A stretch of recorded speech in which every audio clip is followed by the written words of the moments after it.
Warhammer x LOTM, The Black Emperor. By author Jiao Chao Mo. Chapter 251-275. A Briefing in the Disordered Country. The Disordered Country, 4th Layer Space. After Ning Lu stepped inside, he saw that the entire space was filled with boundless black mist. Beyond that, there was nothing else. Ning Lu's eyes were deep. He activated subspace insight and psychic vision to observe everything around him. After more than 10 seconds, there was still no change. Ning Lu was not anxious. His consciousness spread out across the 4th layer, carefully discerning. His mind merged with the boundless black mist, and he immediately felt a difference.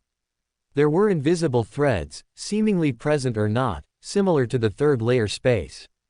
But there was also a difference. The 3rd layer space was a one-way thread, connected to him. The 4th layer space, however, was a two-way spreading thread, with one end connected to himself, and the other end floating, without a resting place. Ning Lu seemed to understand something and thought to himself.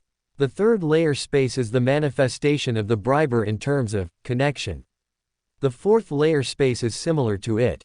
Assuming it is also a manifestation of connection, then the function of this layer of space is also to establish contact. Two-way. A flash of inspiration crossed Ning Lu's mind, and a thought passed through him. Open black lens bracket. When Sanchez prayed to me before, the signal was weak due to the intergalactic distance, and I only heard a vague plea. This was because my authority was not yet sufficient, and it couldn't be resolved in a short time. However, if I, the Black Emperor, had a close enough connection with him, perhaps I would be able to hear a clear prayer. Close black lens bracket. Ning Lu then looked at the gray mist in front of him.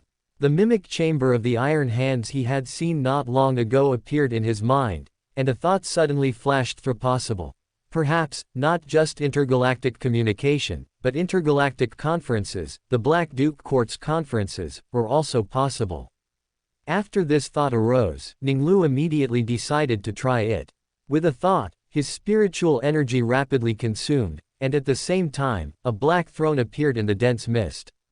Ning Lu stepped forward, appearing before the throne, and sat upon the dark, massive, ancient throne.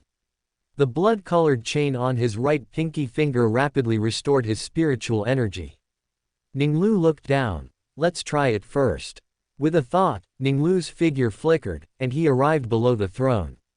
He used Arsenal's body as a standard, gathering the invisible threads in this area. Following his will, the threads solidified into a thick, black cable. The black cable followed his will, extending and spreading, and came with him to the shadow side of the disordered country. The cable was tied to a sphere of pure white light, which was Arsena Dun's light sphere. Ning Lu's figure flickered, returning to the 4th layer space. He then saw an additional light sphere, shimmering with an invisible, pure white light. Ning Lu didn't know what the original body servant was doing at the moment, and he couldn't make him disappear out of thin air. Thus, the Gene Seed Primarch's spiritual energy spread, touching the pure white light sphere. He saw Arseno alone in his palace office, with 5 readers by his side, holding data pads and reporting to him. Only the original body servant had a permanent office in the Gene Seed Primarch's palace. His 5 attendants were all extraordinary individuals selected through Ning Lu's trials, responsible for filtering and summarizing the briefings from various battle groups into 5 aspects: military, territorial economy, technological development, logistics, and allied diplomacy. With the assistance of the readers, the original body servant handled the increasingly heavy Legion affairs. After pondering, Ning Lu was unsure if his idea was feasible. If it failed, it would diminish the Black Emperor's prestige, so he did not directly send a message through the light sphere. Ning Lu returned to the real world, pressed his communication bead, and sent a message to Arseno. We will have a meeting in 10 minutes. Representing Ning Lu, after sending Ferris Manus to the palace's guest hall, he summoned his attendants to deal with the backlog of official duties. Arsenal's communicator beeped. After listening to the message from the Gene Seed Primarch, he said to the readers, "That's enough for today, you may go about your business." As the silver-haired original body servant organized the materials to report to the Primarch, grey mist suddenly rose before his eyes. He felt as if he were once again praying to the Black Emperor, and he saw the majestic figure seated on the throne. The next moment, his body was swallowed by the black mist, disappearing from the office. When Arsinoe came to his senses again, he found himself in a dense black mist, seated on a stone chair. His long, narrow blue eyes surveyed his surroundings. Then, above him, he saw the majestic figure seated on the black throne. Lord Ning Lu. Arsinoe felt both surprised and as if his inner thoughts were confirmed. "You are the Black Emperor." Ning Lu looked down at Arsinoe and spoke. "That's right, but this title is confined to this place only." He still didn't have enough strength now and still needed the Empire as a platform. "My lord, your will be done." Arsinoe looked around again and asked curiously. "Where is this?" Ning Lu's tone was calm. "This is an independent space under my control. Only I, and those I permit, can enter this place." Arsinoe trembled upon hearing this. Only a god could possess such a mysterious space. 11 seconds later, the original body servant calmed his agitated heart and remembered his duty. "Lord, the battle report from the Flame Wheel Star system has been compiled. In the entire battle, the Legion sacrificed 7,013 men, of whom 524 warriors were interred in dreadnoughts. With the development of Trichon Main Star and the alliance with the casting world Grey, the 11th Legion's supply capability greatly increased, allowing for such a scale of dreadnoughts. Grey's production capacity was also among the top tier among many casting worlds." A hint of sadness flashed in Ning Lu's eyes, but he had anticipated the sacrifices. The 11th Legion was the main force in the battles of the Flame Wheel. During the capture of the Orcs, Battle Moon and the cleansing of 4 planets, only the 2nd Legion was responsible for conquering some strongholds on the 4th planet. In the battles on the Flame Wheel Main Star, the 11th Legion's achievements also exceeded the combined total of the 2nd and 6th Legions. While Ning Lu was immersed in sadness, the original body servant continued. The 2nd Legion suffered approximately 1,500 casualties. The 6th Legion's numbers are difficult to estimate, but the estimated casualties exceed 10,000. Ning Lu bore the responsibility of teaching Hannibal, and the 2nd Legion's brief would be reported to the original body servant. He could thus grasp the general situation of the Faceless Ones, but the Space Wolves had a tense relationship with the Order Shadows, and Leman Russ had no obligation to report to Ning Lu, so he could only vaguely grasp the situation of the 6th Legion. Ning Lu recovered from his sadness and thought to himself. That is to say, in the Flame Wheel, the total Astartes casualties were about 20,000. My legion bore the brunt of the attack, with fewer casualties than the Space Wolves, which is an acceptable result. While Ning Lu was pondering, the original body servant continued. Among the Legion's battle groups, the 2nd battle group suffered the most casualties, with 2,014 Order Shadows sacrificed. Most of them died on the Flame Wheel Main Star, during the battles against the Orc Warlord. Grey's Morning Star Titan Legion also had 5 Warlord class, 2 Battle class Titans, and 1 Scout Titan damaged in the battle. After reporting the battle damage, the original body servant continued. The Legion's battle groups have received different numbers of new recruits over the past 4 Terra years. The 3rd battle group received its first batch of Mordian recruits 2 Terra months ago, numbering 3,582. The battle group now has 6,305 Order Shadows, with 5 full companies and 2 understrength companies. The student of ratiocination first reported the results of Mordian as a recruiting world. The 2nd batch of new recruits for the 1st battle group and the 11th battle group is expected to be inducted in 2 months.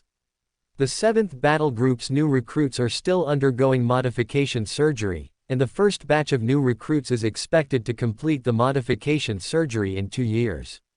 The remaining 8 battle groups have received a total of 5,941 reinforcements. Except for the 2nd battle group, which still needs time, the sacrifices of the other battle groups in the Flame Wheel have all been replenished.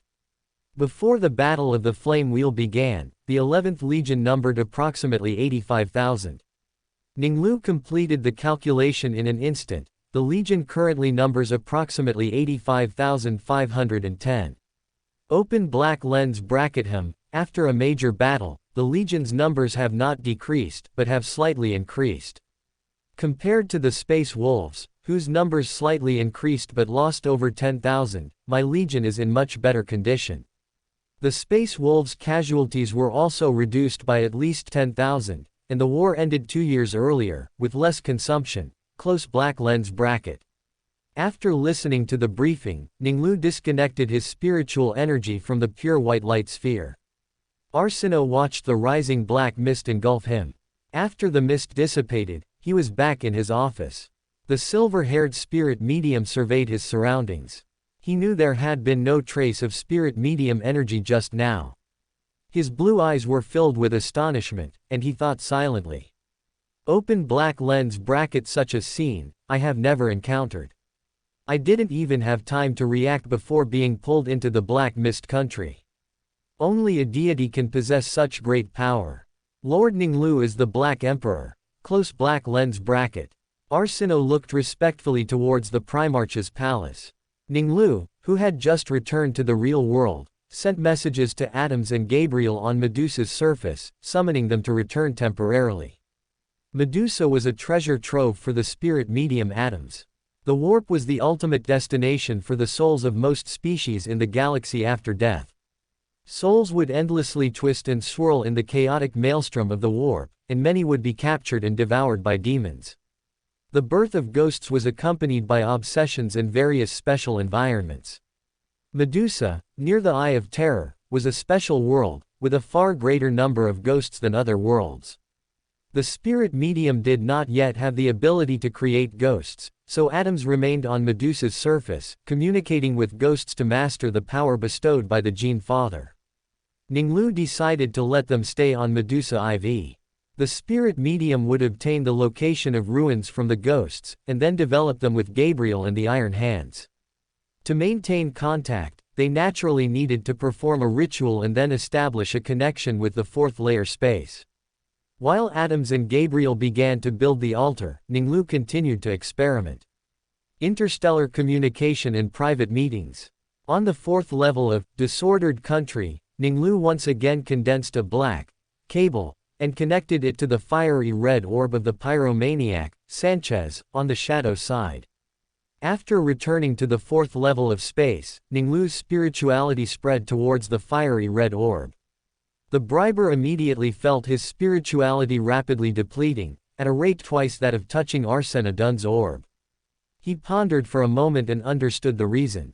Open black lens bracket. Arsino and I are on the same ship, so the distance is relatively close. It's like how the language of prayer can be incomplete when delivered. Disordered country uses my location as a real-world anchor point. I am in the southwestern part of the Obscurus sector, while Sanchez is in the western part of the Limit Star territory. The great distance between us means that reaching him requires a greater expenditure of energy, which is spirituality. Close black lens bracket. Ning Lu saw Sanchez, dressed in jungle camouflage, leading his team as they trekked through the dense forest. With a thought, he brought the information he wanted to convey to mind and transmitted it through a subtle connection to the orb. On Catachan, countless light years away, black mist suddenly surged in Sanchez's mind. A black figure stood on a throne, and a concise, authoritative voice echoed in his mind out of nowhere. "Get out of sight." The black mist dissipated, and Sanchez's eyes flickered. The Black Emperor. "Hold your positions." After the Reaper Lord gave the order, he left the team, and the Order shadows spread out vigilantly. They had been tempered by Catachan and knew to remain vigilant at all times. Sanchez strode forward for over 100 meters when suddenly dozens of large tree leaves shot towards him. The pyromaniac raised his hand, and 7 ravens appeared beside him. The attacking leaves were incinerated into ash, and at the same time, Sanchez lunged towards a Venus flytrap, swinging his chainsword to sever its roots. After countless expeditions, the pyromaniac was now able to precisely control dozens of ravens simultaneously through the spirituality attached to the fire ravens. He also knew that he had to cut the plants in time to avoid causing a fire. The pyromaniac moved incredibly fast, leaving the team by several kilometers in an instant. As soon as he stopped, boundless gray mist swallowed him. Sanchez had no ability to resist. He gripped the chainsword in his hand and looked around vigilantly. His eyes lit up when he saw the Gene Father, and he put away his chainsword. "Father, are you the Black Emperor?" Sanchez asked in astonishment. "That's right." Ning Lu nodded slightly, sensing the rate of spiritual consumption and the recovery rate of the blood-colored chains. Open black lens bracket. The rate of spiritual consumption is approximately 3 times the recovery rate of the blood-colored chains, and my spirituality continues to decline. Given my current condition, if I were to, remotely, pull people into the 4th level of disordered country, I could only manage 2 at most, and the duration would not exceed 20 standard Terra minutes. To be safe, it's best to do it individually and end it early to ensure a safe conclusion. Close black lens bracket. Ning Lu thought it through while pondering. Open black lens bracket. This means that my envisioned galaxy-spanning royal court meeting is currently impossible. But at least, interstar system communication and private meetings are not a problem. Close black lens bracket. After Ning Lu summarized the scenarios that the 4th level of disordered country could currently achieve, he heard Sanchez ask curiously, "Where is this?" The Order shadows, with their keen senses, looked around and were astonished to find nothing but black mist. It was as if there was nothing here but the Gene Father and the throne. While Sanchez was astonished, Ning Lu spoke. "This is an independent space under my control. Only I, and those I permit, can set foot here. I will summon you in this manner in the future. Once you receive my signal, ensure you are alone. If you have important matters, you may pray and report to me." The Reaper Lord's eyes gleamed upon hearing this, recognizing its significant meaning for them as lords. "My connection with the Gene Father is now closer, reporting will be more efficient, information transmission more complete, and I will also be able to see the Gene Father more often and listen to his teachings." As Sanchez thought excitedly, Ning Lu continued. "The Black Emperor cannot be known by everyone yet, not even by the royal court monks. You will inform Mikkel and Malina of the ritual method." "Yes, Father." After Sanchez assented, Ning Lu asked, "How is the 7th battle group currently?" The Reaper Lord calmed his inner turmoil and began to report. "Father, the 7th battle group has recruited 1,500 new recruits from the Catachan people, and they are currently undergoing modification surgery. The Catachan people are brave warriors, but I have not conscripted all of them. They previously numbered only 5 million. I have adjusted your birth mandate issued in Vostronia according to the conditions on Catachan. Although the living conditions on Catachan had improved somewhat, the difficulty of survival compared to Vostronia was still like hell in heaven. Every adult of childbearing age must have at least 1 child to receive antidote supplies. Those who have 5 children can receive food supplies from Tricon and unlimited supplies of potions. The children's potions are covered by the Legion." Sanchez paused. Although the implementation time has been short, it has achieved some results. The birth rate has increased significantly, with the average Catachan family having 3 children. Roughly estimated, the death rate of Catachan children has decreased by 20%. Sanchez sincerely praised the chief apothecary's achievements. This is all thanks to the apothecary, led by Mikkel. They developed various potions, including antidotes, for the Catachan people as a reward for their loyalty to you. In gratitude for the changes brought by the Legion, the Catachan people offered the forging method of their unique steel alloy combat knife, the Catachan Fang. As Sanchez spoke, he drew a short sword from his person. The Catachan people call it the Devil's Claw, meaning it is as terrifying as the claw of a Catachan demon. The Devil's Claw used by ordinary Catachan people is about 1.2 meters long at most, and they use it with sword techniques. Compared to other types of Catachan blades, the Devil's Claw has a hollow blade partially filled with mercury to improve its strength and flexibility when swung. The tech sergeants have modified it to suit the size of the Order shadows, to be used as a power sword. He then drew an even shorter black dagger. It's called Night Reaper, suitable for night infiltration and assassination, and coated with potent catachan venom. The venom coated on the Night Reapers we are equipped with can even kill an Astartes. As catachan blades entered the battle group, the 7th battle group also became catachanized. The hunters are more adept at setting traps, infiltrating, and launching surprise attacks. After reporting the changes in the battle group, the Reaper Lord then said, "The arrival of Malin Ascala has also provided tremendous help for catachan's development.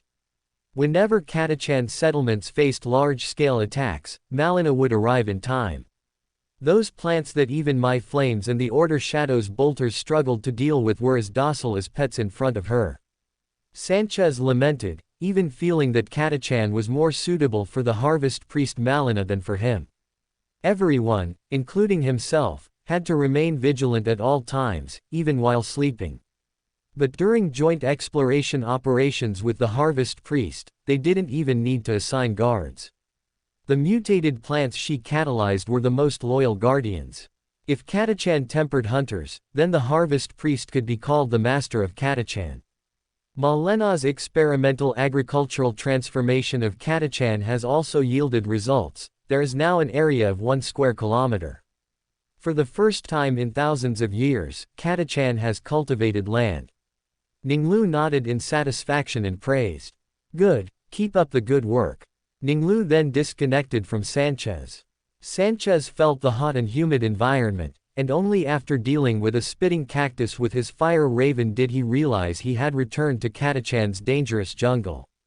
Golden Garuda. Unlike the Terran members of some legions who symbolically integrated into their legion's homeworld, Ferrus Manus demanded that his progeny fully integrate with Medusa. Though Storm General Amadeus Dukine had some lingering attachment to the Storm Walker, he eventually came to terms with it. However, some Terrans still resisted the massive change, especially after being forced to go to various clans on Medusa, leading to ideological conflicts. Manus ruthlessly suppressed the rebels with thunderous methods. Just as he didn't directly rule the various clans, any tribes that resisted the rules he set were swept away with the force of thunder.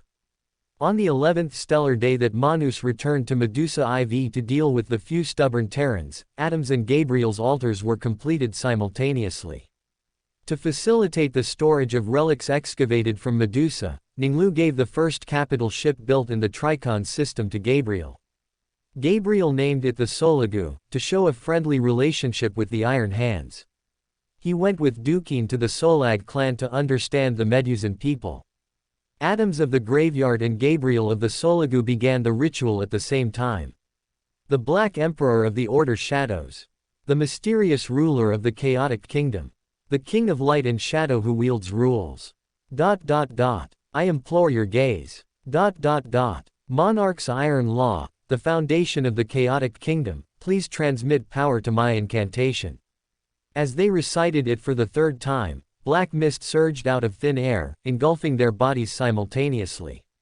When the two came to their senses, they already saw their Gene Father seated on a throne. After curiously surveying his surroundings, Adams waited for his Gene Father to speak, thinking to himself.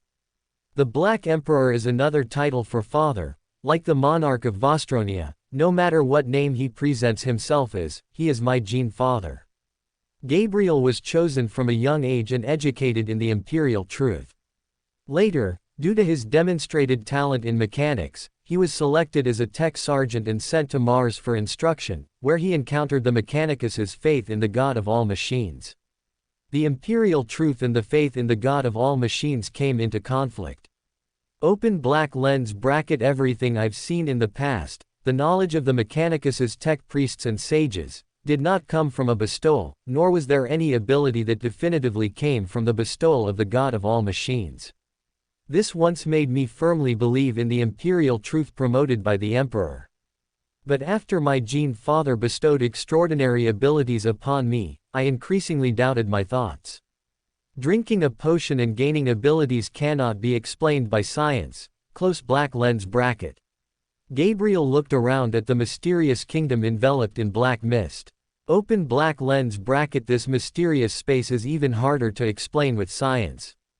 Other legions, including those whose gene seed Primarchs like Horus had returned, did not receive diverse magical abilities, only the Order Shadows received bestowals. If Father possesses divine power, then everything can be explained. Close black lens bracket. While Gabriel was pondering, Ning Lu sensed his own spiritual consumption and compared it to when he pulled Arsena Dun in. Open black lens bracket. Pulling people within the same star system into the fourth layer of space, the spiritual consumption increases proportionally with the number of people, without accelerating. My spirituality can bear about 33 people, and the duration can exceed 1 hour.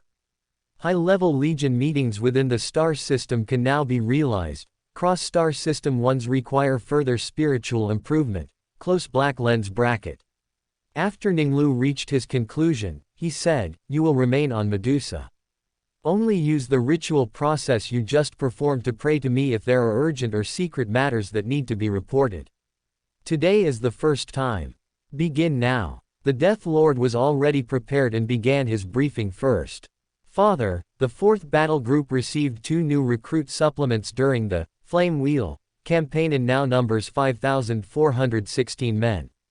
The 1,084 men from Necromunda, having grown up in a culture of the dead, quickly integrated into the battle group. The 2,347 new recruits from other worlds are slower to adopt the battle group's culture, so I have arranged for Royal Court monks to assist them. Ning Lu nodded slightly. He understood the Death Lord's implied meaning. Adams hoped that the 4th battle group could use Necromunda as a recruitment world, just like the 3rd and 7th battle groups. But he had other plans for the 4th battle group's recruitment world. Bosal in the Limit Star territory was the most suitable world for the Reaper path. Bosal is a night world, and its local tribes have developed a unique culture of the dead. It was the home world of the ascetic battle group, born during the second founding. Astartes who embraced the customs of the primitive tribes would meditate before battle. The ascetics would enter a death-like trance, communicating with their Primarch and ancestors to seek power and wisdom. Open black lens bracket. There's no rush to divine the location of Bosal.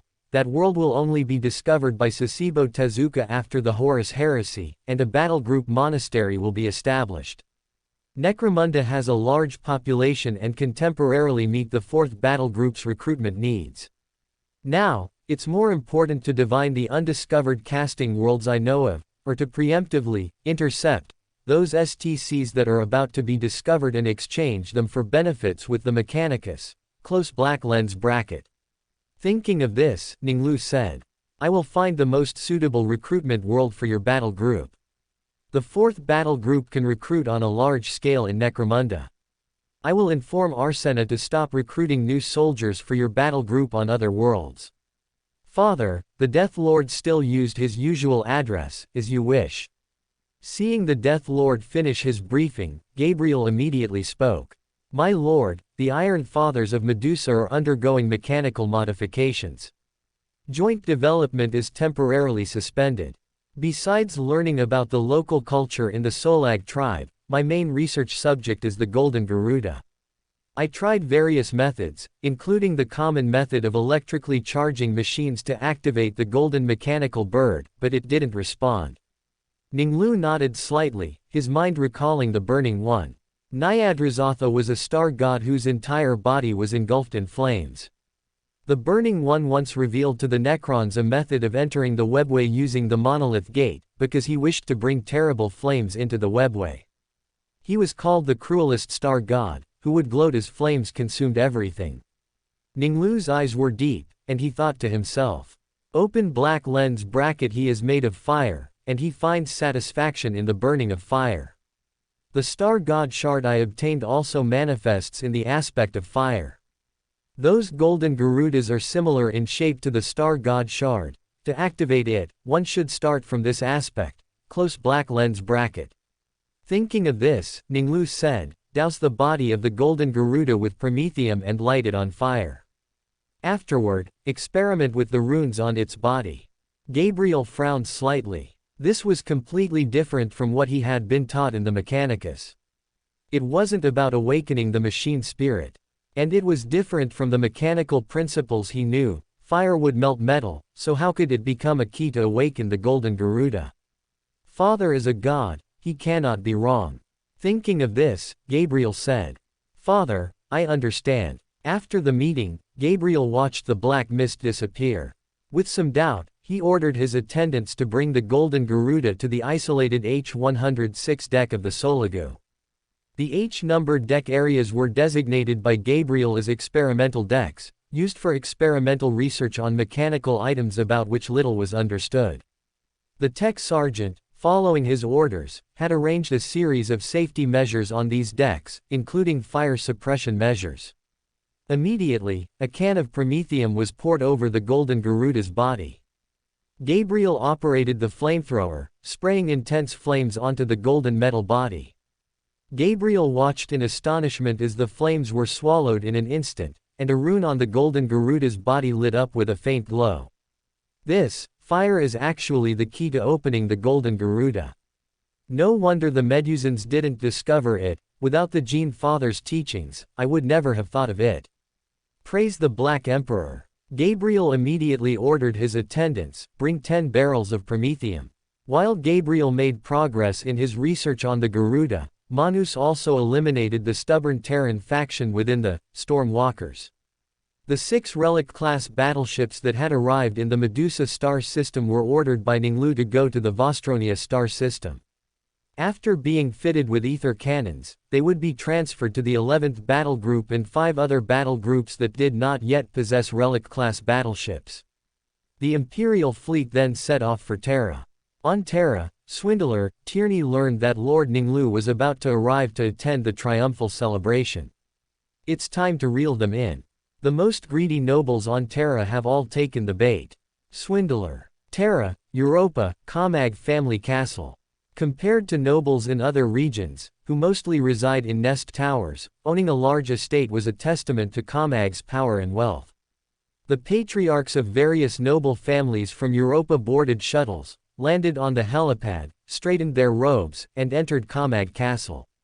The nobles gathered around the Commag patriarch, each eager to converse with this powerful individual. The Marquise Deliquis from the Terra court, dressed in an ivory-colored long dress and wearing a mesh-style rose gold necklace, walked up to the Commag patriarch. Commag, when will the guest of honor for our banquet, the esteemed Graham von Erich, make his appearance? The surrounding Europa nobles listened intently. The Commag patriarch smiled, calling Erich by his first name to show their close relationship. Graham is about to appear, everyone, please be patient. Ladies and gentlemen, have you considered clearly participating in this adventurous journey? A blue-haired noble, dressed in burgundy, quickly spoke up. Of course, a paradise world only 69 light-years from Terra. Once built, it will surely be sought after by all Terra nobles. If Erich only needed ancient artifacts to build a museum for visitors to admire, I would be willing to invest 20% of this solar month's liquid funds into this golden opportunity. The surrounding nobles echoed his sentiments. Yes, no one would miss such an opportunity. I once visited Salos, located between the boiling magma of Io and the artificial ocean of Europa. That massive structure is a huge entertainment facility, where Jupiter's elite class revels in opera houses, but compared to Erich's project, it's too uninteresting. That's right, Venus's orbital resort also doesn't compare to Erich's magnificent project. Quote. Swindler Tierney paused outside the banquet, the nobles, discussions all reaching his ears. Swindler smiled, and amidst the praises of the servants, he walked into the banquet hall with his head held high. Esteemed Lord Erich has arrived. The servant's voice drew the attention of all the nobles, who turned to look at Erich. His high-piled hairstyle was the most popular style in the Terra court, considered by nobles to be a manifestation of elegance and distinction. His face was slightly modified, giving him a noble and unique demeanor. His jawline was meticulously groomed, this aloof and transcendent style leading current fashion trends. Marquise Deliquis was the first to spend a huge sum to modify her jawline, and her unique look was emulated by many noblewomen in the Terra court. The nobles then looked at the master-crafted power armor on Erich, a Baroque-style armor, a relic from the dark age of technology, almost impossible to find on all of Terra. Various ornaments hung from the armor's surface: topaz wheat ears, silver chains made of sterling silver. The nobles had all received art appreciation education. They could see that every single decoration was a work of art, making him appear extraordinarily noble. His velvet cloak was like flawless fresh snow. They all thought, such a set of armor can only be maintained by high-ranking technicians, and only truly powerful individuals can afford the maintenance and upkeep costs. Swindler activated psychic vision, reading envy and jealousy from the auras of the many nobles, without a hint of suspicion. Indeed, to make these nobles believe I am an exotic noble, a lavishly decorated battleship, a magnificent airship, and a prodigal display are all indispensable. Swindler had spent a huge amount to pull off this grand deception. The Voskid technical craftsman from Marauder's team, using the holy template contributed by Howard Fend, spent a fortune forging the master-crafted power armor. The ornaments on the armor's surface were acquired by Marauder from other regions of Terra. Swindler smiled faintly, his extraordinary ability granting him charm, which even made Marquise Delaquis, who had seen countless people, look at him with a strange sparkle in her eyes. Gentlemen, ladies. To complement Swindler's extraordinary ability, Tierney had a special implant embedded in his throat. It was something he had stolen from an Achaemenid Empire family that surrendered to the Empire, back when he was Marauder. Tierney's voice was deep, his magnetic tone like a musical performance. The Babylon I am building is a true paradise world. Babylon's thousands of coral islands, scattered across warm turquoise shallows, will alleviate the stress of Terra, dispel your fatigue, and free you from worldly worries. Babylon's climate is uniformly warm and sunny, and each coral reef is home to billions of beautiful nautiluses. Swindler's eloquence drew the nobles into the scene he depicted, listening to his every word. Every island in Babylon will have magnificent palaces, pristine marble plazas, lush gardens, and majestic amphitheaters. Perfect scenic pavilions are arranged, allowing you to take in the beautiful scenery of the islands. A stroll around the pavilion will immerse your hearts in picturesque views. The nobles were immersed in the illusion created by Swindler's mental interference, each of them showing expressions of satisfaction, joy, and relaxation. Swindler felt his psychic energy rapidly depleting, ending with a powerful statement. Gentlemen, ladies, Babylon is your dream garden. The nobles snapped out of the illusion created by mental interference, and each of them realized the immense value hidden within it. Jupiter's Opera House and Venus's Orbital Resort had earned vast fortunes from Terra nobles, including themselves. The hand imprinter, to some extent, relied on the support of hundreds of noble families who controlled the Opera House and Orbital Resort. The hand imprinter also provided protection to these families, no one dared to reach out to them. Now, they saw a new opportunity. A new paradise world, Babylon. This was a golden opportunity not to be missed. Every noble wanted a piece of the pie. The blue-haired noble, dressed in burgundy, once again spoke first. Eric, your concept of Babylon is admirable. But it also costs a huge amount. Please allow me to offer you support. Other nobles also reacted, expressing their willingness, under the guise of support, to seize a share of the profits. Although Eric had refused their requests countless times, he might now feel pressured by everyone's sincerity, and accept their goodwill. Swindler shook his head slightly, the ornaments hanging from his armor glinting in the nobles' eyes. The shining light made the nobles gasp, their confidence faltering. Each of them could produce one ornament. Comag and Marquise Delaquis, along with several other powerful figures, could even produce several. But no one could have dozens of treasures adorning their armor like Eric. They even suspected that if it weren't for the limited surface area of the armor, Eric's armor would be covered with even more decorations. I am not short of money, Swindler said confidently. Swindler mobilized his psychic energy, activating thought misdirection. My magnificent painting still needs pearls to adorn it. But the pearls I need are temples of art. The Comag Patriarch was the first to recover, glancing at the surrounding nobles. The ancient Kamag family's heritage was far beyond that of other families, even Marquis Delaquis could not compare to him. He said confidently, "Temples of art. Babylon needs temples of art, objects from various eras that can directly showcase the styles of each period, bringing artistic enjoyment to noble guests." As the hand imprinter said, the essence of human art can bring another level of spiritual enjoyment beyond natural scenery, and art will be a perfect complement to natural scenery. Swindler looked gratefully at the Kamag patriarch. "That's right, what I need are your treasured ancient artifacts. Every noble who generously provides works of art will share the profits of Babylon with me." Many nobles gasped, and the Kamag patriarch smiled, pointing to the wall clock above his head. "Eric, the wall clock above my head was made in the 18th millennium, commemorating the invention of the warp engine, which allowed humanity to transcend the concept of time in interstellar travel, and was crafted by the renowned master artisan Rahim."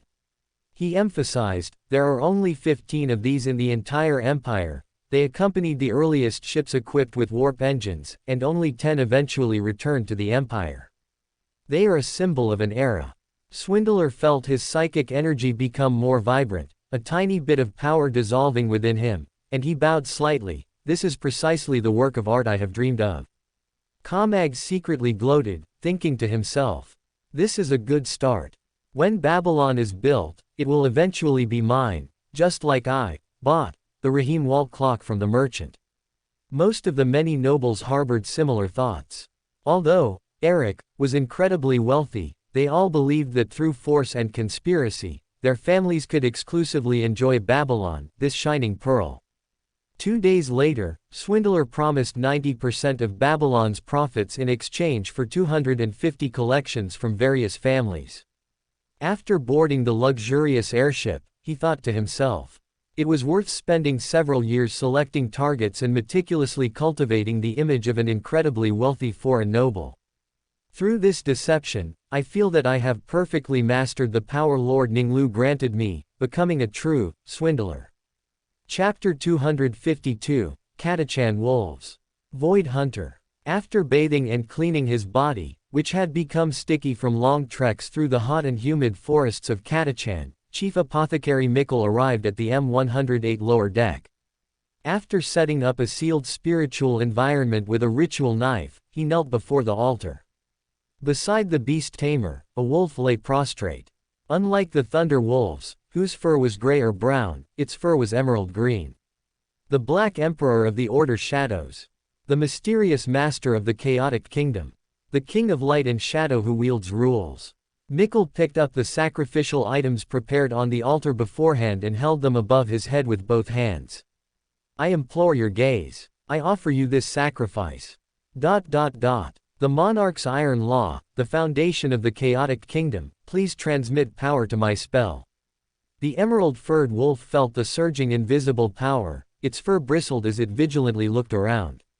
The beast tamer held up the offering with his left hand and gently patted the Catachan wolf's back with his right, soothing his fear. As Mikkel recited for the third time, black mist rose, engulfing him and the Catachan wolf. Mikkel had anticipated the mysterious space and the current scene from Sanchez's description. He looked around and calmed down after a few seconds. The Catachan wolf roared in terror, as if it had fallen into a nightmare. The beast tamer again stroked the Catachan wolf, soothing his terror. "My lord." Ning Lu nodded slightly. He looked at the emerald-furred wolf, whose size was similar to a Fenris wolf. Aside from its fur, the color of its pupils was also different from a Fenris wolf, they were green, not yellow. He also noticed that, in addition to the changes in its fur, there was armor protection on the wolf's vital parts. "Mikkel, it seems you have successfully tamed and bred a new wolf species adapted to Catachan." "As you can see," Mikkel said, "the apothecaries prepared unique elixirs, and the beast tamers accelerated the taming of thunder wolves. They quickly adapted to the Catachan environment and completed their evolution. Their bodies have changed to adapt to jungle activities, with the most obvious external manifestations being the color of their fur and pupils. Their fur density has decreased to reduce the problem of fur matting caused by high humidity in the jungle, while their heat dissipation capabilities have also been enhanced. After reporting the Catachan wolf's self-adaptive evolution, the beast tamer continued. The beast tamers also guided their evolution process, and the current direction of guidance is to reduce the spacing between their toes. This will make their front limb joints more flexible, to improve walking efficiency on soft humus. They are already a completely different species from thunder wolves, we call them Catachan wolves. He concluded, the mechanical devices on the Catachan wolves are improvements based on experimental data collected from previous battles. This began during the Thunder Wolf era. The Order Shadows of the 7th Battle Group reported that although Thunder Wolves were exceptionally fast, their casualties in each battle were unacceptably high under Orc firepower. After discussing with the tech sergeants, I developed suitable armor for them. However, this does not conform to Catachan culture and would reduce their movement speed in the jungle, so currently only limited equipment is provided to protect vital parts. Ning Lu remembered that the Thunder Wolf cavalry of the Space Wolves would also equip their mounts with armor to improve their survival rate. And undergo a certain degree of mechanical modification, adding weapons while retaining the Thunder Wolf's form, allowing the Order Shadows riding them to operate weapons for strikes, so he spoke. Research is not limited to protective armor, heavy weapons for the Order Shadows riding them must also be developed. After reporting the progress of the Catachan wolf's taming, the chief apothecary opened the box in his hand, revealing the carnivorous plant inside. My lord, this is the Catachan brain leaf you need. A fleet consisting of 3 transport ships and 5 escort ships has already departed. You will see the flora and fauna of Catachan later. Very good, Ning Lu said approvingly. The chief apothecary pressed the rune and closed the box. My lord, the Catachan people's modification surgery is progressing smoothly. Their physical qualities are excellent, and their adaptability is strong. There have been no rejection reactions after taking the elixirs prepared by the apothecaries. As of now, among 1,500 candidates, there has not been a single failed modification. After the report concluded, Mikkel and the Catachan wolf were sent back to the Void Hunter.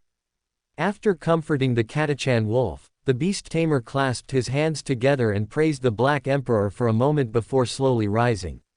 At the same moment, on the surface of Catachan, the residence of the harvest priest Malina Scala was located next to the experimental farmland. The harvest priest walked forward, inspecting the farmland area. A ginger-furred brain cat followed beside her. Catachan's plants have self-awareness, and the harvest priest must inspect the defensive perimeter she commanded the plants to build every day. The harvest priest had established a mutated plant defensive perimeter around the farmland. When attacked by mutated plants, these mutated plants would obey her will and counterattack, and this happened every day. The harvest priest looked ahead, where a beast tamer walked by with a train-long Catachan demon. Its presence kept most animals from approaching. The harvest priest withdrew her gaze and looked at the 5-meter wall formed by vines. Building this wall took the harvest priest 1 standard month. The growth rate of Catachan's vines was astonishing, far exceeding what she had seen on Tricon. Malina spent most of her time commanding plants to build the defensive perimeter. It's nearly a meter taller than when I inspected it yesterday. If not for the various mutated plants attacking, it's hard to imagine how tall these vines would grow. After walking over 100 meters, Malina passed the southeast corner of the mutated plant wall. As soon as she rounded the corner, she saw a 1-meter wide rift appear about 10 meters ahead. The original defensive wall, about 3 meters thick, was now only about 1 meter. This is the rift caused by the attack of the vines and Catachan catchers yesterday. The harvest priest raised her fair right hand and aimed at the vines. Spirituality spread, and the vines spread and grew according to the harvest priest's will. Although Catachan's plants have consciousness, they do not have true intelligence, and the harvest priest can command unintelligent plants and insects within a 30-meter radius, thus enabling her to command Catachan's plants. A moment later, Malina completed the construction of the mutated plant defensive wall. After Malina walked along the entire defensive wall and finished her inspection, she walked towards the vines. As the harvest priest approached, the vines she commanded parted, revealing a passage. Malina walked in, and before her appeared a farmland. The entire farmland had been transformed by her using psychic power, following Eldar world modification techniques, over a period of 1 year. This area was different from any other area on Catachan. It grew ordinary crops, not mutated plants that would launch frenzied attacks. After cultivating hundreds of crops, the harvest priest finally determined that raspberries and pomelo trees were most suitable for planting here. Malina walked through the lush fruit orchard and returned to her residence. 52 Catachan women looked at Malina with reverence. Every Catachan woman was physically robust, even comparable to an auxiliary army soldier. Like the men, they were Catachan people who had survived in the dangerous jungle. Even without training, their combat effectiveness was no less than that of ordinary auxiliary army soldiers. The Catachan women respectfully saluted Lady Malina. They had never seen anyone who could make plants obey like Lady Malina. In their eyes, Lady Malina was even more powerful and mysterious than those Astartes in black armor. The Catachan women considered serving Malina a great honor. Every attendant who finally qualified had defeated tens of thousands of people. After they were allowed to set foot in this area, they were even more deeply shocked. Lady Malina could actually grow trees on Catachan. Legendary fruit trees. The Catachan women devoutly served Lady Malina, regarding it as an honor and a blessing of fate. Malina nodded slightly and walked straight into her residence. She went directly underground, where 14 Catachan women and Legion servitors were busily working to construct an altar according to her requirements. They tried their best, but the progress was still much slower than the construction progress on the Void Hunter. 38 standard days later, the altar construction was completed. Malina ordered everyone to leave, then arranged the altar. Welcome to Fanfic Audiobook, your go-to place for immersive audiobooks. If you enjoy the content, don't forget to like the video and subscribe to our channel for more amazing stories. And please support the author by link in description. Chapter 253, The Concept of the Catachan Banshee. After arranging the ritual, Malina Scala went to the bathroom. She dripped plant-extracted essential oils into the bathtub, then immersed herself in the water. Malena's golden hair spread over the vines as she fell into deep thought. After asking Sanchez and Mikkel, I've confirmed that other gene seed Primarchs do not bestow extraordinary abilities or similar powers upon others. Only Lord Ning Lu can bestow extraordinary abilities. He is special. If he is a descended deity, then everything has a reasonable explanation. In Malena's hazel eyes, the scene of the black-armored giant descending from the sky when the Flow were about to breach the Tyranny tribe appeared. At that time, the Black Emperor had not yet reunited with his descendants as a gene seed Primarch. He drove away the Xenos, bringing hope to the desperate Sicilians. Malena's eyes gleamed with a strange light. She rose, dried herself, put on a black robe, and walked towards the altar. After igniting the candles with her spirituality, she used a ritual dagger to arrange the spiritual environment, then knelt on the black onyx cushion, hands clasped together. Malina parted her red lips slightly and chanted in Dun language. The Black Emperor of the Order Shadows. The mysterious master of the chaotic kingdom. The king of light and shadow who wields rules. I implore your gaze. The monarch's iron law, the foundation of the chaotic kingdom, please transmit power to my incantation. Malina devoutly chanted for the third time, finally waiting for the black mist to engulf her. The golden-haired psyker curiously surveyed the mysterious kingdom, her eyes deep. A moment later, the divination psyker gave up her exploration. She could only see the swirling black mist. The only thing she could confirm was that this mysterious space was different from the Sea of Souls. Finally, Malina looked at Ning Lu, who was seated high on the throne, and spoke. My lord. Ning Lu looked at the vines wrapped around her fair, tender arm. You have gained much on Catachan. As you can see, Catachan has thousands of mutated plant species. I carefully selected 100, cultivated them, and obtained seeds. The harvest priest can use her spirituality to germinate seeds. Compared to carrying plants, this allows her to carry more types of mutated plants.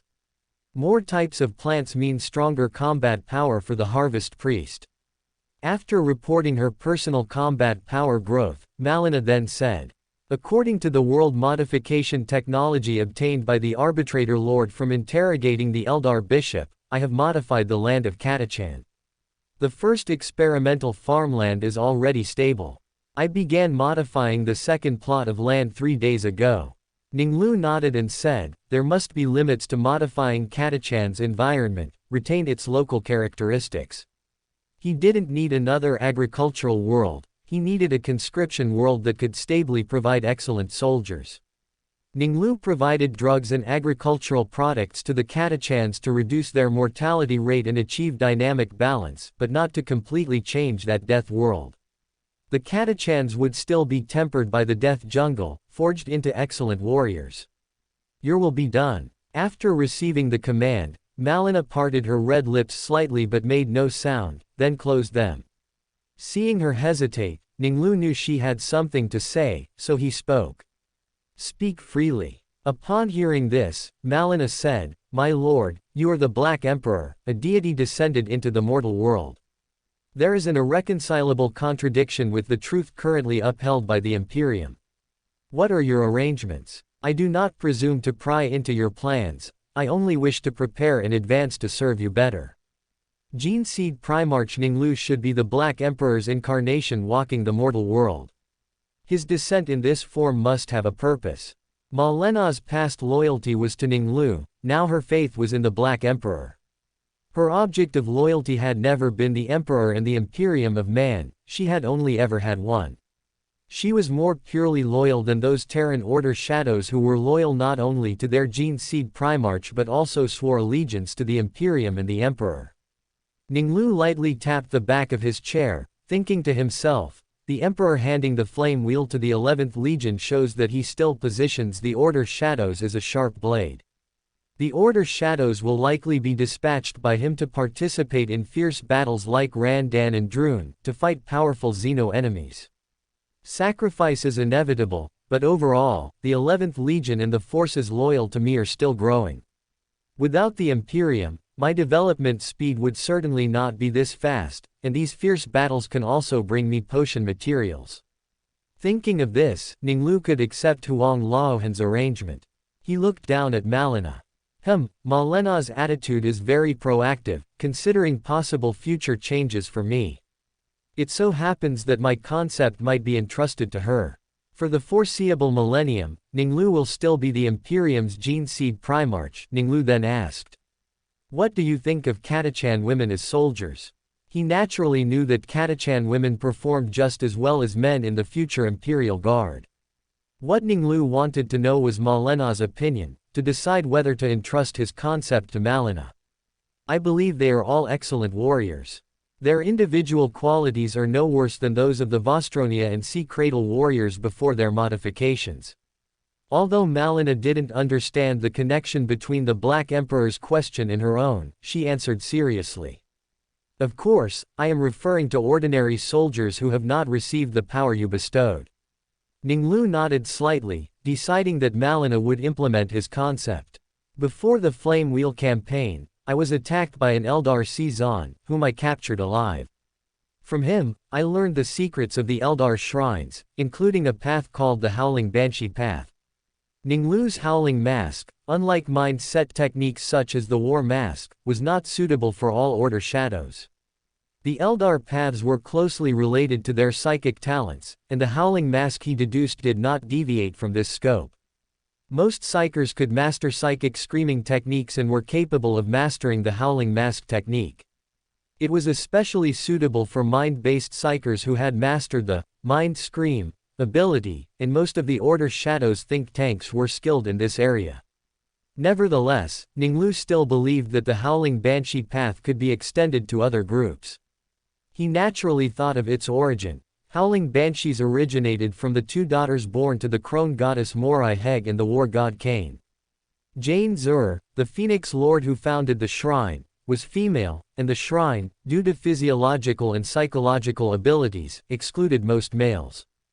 From this, Ning Lu drew the preliminary conclusion that to extend to non-psyker groups, females might be more suitable physiologically and psychologically.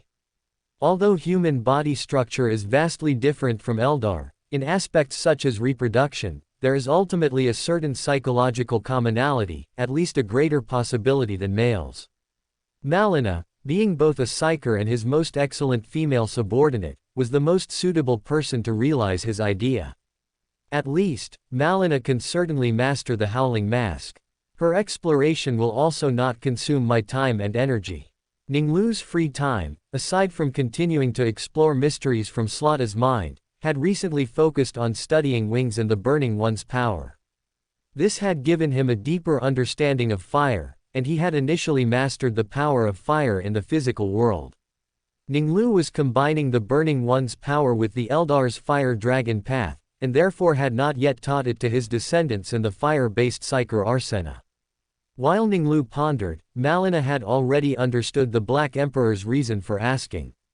She immediately said, "My lord, I will follow your will, explore the mysteries of the Howling Banshee, and cultivate the Catachan Banshee." Ning Lu nodded in satisfaction. "Open your mind." Ning Lu then transmitted to Malina, via telepathy, the Eldar's Warrior Path, and War Mask, the Banshee runes and Banshee masks, and other mysteries of the Howling Banshee path, as well as his own understanding of the Howling Mask and the first layer of Telema's mindset technique. If it were an ordinary person, their brain would be overwhelmed by the massive information flow. But Malina was, among all the people Ning Lu had met, besides the Emperor, Mikado, and the Gene Seed Primarchs, the most resolute in will, and now a Sequence 7 Beander. A massive stream of information surged in the golden-haired Psyker's mind. Malena's temples twitched slightly. 33 seconds later, Malina had received all the information. The black mist receded, and Malina found herself back in the underground altar on Catachan. Malina wiped the sweat from her forehead and used the ritual dagger to break the spiritual environment. Her hazel pupils flickered as she began to recall the new information in her mind, exploring its mysteries. At the same moment, the Wangquan Shadow and the Imperial fleet warped out of the Mandeville Point, arriving in the solar system. Chapter 254, Mikado's Gift to the Victor of the Fire Wheel. After the War of the Flame Wheel, Gene Seed Primarch Lehman Russ and Hannibal returned to Terra before Ning Lu. While the Hand Imprinter prepared for the celebration, he launched an overwhelming propaganda campaign.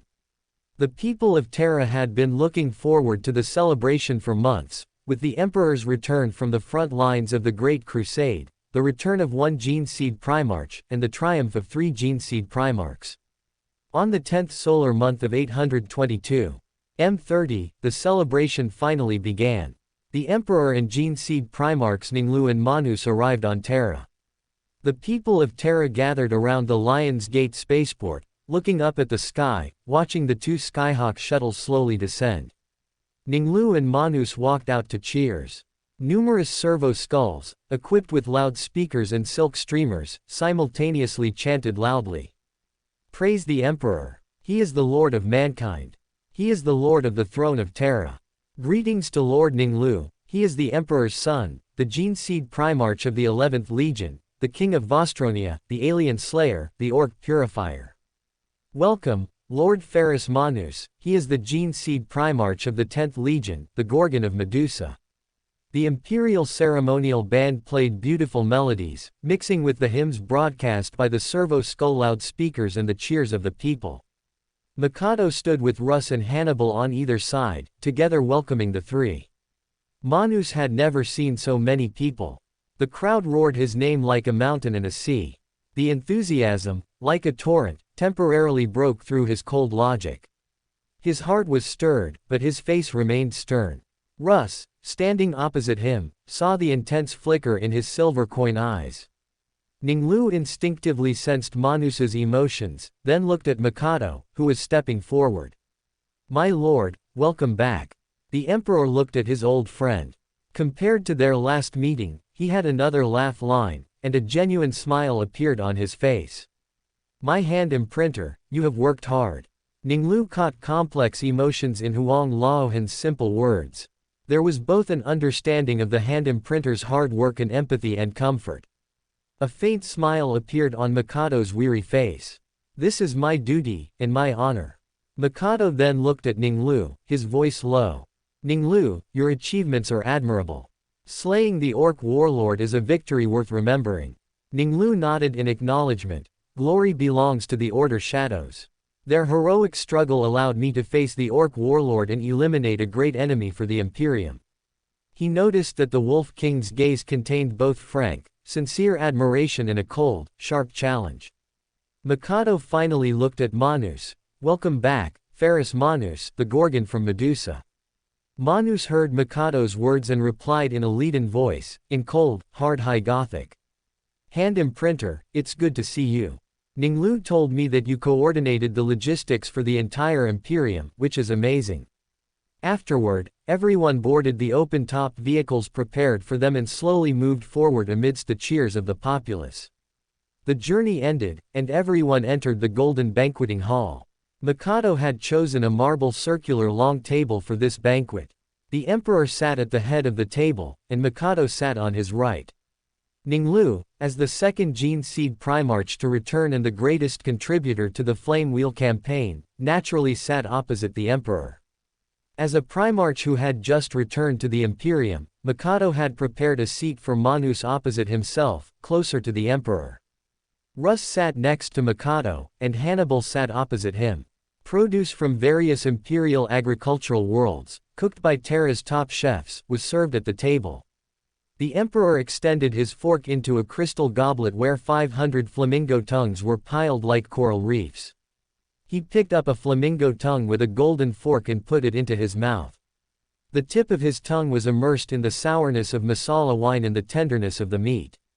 After the red sparrow's tongue entered his stomach, the emperor looked at Manus. Manus, Medusa is poor in resources. Today, enjoy the delicacies of the stars to your heart's content. Okay, father. Manus forked a piece of red sparrow's tongue, then scooped up salt-baked snails with a silver spoon. During his stay on the Wangquan Shadow, his diet mainly consisted of seafood, fruits, vegetables, and kraken steaks from the sea cradle. Ferris was now more interested in meat like snails. As he savored the salty and tender taste, he heard two simultaneous shouts. The chef standing in front of the lamb paused his action at the moment he swung his crescent-shaped silver knife to cut the loin. Russ's rebuke felt like a roar to him, while Hannibal's voice was much more elegant, reminding him of court nobles. Russ's large hand slapped the chef, pushing him away. No need to cut. Such a delicacy, just eat it directly. He said this and was about to reach out to grab it, but Hannibal's movements were faster than his. The position of your cut is not perfect enough. This is the perfect place to cut. Hannibal made a swift cut with his silver dining knife, releasing the sweet and savory aroma of pine nuts and figs. His movements were swift yet elegant. In an instant, he consumed the entire lamb. Russ's eyes narrowed, and for the first time, he felt his title of Big Eater challenged. Russ immediately buried his head and started eating, putting whole charcoal grilled ribs into his mouth. In an instant, he emptied the plate in front of him. He watched Hannibal, who was still moving elegantly, but there were still 2 plates left on the table. Russ smiled victoriously. He raised the meat in his mouth and drank it all, then looked at Ferris. Fenrisian mead, a drink for a true man. Mikado put down his knife, looked at Ferris, and said with a smile, you should try it. Hannibal frowned slightly, took out a handkerchief, and elegantly wiped the corners of his mouth. You'll regret it if you drink it. Ferris looked at the bronze drinking horn Russ pushed towards him. After a moment's thought, he said to Hannibal, I'll try. Russ glanced dismissively at Hannibal and said to Manus, don't drink it, mead should be sucked. Manus drank the fine wine in the cup in one gulp. The liquid slid into his stomach. Besides the burning sensation, he also felt a familiar taste, the taste of engine oil. Fenrisians are so strange, the fine wine they brew actually tastes like engine oil. Manus said to Russ, who was waiting for his evaluation, I still prefer Vostroniasler's Vort. Russ pouted and said nothing more. Ferris, no longer the center of attention, habitually observed everyone, taking in their expressions, tones, and movements, and analyzing them according to his logic. Open black lens bracket. Hannibal is very close to Ning Lu, their relationship is harmonious. Russ is reckless and belligerent, and there is some disagreement between him and Ning Lu. Does he want to prove that he is a better son to father through competition? Ning Lu seemed indifferent to Russ's provocations and did not respond. The elegant Hannibal has a certain hobbies for food. Unlike Russ, who simply fills his stomach, he enjoys food. It seems that because of different philosophies in this regard, he has no liking for Russ. Close black lens bracket. Based on everyone's behavior, Ferris analyzed their superficial actions and gained a preliminary understanding of them when Mikado was the first to put down his cutlery. After taking a sip of mead, he rose from his seat and gestured to his attendants. 2 attendants followed the hand imprinter towards Ning Lu. Mikado first opened the smaller box. Ning Lu, who had risen, saw that it was a puppet the size of a normal person's fist. From the center of the puppet's head, white arcs spread outwards. In Ning Lu's psychic vision, this puppet shimmered with spiritual light. He thought to himself, it's a magical item. The spiritual light is lower than the ring, so it should be a sequence 5 level extraordinary item. As he pondered, Mikado spoke. This puppet is one of the artworks I've collected. Whenever I feel troubled, I always take it out and play with it. At that time, my chaotic thoughts will temporarily disappear. Ning Lu's eyes flickered, and he secretly guessed. Puppet, slow thinking. Does the puppet correspond to marionettist of sequence 5 of the Fool pathway? As he pondered, Mikado continued, this is the gift I prepared for the victor who cut down the fire wheel orc warlord. Ning Lu ascended to the first level of his mental state and took the puppet. He felt his own thoughts momentarily halt, then immediately return to normal. Mikado saw that Ning Lu's black eyes were only dazed for 2 seconds before regaining clarity, and a hint of surprise flashed in his eyes. He immediately said, your strength of will is astonishing. Ning Lu felt the gazes of Huang Laohan and others fall upon him, and he said calmly. My sons and I perceive far beyond other Astartes. To prevent them from being overwhelmed by chaotic emotions, I have learned techniques for tempering the will from the Telema book. A good technique, Mikado nodded slightly, then said, I have also prepared a personal gift for you. Vostronia generously provided me with assistance, supplying the Great Crusade. Now, 5 casting worlds have been established in the nearby star sector to supply the surrounding Imperial forces, but I still want to express my gratitude to you. This is a private gift I prepared. He gestured for his subordinate to open another much larger box, revealing a set of shining armor inside. This armor was acquired from the treasury of the false King Arkad during the Unification Wars. He looked at Ning Lu's towering figure and continued. You can have your sons modify it into a half-body inner armor. Ning Lu looked at the spiritual light shimmering on the armor and thought to himself. The spiritual light is weaker than the puppet, sequence 6 level. He hadn't expected another unexpected gain, so he spoke. Mikado, thank you for your gift. The Emperor's voice was gentle. Ning Lu, you have contributed greatly to the Imperium. Tomorrow, you, Russ, and Hannibal will be honored at the celebration, before the people of the Imperium. Manus, the people will also cheer for your return. I look forward to you achieving similar accomplishments in the future, and I will hold an equally grand celebration for you. Chapter 255, Celebration. With the triumphal ceremony overlapping with the celebration welcoming the Gene Seed Primarchs back, Terra ushered in a grand parade celebration. 5 hours before the celebration began, ribbons of color streaked parallel through the clouds above Terra, swiftly covering every area. Stormbirds formed the center, with fighter jets and bombers making up the 2 wings. The special fuel prepared by Mikado for the solemn celebration caused the colorful light from the exhaust plumes to pierce through the dim clouds. As the warplanes roared overhead, every Terra citizen directly felt the power of the Imperium. Countless Terra citizens gathered under the holographic giant screens set up in various hive cities, looking up at the images overhead. As the video runes flickered, the holographic giant screens lit up simultaneously. The human emperor, clad in golden armor, occupied the entire screen. The imperial citizens craned their necks and widened their eyes, looking at the Lord of Mankind. In Iphigenia Hive City, golden light shone in the eyes of the Terra citizens. The first person crossed his hands over his chest, performing the Aquila salute. Inspired by him, one after another, the people around followed suit. Emperor, Lord of Mankind. The cheers of the Terra citizens echoed through all the Hive cities. The same scene occurred on the steel-built high platform. Nobles, imperial officials, and representatives of wealthy merchants praised the emperor in unison. Amidst the cheers, the emperor raised his arm, pressing his hand down.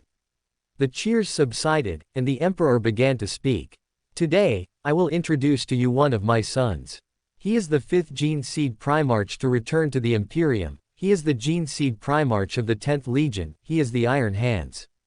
Manus walked to the emperor's side, and on the giant screens of the Hive cities, the black-armored giant and his silver hands were also seen. Ferus Manus. The audience roared with cheers, shouting loudly, "Son of the Emperor, Lord Ferus Manus." The emperor smiled and said to Manus, "My son, I expect you to lead the 10th Legion, conquer the galaxy, cleanse the Xenos, and reclaim human colonies." Manus felt the enthusiasm of the people, and his stern face was filled with excitement. He crossed his arms, performed the Aquila salute, and his leaden voice overpowered the cheers.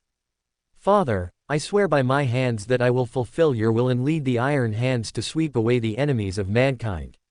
Manus took light steps and walked towards the throne where his personal banner was hung.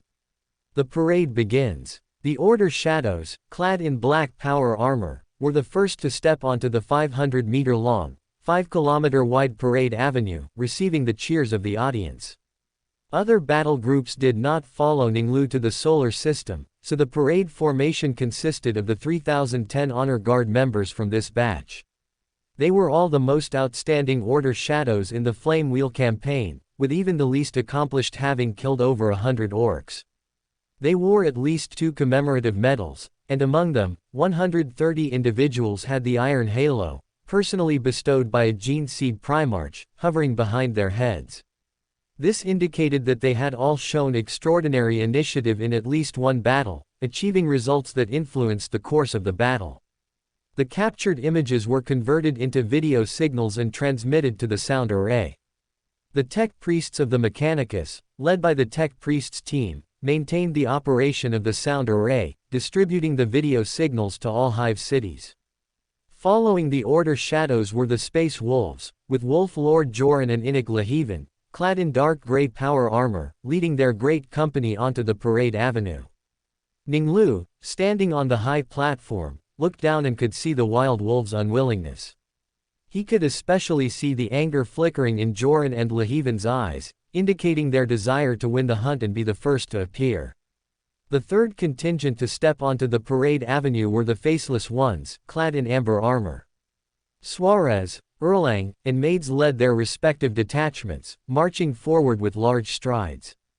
The Faceless Ones only joined the Flame Wheel campaign in its later stages, and they had no complaints about being placed last among the Astartes legions. The 3 Astartes legions were neatly arrayed below the high platform. The Terra citizens erupted in enthusiastic cheers. The Astartes were the main force of the Great Crusade launched by the Emperor, and they had reclaimed one lost colony after another for the Imperium. The propaganda machine launched by Mikado had also made them aware that it was the 11th, 6th, and 2nd legions that had fought desperately in the Flame Wheel star system, cleansing the evil Xenos. They knew that the Order Shadows, clad in black armor, were the fewest in number but stood at the center. This was because the Order Shadows had achieved the greatest results, and Gene Seed Primarch Ning Lu had personally slain a powerful orc warlord. On the right side of the formation were the Space Wolves in dark gray armor. They had suffered the most casualties, and their achievements were only second to the Order Shadows. On the left were the Faceless Ones in amber armor. They joined the war last, and Lord Hannibal was the last Gene Seed Primarch to return to the Imperium. Order Shadows, Space Wolves, Faceless Ones. In Iphigenia Hive City, a technical worker with calloused hands said to his 2 sons, "The next selection is coming soon. You must work hard to become an Order Shadow and fight for the Emperor. Shadow Moon Wolves are also good. His intelligent and quick-witted second son asked, why not Space Wolves or Faceless Ones? Lord Horus and Lord Ning Lu are not only the two Gene Seed Primarchs who returned earlier. More importantly, the Shadow Moon Wolves and the Order Shadows are the two legions with the greatest achievements. Next to him, another female technical worker said loudly, my son is one of the newly selected candidates. He came home to say goodbye before going to Luna. I heard him say that in the current selection, the top 20 belong to the Shadow Moon Wolves and the Order Shadows. In the past, the top 15 were Shadow Moon Wolves candidates, and the rest were from other legions. When Lord Ning Lu first returned to the Imperium, positions 16 to 30 were for the Order Shadows. Now, the first place is a Shadow Moon Wolves candidate, the second place is an Order Shadow, the third place is also an Order Shadow. She said proudly. The most excellent candidates all go to these two legions, the rest go to other legions. My son, Ethan, is second place. He will become an Order Shadow candidate, loyal to the Emperor, and serving Lord Ning Lu. The worker father who had spoken earlier exclaimed, that's truly amazing. He widened his eyes, looking enviously at the woman. As they conversed, on the parade ground, the ground rumbled, and the titans of the Mechanicus marched forward. Ning Lu looked down. The Titan's paint was not the green of the Morning Star Titan Legion, but the red of Mars. He understood that they were participating as a ceremonial force for the parade. Mikado had them participate to demonstrate the Imperium's strong military power, boost the morale of the Terra citizens, and encourage them to serve the Imperium more actively. The Imperial Guard marched in neat formation, advancing on both sides and beneath the Titans. They looked like ants beneath the giants' feet. After the Titans stood still, the Emperor's majestic voice rang out again, and the camera focused on the high platform. At the end of the celebration, honors will be awarded to the 3 Gene Seed Primarchs with the greatest achievements in the Flame Wheel campaign. My 3 sons, please step forward. Ning Lu, Russ, and Hannibal stepped out from beneath their banners, and under Manus's envious gaze, walked behind the Emperor. Ning Lu was in the center, Russ on the right, and Hannibal on the left. The Emperor turned, and he saw the light flickering in Manus's eyes. That was ambition, that was the passionate flame of desire to achieve great deeds. He contentedly shifted his gaze back to the 3 Gene Seed Primarchs in front of him. Chapter 256 The Lord of Mankind rewards Fire Wheel for participating in the Primarch War. 3 custodians in golden armor strode onto the high platform, each holding a tray. Each tray held 2 items. The smaller one was a golden eagle medal, surrounded by fiery red patterns, with each emblem's main design differing. The Lord of Mankind first picked up the middle medal, whose main design was a black longsword piercing an orc's head. The Lord of Mankind placed the medal on Ning Lu's black armor and said, Ning Lu, this medal symbolizes your beheading of the orc warlord, and judgment against the Xenos. The Lord of Mankind then walked to Lehman Russ, placing the medal with the wolf pouncing on an orc design onto his dark gray armor. Russ, it symbolizes your space wolves' fierce assault on the orcs, swiftly ending their filthy lives. Finally, the Lord of Mankind walked to Hannibal, placing the medal with the bear hunting knife cleaving an orc design onto his amber armor. Hannibal, this symbolizes you cleaving the orcs' filthy bodies with a bear hunting knife. Ning Lu's black eyes gleamed, more like slicing food with a dinner knife. As he pondered, Huang Laohan took out a circular object from the tray. It was similar to the iron halo Ning Lu had previously awarded to the most outstanding offspring in the Flame Wheel campaign. Its main body was a golden ring, connected to a vertical metal rod, allowing it to be hung on power armor. The difference was that a ruby was set at the top of the ring, and the ring was adorned with gilded laurel leaves. Ning Lu keenly noticed that the gilded laurel leaves were arranged in a specific pattern, and the ruby contained powerful energy. The Lord of Mankind held the ring and said, they are a more advanced version than the iron halo. I name them the golden halo. Like the iron halo, they have a built-in conversion force field generator. When attacked, the deflection force field automatically activates, generating an energy shield that can deflect laser cannon and missile attacks. The difference is that the energy contained within the ruby is more powerful, capable of even withstanding the attacks of annihilation cannons. Ning Lu knew that annihilation cannons were powerful weapons equipped by psionic titans, driven by alpha-level psychers as their energy source. The Ordo Sinister, composed of psionic titans, was an important force in Huang Laohan's hands, and the technology to forge them came from Huang Laohan himself. In a one-on-one battle, psionic titans were even more powerful than Eldar titans, far surpassing the titans participating in today's celebration. As he thought of this, he silently evaluated the golden halo in his mind. Very strong defense. Ning Lu bowed slightly, allowing Huang Laohan to place the golden halo on his back. This was only a temporary decoration, it required special treatment from a tech sergeant to fit snugly with the armor. Ning Lu's was even more special, he had to wait for the armor Ferrus Manus was forging for him. The Lord of Mankind then awarded golden halos to Russ and Hannibal respectively, after which the three custodians bowed to him and withdrew from the high platform. The Lord of Mankind walked to the center of the high platform, where two items were placed. One was a gray iron hammer, completely black, with lightning runes engraved on it. He picked up the gray iron hammer, walked towards Hannibal, and said, "This thunder hammer was crafted by my personal artisans. Unlike ordinary thunder hammers, it does not release energy in an instant to deliver a fatal blow to the enemy. It creates a special force field.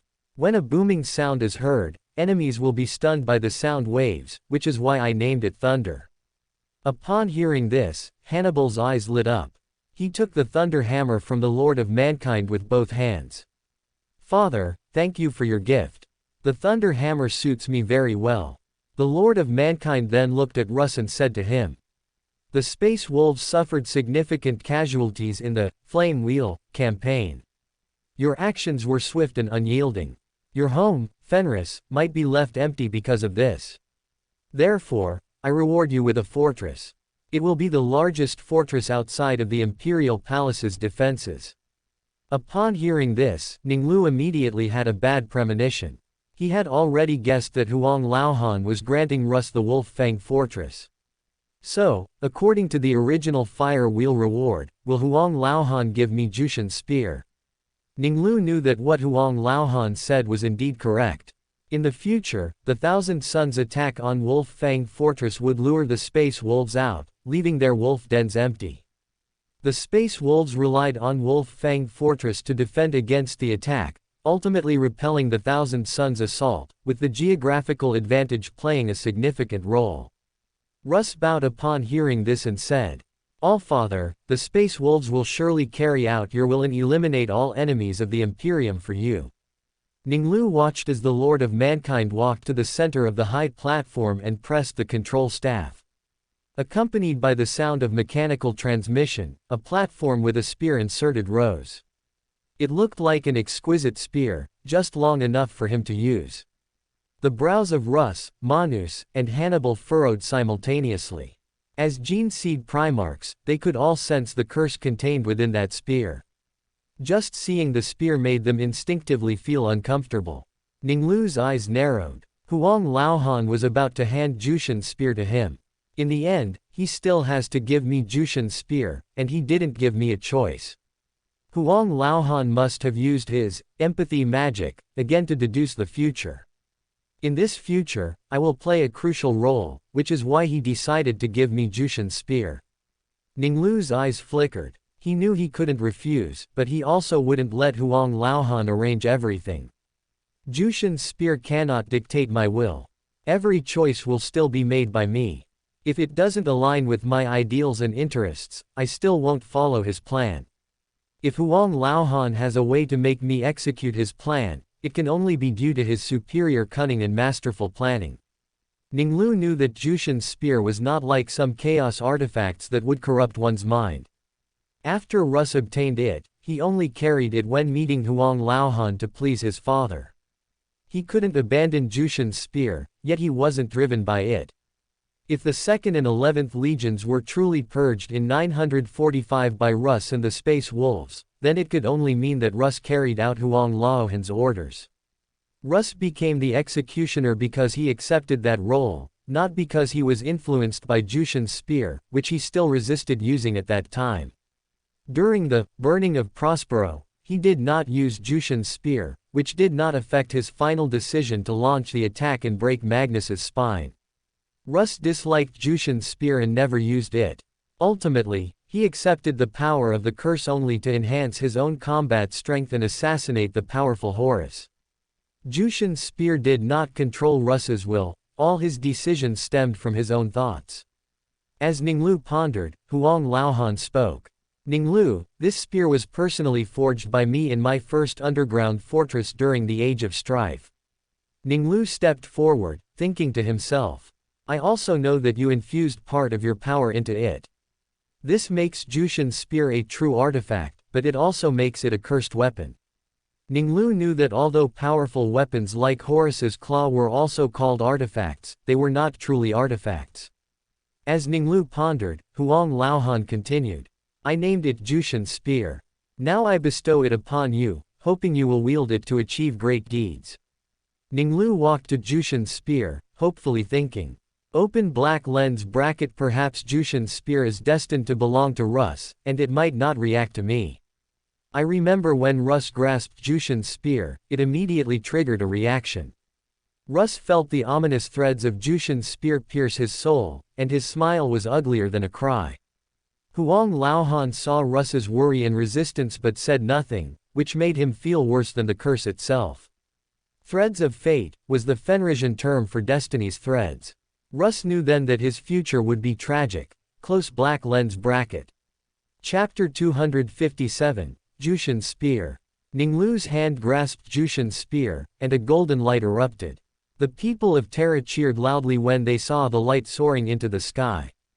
However, Ning Lu's face showed no joy, he frowned deeply, feeling a sense of revulsion from the Jushin spear in his hand. It was even more unpleasant than an ordinary person grasping a slimy snake or touching a disgusting insect. The discomfort made him want to throw it away, the farther the better. He knew this was an embodiment of Huang Laohan's destiny. The Cursed One, Ferrus Manus, Lehman Russ, and Hannibal's gazes had been fixed on Ning Lu. As Ning Lu's hand grasped Jushin's spear, they immediately sensed a mysterious change in the spear. Within the dazzling golden light it emitted, there was a hidden power that caused unease and revulsion. Russ's eyes were fixed on Ning Lu, a disgusting sorcerous power surrounding him, more loathsome than at any previous moment. Ning Lu's eyes flashed, and he looked coldly at Russ. Their gazes clashed, and then a figure appeared between them. Ning Lu withdrew his gaze and looked at Jushin's spear. Did Jushin's spear glow when Russ got it? After pondering for a moment, he couldn't find the answer in his memories. He only remembered that Jushin's spear had flashed with golden light when Russ dreamt on Fenris of two wolves meeting, a dream that symbolized his assassination of Horus. While Ning Lu was pondering, the golden light of Jushin's spear receded. He sensed that the repulsive feeling from the spear in his hand had slightly diminished, and he thought to himself. Open black lens bracket the curse of Jushin's spear should not affect me, who possesses the nation of disorder. It is infused with Huang Laohan's power. Can Huang Laohan possess me, like he did Guilliman through the Emperor's sword during the future, Nurgle War? Huang Laohan might not have the ability now, and even less likely to possess me, who has origin matter, but Huang Laohan might be able to spy on me through his connection with Jushin's spear. In the future, I must be careful. Every time I go to the nation of disorder, and when performing other actions that should be kept secret, I will temporarily discard Jushin's spear. Close black lens bracket. Ning Lu knew Jushin's spear could not be discarded. The Wolf King had tried countless times to lose and forget it. But no matter what method he used to try and get rid of it, the divine artifact, also known as Kyungudar, would always return to his side. At least it takes a good amount of time for Jushin's spear to find its way back, enough for me to do other things. As Ning Lu thought of this, his feeling of revulsion subsided slightly, and he looked at Huang Laohan. Huang Laohan seemed not to notice his aversion to Jushin's spear and turned directly away. Ning Lu wondered, open black lens bracket Huang Laohan didn't wait for my response. He knows very well that the Jushin spear he bestows as a reward will only be resisted by its recipient. Therefore, he did not wait for my response. Close black lens bracket. Ning Lu stared at Huang Laohan's back and heard him announce to the audience, the celebration is over. Then, he immediately turned and left. Ning Lu saw Mikado closely follow Huang Laohan and leave, and his eyes grew cold. Open black lens bracket indeed, Huang Laohan is that kind of person, he does what he thinks needs to be done. Even knowing that the recipient of Jushin's spear will feel uneasy, Huang Laohan will still hand this spear to the person he deems suitable, waiting for him to play his role. After handing it over to the chosen person, Huang Laohan seems to have completed all his tasks. In my memory, whether it was to Russ or to me, he didn't even give a single instruction. Close black lens bracket. Ning Lu then thought of past pleasant moments with Huang Laohan, those times when he had given him good things. Open black lens bracket Huang Laohan just thought they were most suitable for me. When I lacked ships, he gave me a relic-class battleship, and the ships he gave later were also to acknowledge my achievements, believing my legion was suitable. I created a persona for myself as someone who likes precious items, and he gave me items to maintain my enthusiasm. Close black lens bracket. The cold light in Ning Lu's eyes receded, and his expression returned to calm. Open black lens bracket. Although I don't care about Huang Laohan's attitude and had long expected it, such a reward that completely disregards my feelings is still disheartening. The have no choice thing is, I have no ability to resist his decision and can only temporarily accept it. If I want to avoid such coercion, I must advance my sequence and strengthen my power. When I have enough power, I will definitely reshape Jushin's spear. Close black lens bracket. Ning Lu collected his thoughts and walked towards Manus, raising Jushin's spear in his hand. Manus, as you can see, my armor needs a place to mount it. Unlike the Wolf King, who kept Jushin's spear locked away, Ning Lu would not waste it. Since he had it, he might as well make the most of it. He happened to have the extraordinary ability of throwing, and Jushin's spear was perfect. If he threw it, he wouldn't need to pick it up, it would automatically return. Even if it didn't, he wouldn't feel bad, though that was impossible. Ning Lu could keenly feel that there was some mysterious connection between him and the spear in his hand, similar to the connection established with association, but also different. He could clearly perceive the connection established by relationship, but the connection with Jushin's spear was much more vague. Manus frowned, looking at Jushin's spear. He wanted to advise Ning Lu to use this uncomfortable spear less, but then he remembered that it was a gift from his father. Manus ultimately did not offer any advice. He said, I understand. Then, the 4 Gene Seed Primarchs descended from the high platform and walked towards the Primarch villa.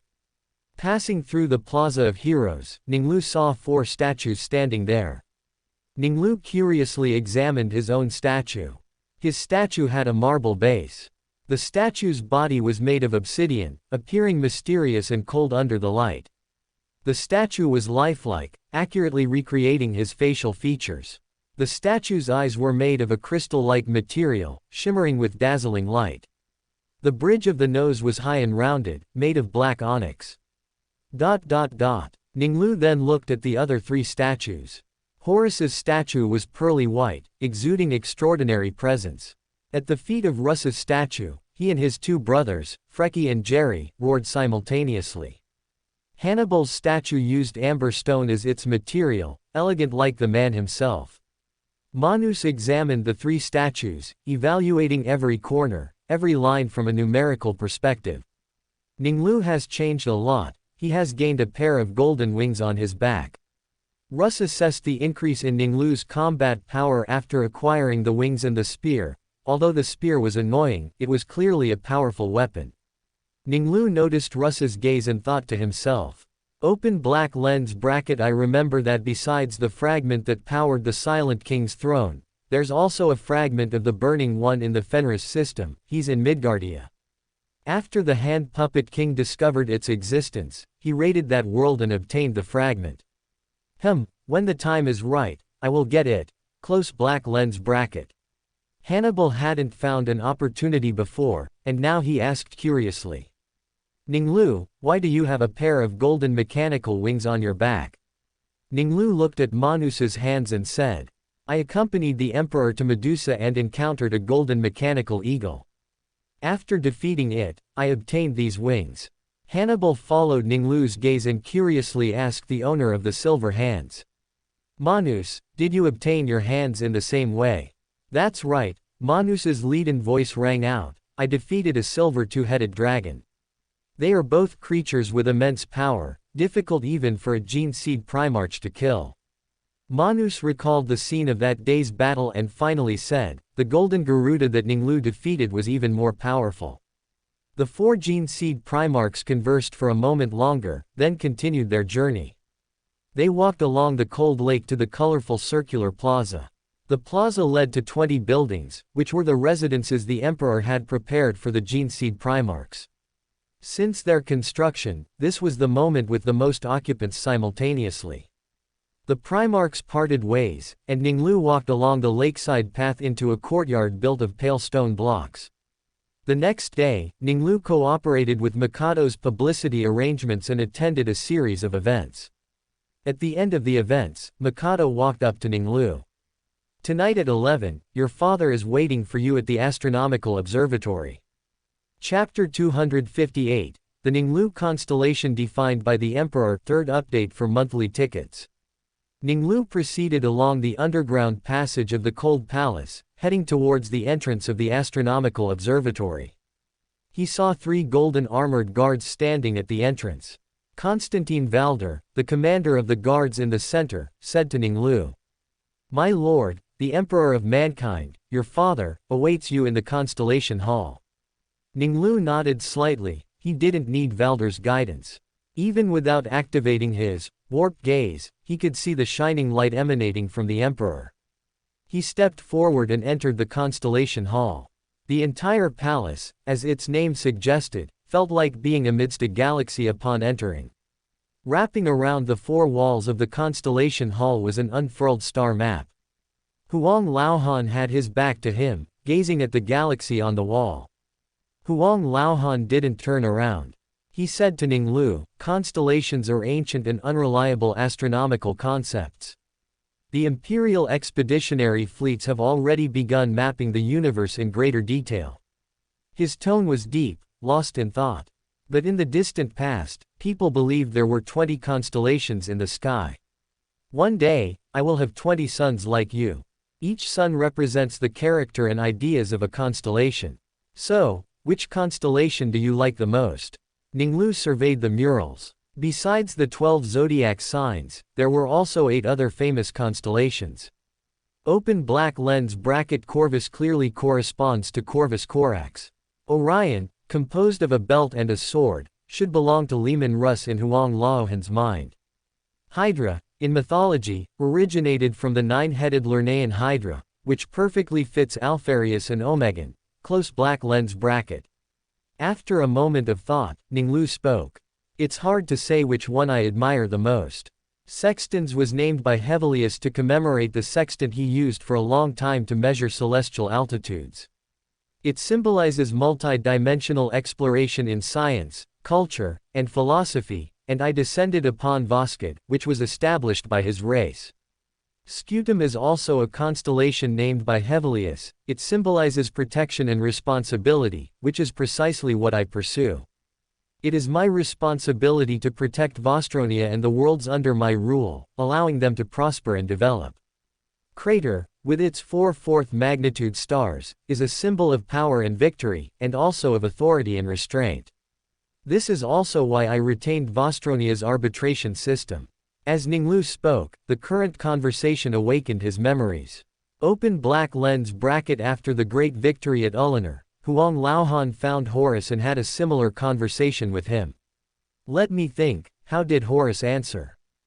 I'll tell him in advance, and when Huang Laohan hears what Horus says again, his expression will surely be wonderful. Close black lens bracket. Thinking of this, he spoke quickly. I like Leo, it has a regal majesty. Scorpio is heavily armored and well equipped. When he came to Taurus, he made a slight alteration. Although Taurus is stubborn, I also admire its tenacity. Libra caters to my pursuit of balance. Ning Lu then thought of the constellation Huang Laohan defined for Horus, and the ring he gave him, and he already guessed the reason Huang Laohan had called him today. Open black lens bracket Huang Laohan has clearly assigned me to one of the 20 constellations and is about to give me my ring. I only remember Horus being defined as Sagittarius by Huang Laohan. Close black lens bracket. Ning Lu's eyes flickered. He pointed at the centaur with the bow. It was a galloping warrior. It will surely be interesting when I preemptively say what Huang Laohan will say to old he. I like the invincible Sagittarius, it is the most warlike constellation. Strong, ruthless, flamboyant, agile, and never retreating until its goal is achieved. In ancient times, it was the greatest constellation symbol. It symbolized centaurs, iron cavalry, and hunters on the battlefield. The emperor suddenly turned, his eyes flickering, staring at Ning Lu. Ning Lu's expression was normal as he continued. The crimson bow of a magnificent steed was once the most powerful weapon of an era, sweeping all before it. As time passed, myths molded knights and steeds into one, creating the image of the centaur. It is the perfect combination of man and war machine. I command 1,000 armies, like a centaur galloping across the battlefield. After Ning Lu finished speaking, he looked at Huang Laohan, who remained silent for a long time before speaking. I appreciate your choice, but what surprises me is that you didn't mention another constellation. The constellation I believe suits you best. His golden eyes stared at the golden wings behind Ning Lu. Pegasus is the constellation that best represents you and suits you most. In Greek mythology, after Perseus killed Medusa, the nimble and winged Pegasus flew out. You, on Medusa, killed the golden mechanical eagle and gained golden wings, corresponding to the myth. The emperor shifted his gaze back to the mural, raising his hand to point at the stars. Do you see this painting? To rule the galaxy is humanity's inherent right. These bright spots in the sky will one day belong to us. The emperor looked up, his gaze piercing through the dome, through the thick industrial smoke, and said with fervor, "Imagine, Ning Lu. Every planet possesses a unique culture, and we will establish a magnificent and splendid nation on every single one. Without bloodshed, sacrifice, or the brutal oppression of Xenos, as long as no major mistakes are made, this is not a dream." The emperor withdrew his gaze, his golden eyes fixed on Ning Lu. Pegasus possesses the courage to overcome all difficulties, and the wisdom to wield its extraordinary power. You are Pegasus, you will bring destruction to all enemies of humanity and bring me victory from the battlefield. As Huang Laohan spoke, he extended his left hand towards Ning Lu, opening his palm to reveal a golden ring. Ning Lu looked at the ring.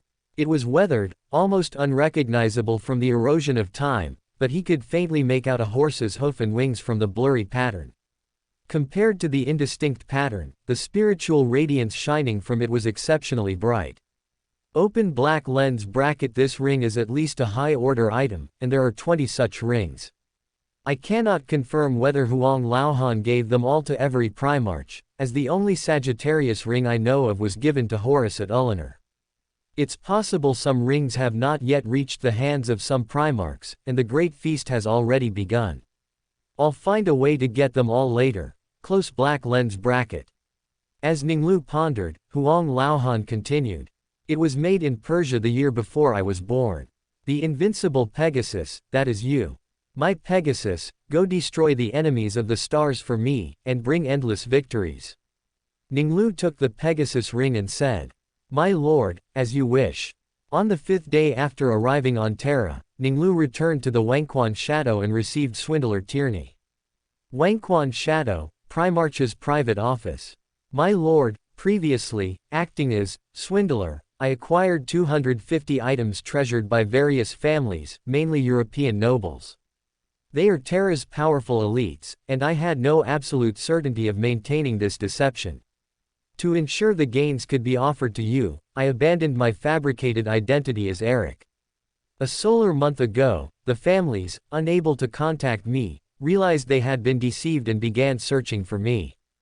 Tierney frowned deeply. He had still underestimated the influence of Terra's various noble families. Once they united, his spaceship was forced to leave Terra to hide. To avoid exposure, and more importantly, to avoid causing you trouble, I secretly brought only these 5 portable items this time. Please dispatch a vessel, my lord, to receive them. Ning Lu shook his head slightly and said, there's no need for such trouble.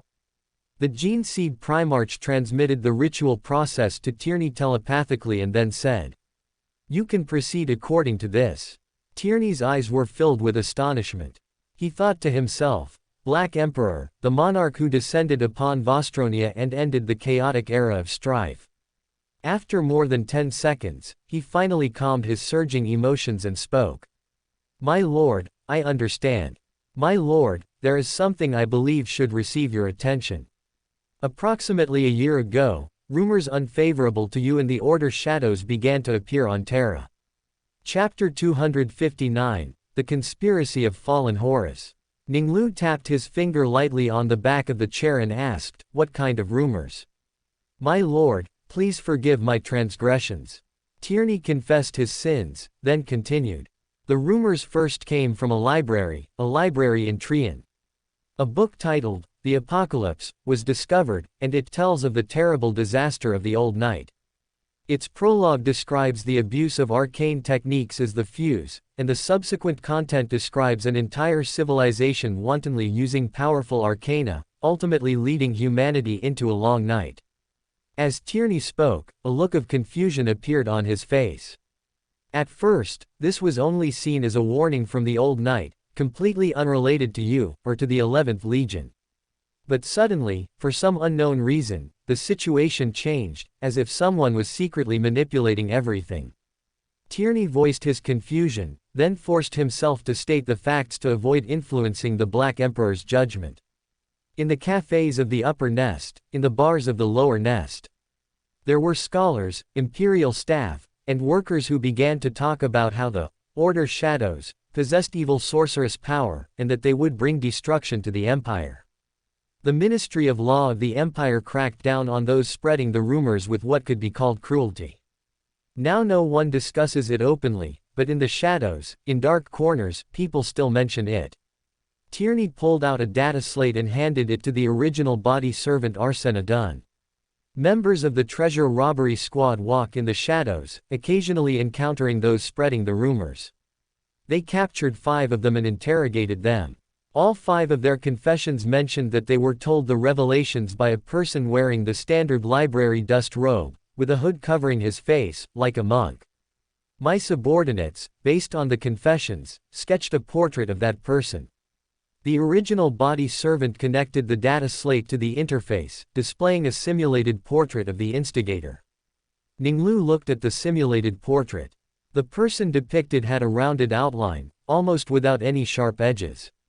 Wrapped in a milky white robe, he looked like an obese person who had lost a lot of weight in a short period, his former bloated body suddenly becoming loose and flabby. His figure was like a ghost. Ning Lu looked at the simulated portrait, lost in thought. Library, revelation, arcane sorcery, accusations of Order Shadows sorcery, rounded, sudden weight loss, ghost-like body. A flash of inspiration struck his mind, and he asked, besides the Order Shadows, are there also rumors about the 15th Legion? Your wisdom is evident, my lord. Tierney looked at the Black Emperor with admiration. He personally led the army to conquer the Flame Wheel, and then went to Medusa, countless light years away from Terra, yet he could still know the situation on Terra. Starting 9 months ago, the rumors spread to the 15th Legion, accusing both legions of being evil spirits who dabbled in sorcery. Upon hearing this, Ning Lu already guessed the mastermind behind it, the fallen Horus. He remembered that after Horus fell, in order to eliminate the greatest threat in his heart, the 1,000 sons who wielded psychic power. Psionics were the bane of chaos demons. Guilliman and other loyalist Gene Seed Primarchs, upon discovering this, unanimously abolished the Edict of Nicaea, issued by the Emperor. The Thousand Sons, as the legion with the most psychers, were the greatest weapon against chaos attacks. Horus considered them the primary threat. Ning Lu remembered that the fallen Horus, in order to eliminate the greatest threat, used the instability of warp time and space to return hundreds of years earlier and begin to lay out his conspiracy. He spread the image of the Thousand Sons as terrifying sorcerers throughout the empire, reinforcing the image of the wolves as executioners. He also possessed Caspel Ansbach Hausa, traveled to Fenris, and misled Leman Russ and the wolves into believing that it was the work of Magnus's original body servant, Aemon, further deepening the rift between the two legions. Finally, Russ's last warning to Aemon naturally did not reach Magnus. Ning Lu believed that, putting aside positions, this was a brilliant conspiracy meticulously planned by Horus over hundreds of years. Fallen Horus achieved his goal, eliminating the most threatening Thousand Sons, and also causing heavy losses to the wolves in battle. Although there were reasons such as Magnus destroying the webway and Tzeentch manipulating from behind the scenes, Horus's layout was also indispensable. What Ning Lu didn't expect was that the conspiracy now pointed directly at him. Horus seemed to view him and his legion as a greater threat. Open black lens bracket because my legion has a large number of extraordinary individuals, and the sun pathway can cause powerful damage to demons. From the perspective of fallen Horus, the extraordinary individuals of the 11th Legion are all psychers. The number of Order Shadows exceeds that of the Thousand Sons, and the total number of extraordinary individuals and psychers may also exceed the latter, thus being regarded as the greatest threat. Close black lens bracket. Thinking of this, Ning Lu turned his gaze to Swindler and spoke. I understand. I will handle this matter. You do not need to follow up further. The treasure robbery squad was not suitable for handling such matters. Ning Lu decided to let the assassins led by the assassin Maria Kurnikova take over. Fallen Horus had just begun to lay out his conspiracy. He did not dare to show himself and kill wantonly. It just so happens that I have gathered the instigator potion. I hadn't thought about where Maria and the others would use their abilities after their advancement, but now it's a good opportunity for them to clean up the organizations developed by Horus. As you command, my lord. Tierney accepted the order, then secretly left the Wenquan shadow. While Tierney ordered his subordinates to construct the altar, Ning Lu returned to the surface of Terra to continue assisting Mikado's publicity campaign. On the 6th day of Ning Lu's arrival on Terra, the original body servant received a request for a meeting from Violet, the matriarch of the Vischer family, a navigator clan. That evening, Ning Lu met Violet Vischer at the villa. The Vischer family's representative colors were blue and crimson. Violet wore a blue silk robe, with crimson threads embroidered on the collar, cuffs, and other areas. Violet wore precious jewels on her forehead, covering her third innate eye. After they were seated, Ning Lu looked at Violet. She was young and showed no signs of mutation. With fiery red hair, a slender figure, and a neck as elegantly curved as a swan's. Ning Lu knew that navigators, due to their unstable genetic structure and reliance on inbreeding, were all mutants. The rate and order of mutation varied among families and individuals, but the accumulated mutations would eventually transform them into creatures resembling humanoid toads, known as elders. The mutated appearance of the elders was not suitable for public display, so the elders chose a patriarch or matriarch to serve as their public representative. Patriarchs and matriarchs were selected and carefully examined from the embryo stage to ensure no signs of mutation, unless the mutation was in a positive direction, such as being exceptionally beautiful or graceful. Matriarch, what is the purpose of your visit? Violet smiled elegantly, her red lips parting slightly. Lord Ning Lu, the Vischer family wishes to ally with the 11th Legion and serve you. Chapter 260 Emulating the Wolf Lord, Establishing the Shadow Guard. Ning Lu did not reply immediately. He looked at the Grand Matriarch Violet and recalled the information on the Vischer family. Although the Vischer family was ancient and wealthy beyond compare, with their palace on Terra considered one of the finest buildings ever, they did not linger in the political struggles of Terra. They focused on collecting knowledge, especially knowledge regarding the latest celestial data. The Vischer family stationed their navigators on ships far from the Imperium of man's borders, serving rogue traitor dynasties and distant explorer fleets.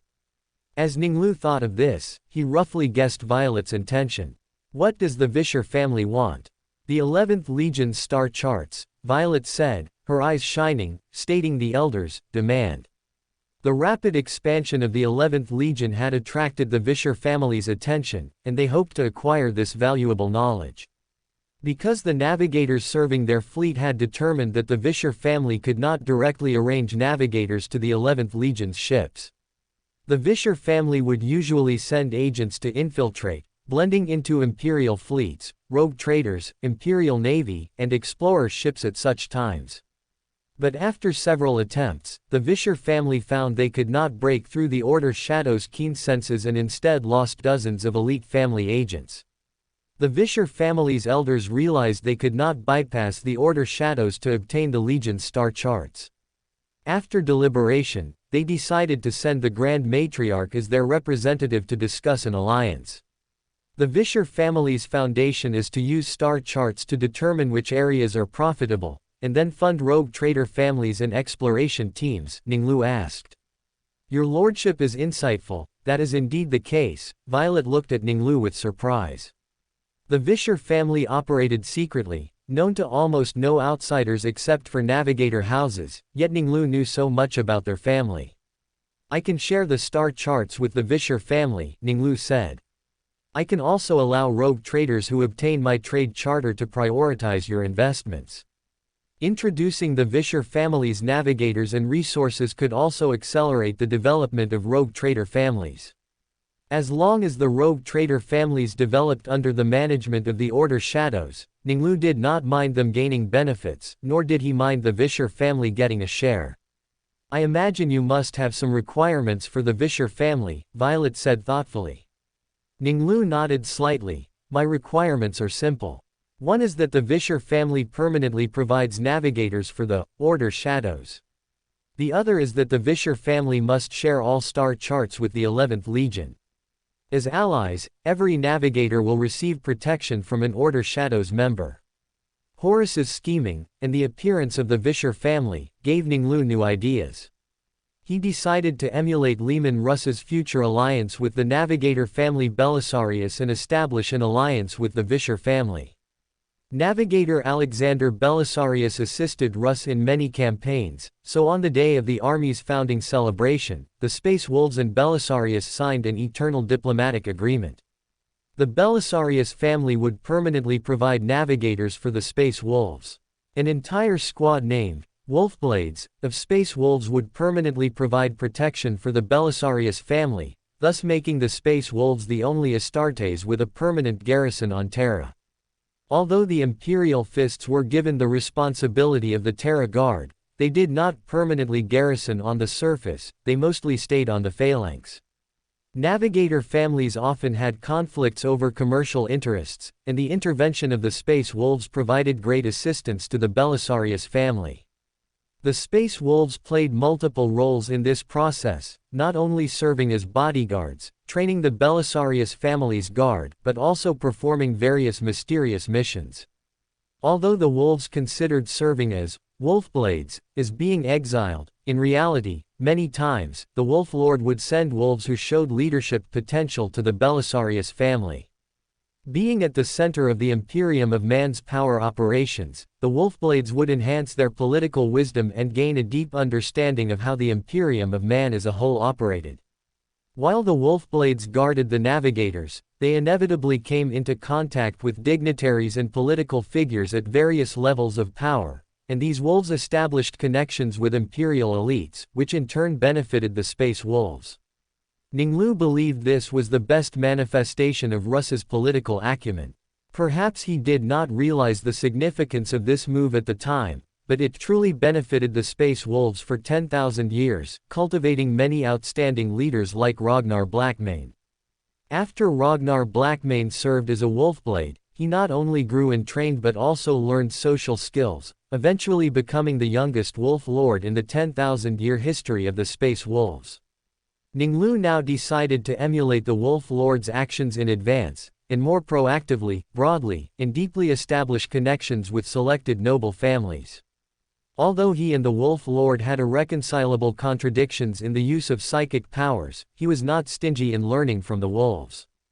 Compared to the Belisarius family, the Vischer family was not keen on Terra's power struggles, with only a few family members residing on Terra, so their political training would be weaker, but they were more adept at commerce and intrigue. For political aspects, Ning Lu would select other families.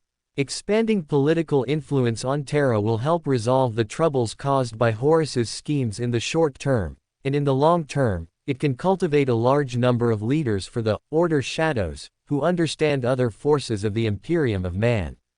Do you have no other conditions? Violet frowned slightly. As an excellent diplomat and businesswoman, she felt puzzled. The Gene Seed Primarch's demands were fewer than she expected, yet offered better treatment. No, Ning Lu replied simply. Praise your generosity, Violet smiled gracefully, offering her praise. Please give me some time, I will reply to you as soon as possible. Ning Lu nodded slightly, knowing that Violet would discuss with the Vischer family's elders to make the final decision. Arsena Dun will represent me to discuss the subsequent details with you. After Violet left, Ning Lu informed his original body servant of his thoughts. The student of ratiocination pondered for a moment before praising, My lord, this move will benefit the Legion for a long time in the future. You contact Barton, I will station a team of Order Shadows with the Drake family. They, and the Order Shadows stationed with the Vischer family, will all be called Shadow Guards. In Ning Lu's memory, the future Drake family was more powerful than they were now and continued until the Great Rift opened. The Drake family held high positions in the Astra Militarum for generations, with almost every generation having a family member serving as a Lord Commander of the Astra Militarum. Lord Commanders were the highest commanders of the Astra Militarum in the 5 imperial sectors, above them was only the Grand Marshal of the Astra Militarum. Sometimes, the leader of the Drake family would even serve as the Grand Marshal of the Astra Militarum, ranking among the High Lords. The Drake family's long-term hold on high positions in the Astra Militarum not only stemmed from the military quality cultivated by generations of excellent family education but also indicated the family's unique strengths in politics and diplomacy. The Order Shadows stationed with the Drake family would not only understand the Astra Militarum's operational mechanisms from the top but also facilitate smoother communication during coordinated operations. Being at the center of power on Terra would also allow them to gain political and leadership training. The next day, Barton Drake, who happened to return to Terra to handle affairs, received a message from the original body servant. Feeling so honored, he rushed to the villa that night to express his gratitude to the Gene Seed Primarch. My lord, the Vostronia warriors you sent to guard me previously saved my life in the recent Magna campaign. Now you are sending Order Shadows to guard the Drake family members, your favor deeply honors me, and I have no way to repay it. Barton knelt on one knee, placing a hand on his chest according to Vostronia etiquette. The Drake family will serve you for generations, taking you as our lord. I accept your fealty, Ning Lu said, then helped up the excited auxiliary army veteran. 3 hours later, Barton, who had returned to his mansion, announced to his family members. From today onwards, the Drake family will serve Gene Seed Primarch Ning Lu as their lord, and the Order Shadows Legion insignia will be added to the family crest. After the Vischer family's elders heard Violet's report, they eagerly accepted the Gene Seed Primarch's generous terms. 3 days later, original body servant Arsena, representing Ning Lu, signed an alliance with the Vischer family. Ning Lu selected 54 Order Shadows from the Honor Guard who showed excellent leadership potential to become the first batch of Shadow Guards, sending them to the Vischer and Drake families respectively. Chapter 261, A Casual Throw of Jushin's Spear, 3rd Update, Seeking Tomorrow's Monthly Tickets. On the 23rd day of Ning Lu's arrival on Terra, he received news from Ferrus Manus that the armor being forged for him was complete. Ning Lu then went to the courtyard where Manus resided to receive his armor. Upon entering the courtyard, he found that Manus had transformed the entire courtyard into a small forge. Manus stood before a massive furnace, attended by several individuals, one of whom was a tech priest in a rust-red robe. As Ning Lu stepped into the courtyard, Manus turned his head to look. The tech priest then turned to look as well, and after identifying Ning Lu as a gene seed Primarch, the sound array device on his faceplate emitted a mechanical, synthesized voice. This unit tech priest Malevolus greets gene seed Primarch, Voskid Monarch, Lord Ning Lu. Ning Lu nodded to tech priest Malevolus. Malevolus, your forging skill is admirable. Forging armor for you is this unit's honor. As the tech priest's synthesized voice faded, Manus spoke in a leaden tone. Malevolus is the finest craftsman in the Imperium. He participated in the creation of both your armor and mine. His silver coin-like eyes were deep. The armor of the first returned son, Horus, was also forged by him. Ning Lu saw Manus donning a new set of armor, and he could already discern the future shadow of the Gorgon armor within it. A high gorget rose behind his head, adorned with rivets on its silver edge. His shoulder pad bore the emblem of a gauntlet, crafted from a single piece of hand-hammered alloy, while a thick iron curtain cape hung from his other shoulder. The back of the battle armor was an assembly of various tools, though it had not yet been equipped with various invented weapons. Lord Manus's skill is admirable. This unit has gained much. This unit has received inspiration from the god of all machines. This unit will bring its skills back to Mars. I believe new armor will be born soon. Ning Lu knew that the Imperium's Iron Cavalry Terminator armor's prototype came from Manus's armor, and it was a model developed after Malevolus brought its prototype data back to Mars. Ning Lu then, with the help of the tech priest, donned his armor. His armor was entirely black, the biggest difference from Manus's armor being the attached iron-scale kraken scales and a faint, shadow-like emblem on his chest. Every surface of the armor was hand-forged, exquisitely crafted.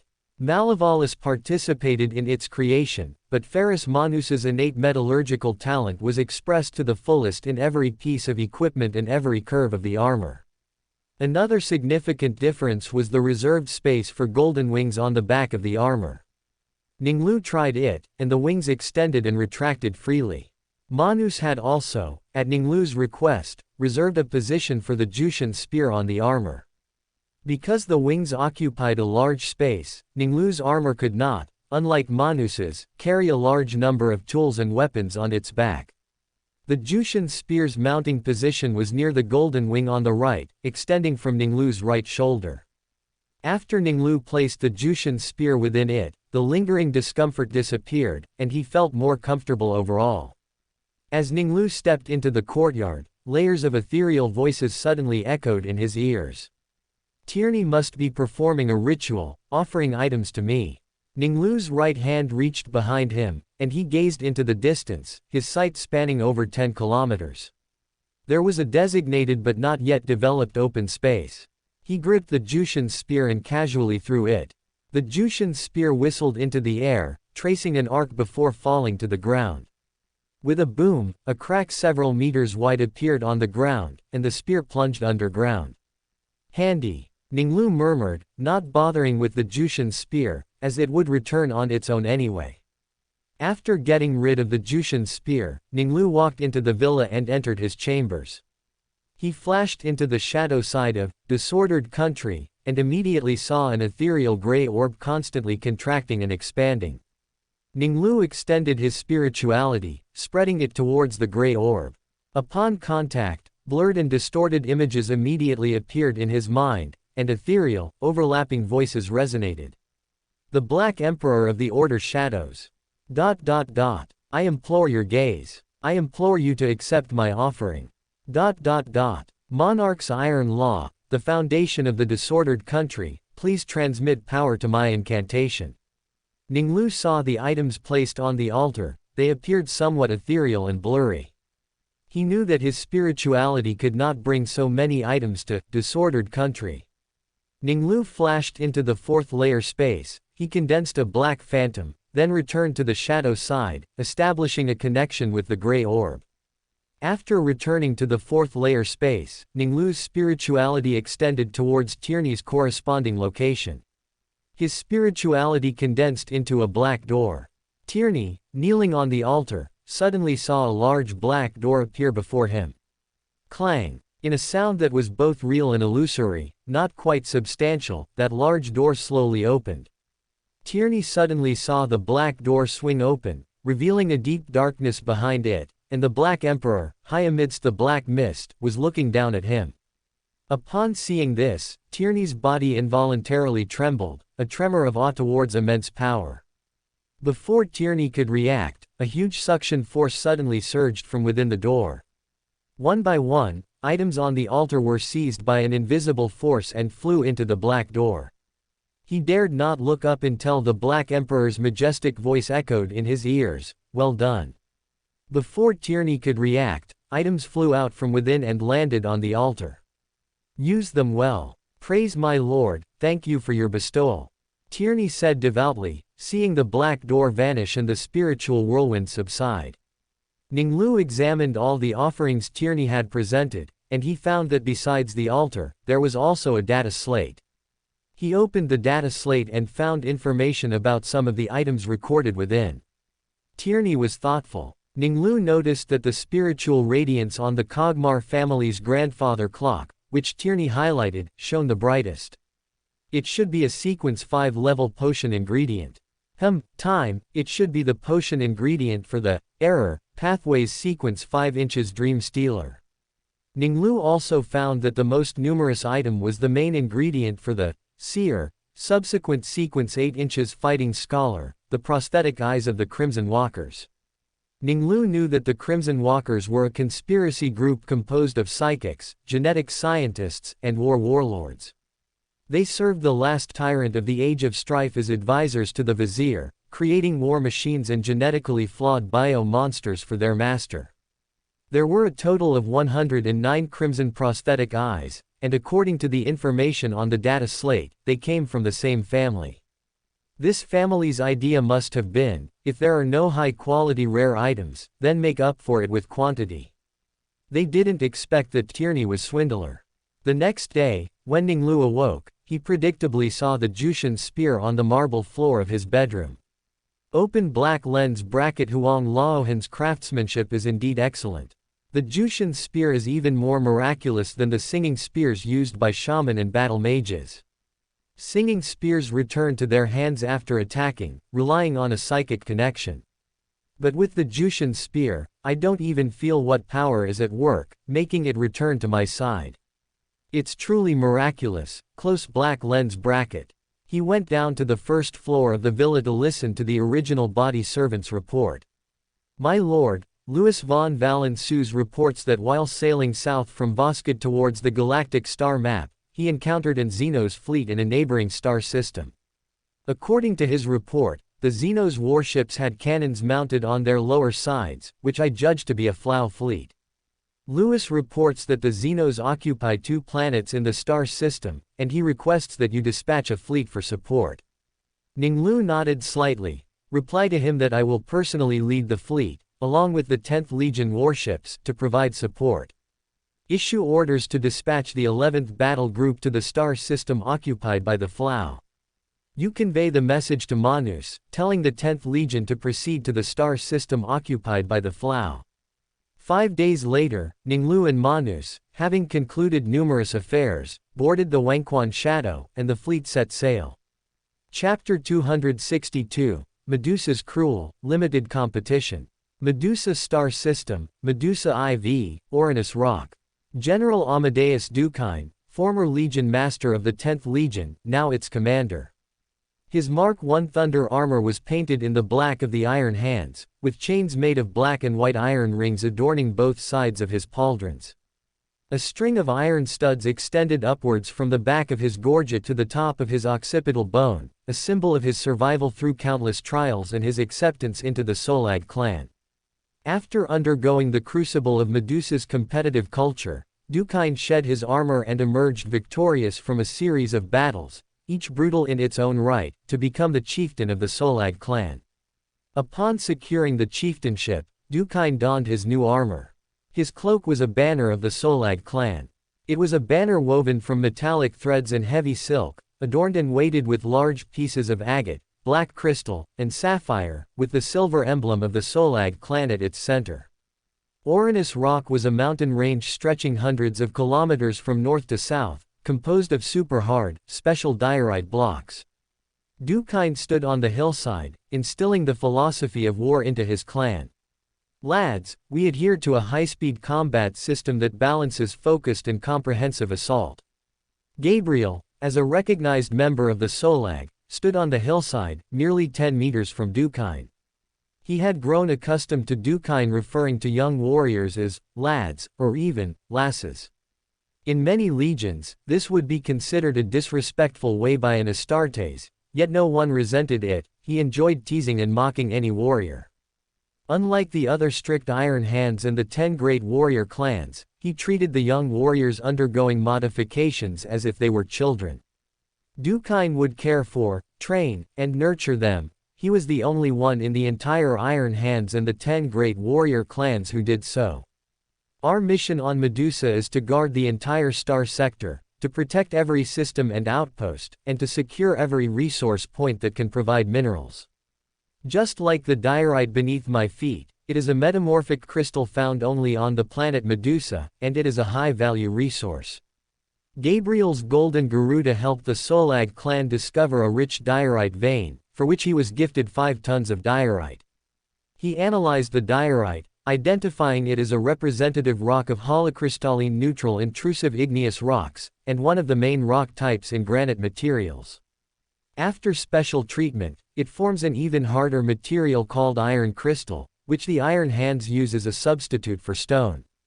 After concluding today's collective instruction, Dukind said with a smile, "Lads, dismiss and eat."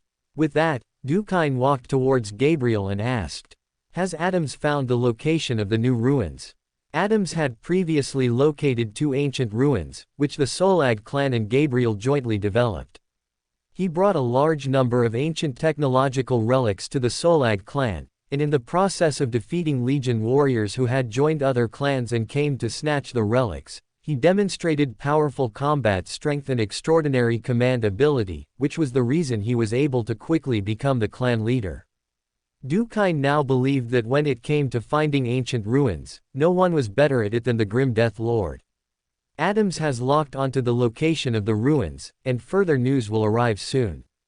Hearing Gabriel say this, Dukind burst into laughter. "That's excellent news," he said, taking a plate from an attendant and handing it to Gabriel. "Eat your fill, then we'll set off and get our hands on all the good stuff." Gabriel took the large Medusan plate, which held a local delicacy known as black worms.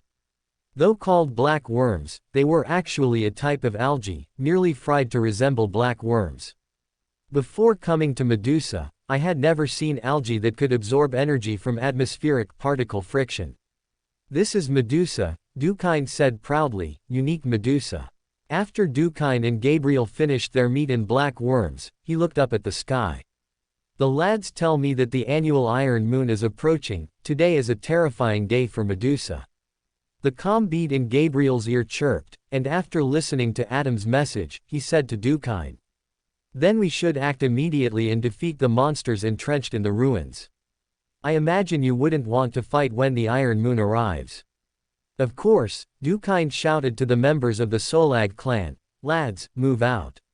Steel workshops over 100 meters long, mixed with dozens of vehicles pulled by Uruk mountain beasts, set off for their destination. The Uruk mountain beasts were physically somewhere between giant leopards and primates. They were several meters tall and had broad shoulders.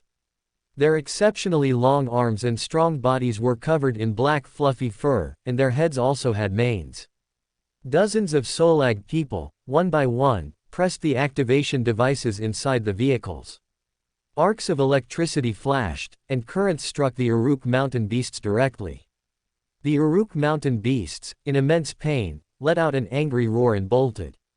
The engines of the great steel vehicles roared, driving around the Uruk mountain beasts. After the Solag clan's convoy had traveled 10 kilometers, red alarm runes flashed wildly on the screen in front of Dukind. Gabriel looked at the identification runes. The encountered convoy's emblem had outward-facing cogs around its periphery, with a skull embedded in the center. Avini. Gabriel Santos Avini. Dukine had a deep impression of Gabriel Santo. The Gene Father treated all Iron Hands and Medusans equally, showing no favoritism towards anyone. Santos was the sole exception. He was Lord Manus's most beloved subordinate, the first Medusan to undergo gene modification. Storm and Warhammer. Dukine had grown accustomed to Medusa's conflicts. When two clans encountered each other, the first greeting they exchanged was artillery bombardment. Lord Manus encouraged such conflicts. Competition was the force that drove Medusa's progress. With that, the Avini clan's great steel vehicles opened fire first, their large-caliber cannons unleashing a dense barrage of shells at the Solag convoy. A shell, trailing a blinding light, slammed into an Uruk mountain beast. With a boom, the massive beast was blown into a mist of blood. Countless shells smashed into the great steel vehicles, tearing open gashes. After the Avini clan's first round of bombardment ceased, Dukine issued a command. Unleash the storm. The Solag convoy's prepared artillery roared, launching an attack on the Avini clan's convoy. Standing nearby, Gabriel watched as 100 shells slammed into the same great steel vehicle, sending the 100-meter-long vehicle flying into the air. He saw a section of the great vehicle catch fire, and a tall, robust figure burst through the door, struggling to crawl out of the flames. Clearly, that was an Astartes, a warrior of the 10th Legion. Gabriel frowned slightly but said nothing. Open black lens bracket. Although I follow my lord's command to understand Medusan culture, I still find it difficult to accept this brutal form of competition. Lord Manus's philosophy is completely different from my lord's. It's hard to imagine my lord would allow the Order Shadows and the Vostonians to engage in such brutal competition. Close black lens bracket. Gabriel forced himself to focus on Dukine's tactics. Under his command, the Solag clan's great steel vehicles advanced one by one. The great steel vehicles spread out, drawing fire, while other great vehicles seized the opportunity to attack. Dukine calculated precisely, and before the great steel vehicle drawing fire suffered heavy damage, he ordered it to quickly circle to the side, with the second vehicle taking its place.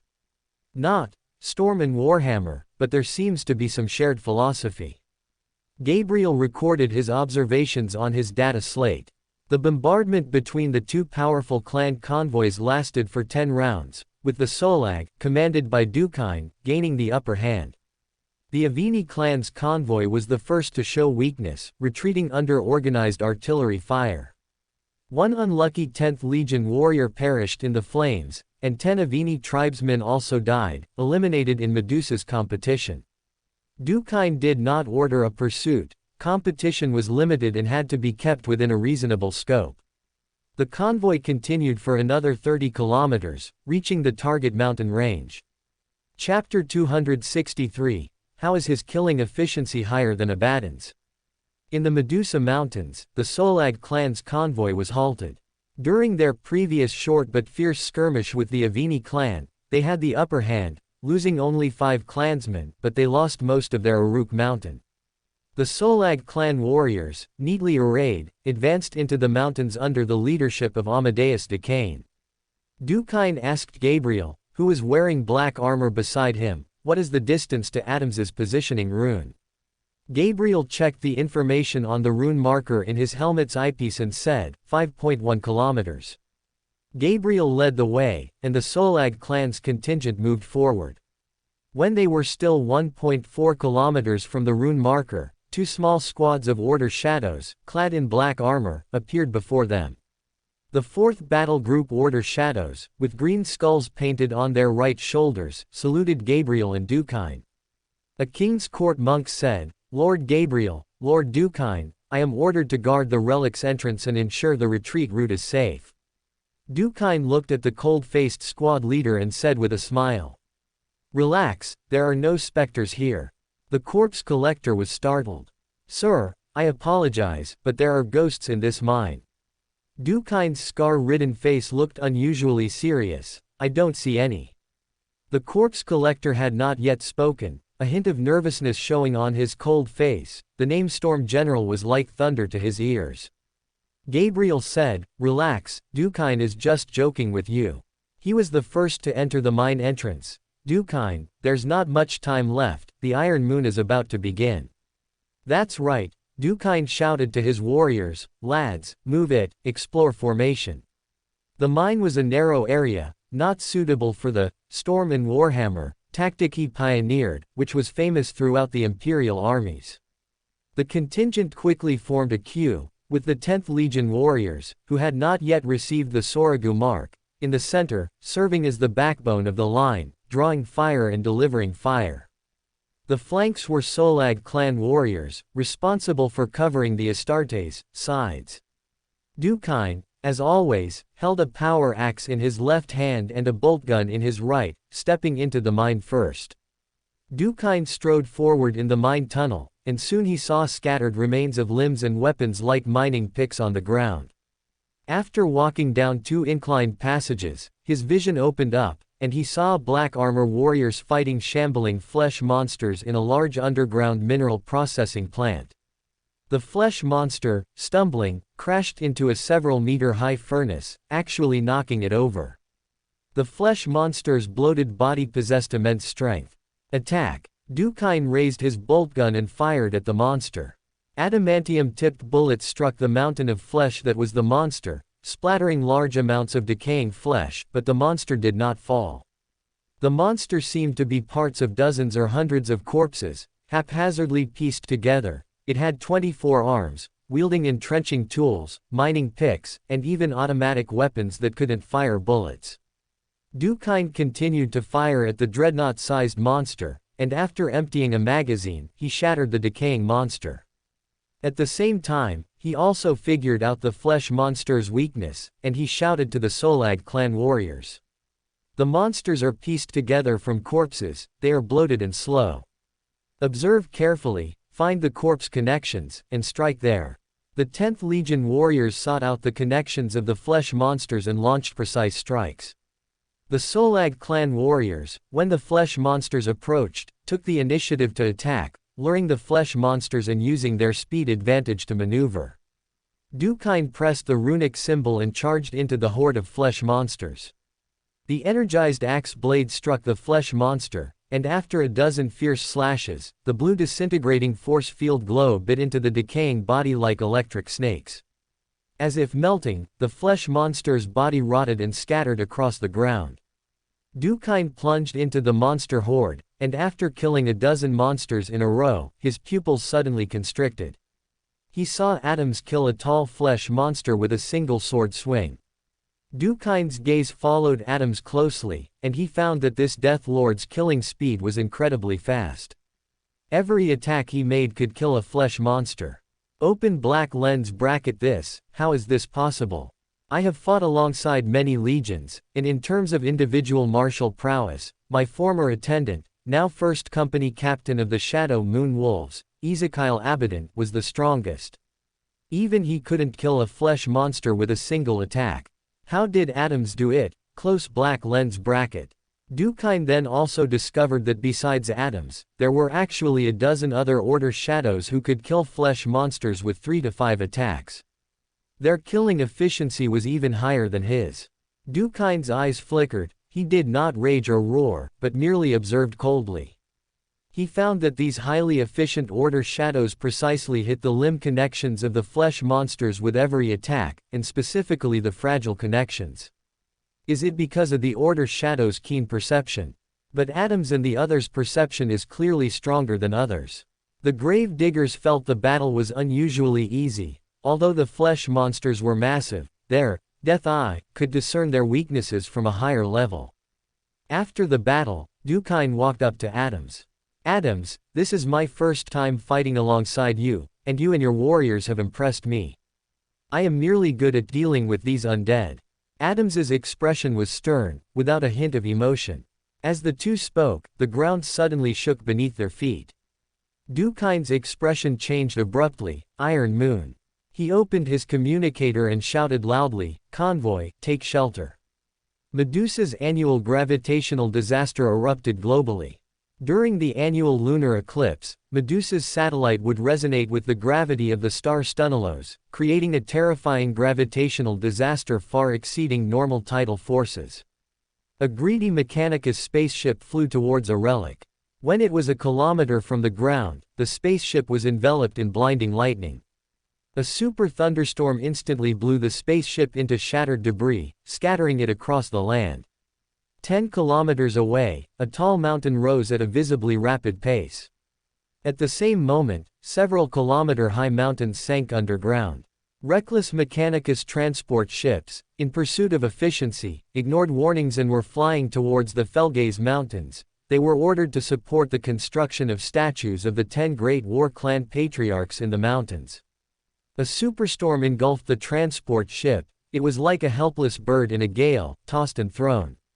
Accompanied by the tech priest's screams, the transport ship was torn apart 10 kilometers in the air, its fragmented hull swept away by the wind. The Felgaze Mountains on the ground were one of the few areas on Medusa completely unaffected. This was not natural, but the result of careful design. A super-gigantic stasis field generator from the Dark Age of technology generated a powerful field covering the entire mountain range. The Iron Hands tech sergeants building the statues continued their work indifferently, ignoring the young people from smaller clans surging into the mountains. They engaged in brutal combat, hoping to catch the Iron Hands' attention and gain an opportunity to serve Gorgon. The Iron Moon transformed Medusa's surface, with 100 new mountains forming and 100 disappearing. The relic atoms discovered only vibrated for a few hours before subsiding. The next day, Gabriel, emerging from the relic, gazed into the distance and realized that a tall mountain he had passed on the way there had vanished. Terrifying natural power. Compared to the deaths caused by the disaster, the conflicts of the Medusans are insignificant. The Iron Hands are constructing monasteries for various clans. Future young Medusans will undoubtedly strive with all their might to become Iron Hands and gain protection. As Gabriel pondered, his communicator beeped, and intermittent communication sounds began. Signal unclear, repeat. He shouted to the sound array master, just as Dukine walked to his side. It's an order from Gorgon, commanding you and me to go to a neighboring star system of Vostronia to jointly resist the Xenos Flow. After relaying the order, he added, the Iron Hands, ships are prepared for signal anomalies. Lord Ferrus Manus's design. You are welcome to board my ship and travel together. Dukine looked at Adams, who had emerged, and continued, it's a pity Lord Ning Lu didn't summon his 4th battle group. I am disappointed I couldn't fight alongside you. The Death Lord's expression was calm, but a flicker of disappointment passed through his eyes. There will be opportunities. Chapter 264, Mimic Chamber 3rd update for monthly pass. The 33rd Expedition Fleet and the 52nd Expedition Fleet assembled in the Sidai system, adjacent to Vostronia. Gabriel and Storm General Amadeus Dukine traveled together on a Stormbird to the Wenquan Shadow.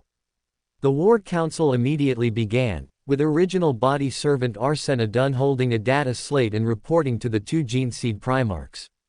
According to the intelligence provided by rogue traitor Louis von Valen-Suze and the Augur Matrix scan results, the Flow fleet consists of 8 battlecruisers. Given that the Flow raiding fleets typically appear in pairs of 2 battlecruisers, and considering that before our lords returned to the Imperium, he repelled alien raids on the Vostronia star system, I deduce that they have once again accumulated strength and are looking for an opportunity to launch an attack. Ning Lu nodded slightly, acknowledging the deduction of the student of ratiocination. He looked at Ferrus Manus, lightly tapping his fingers on the east and west sides of the Sidai system's holographic image.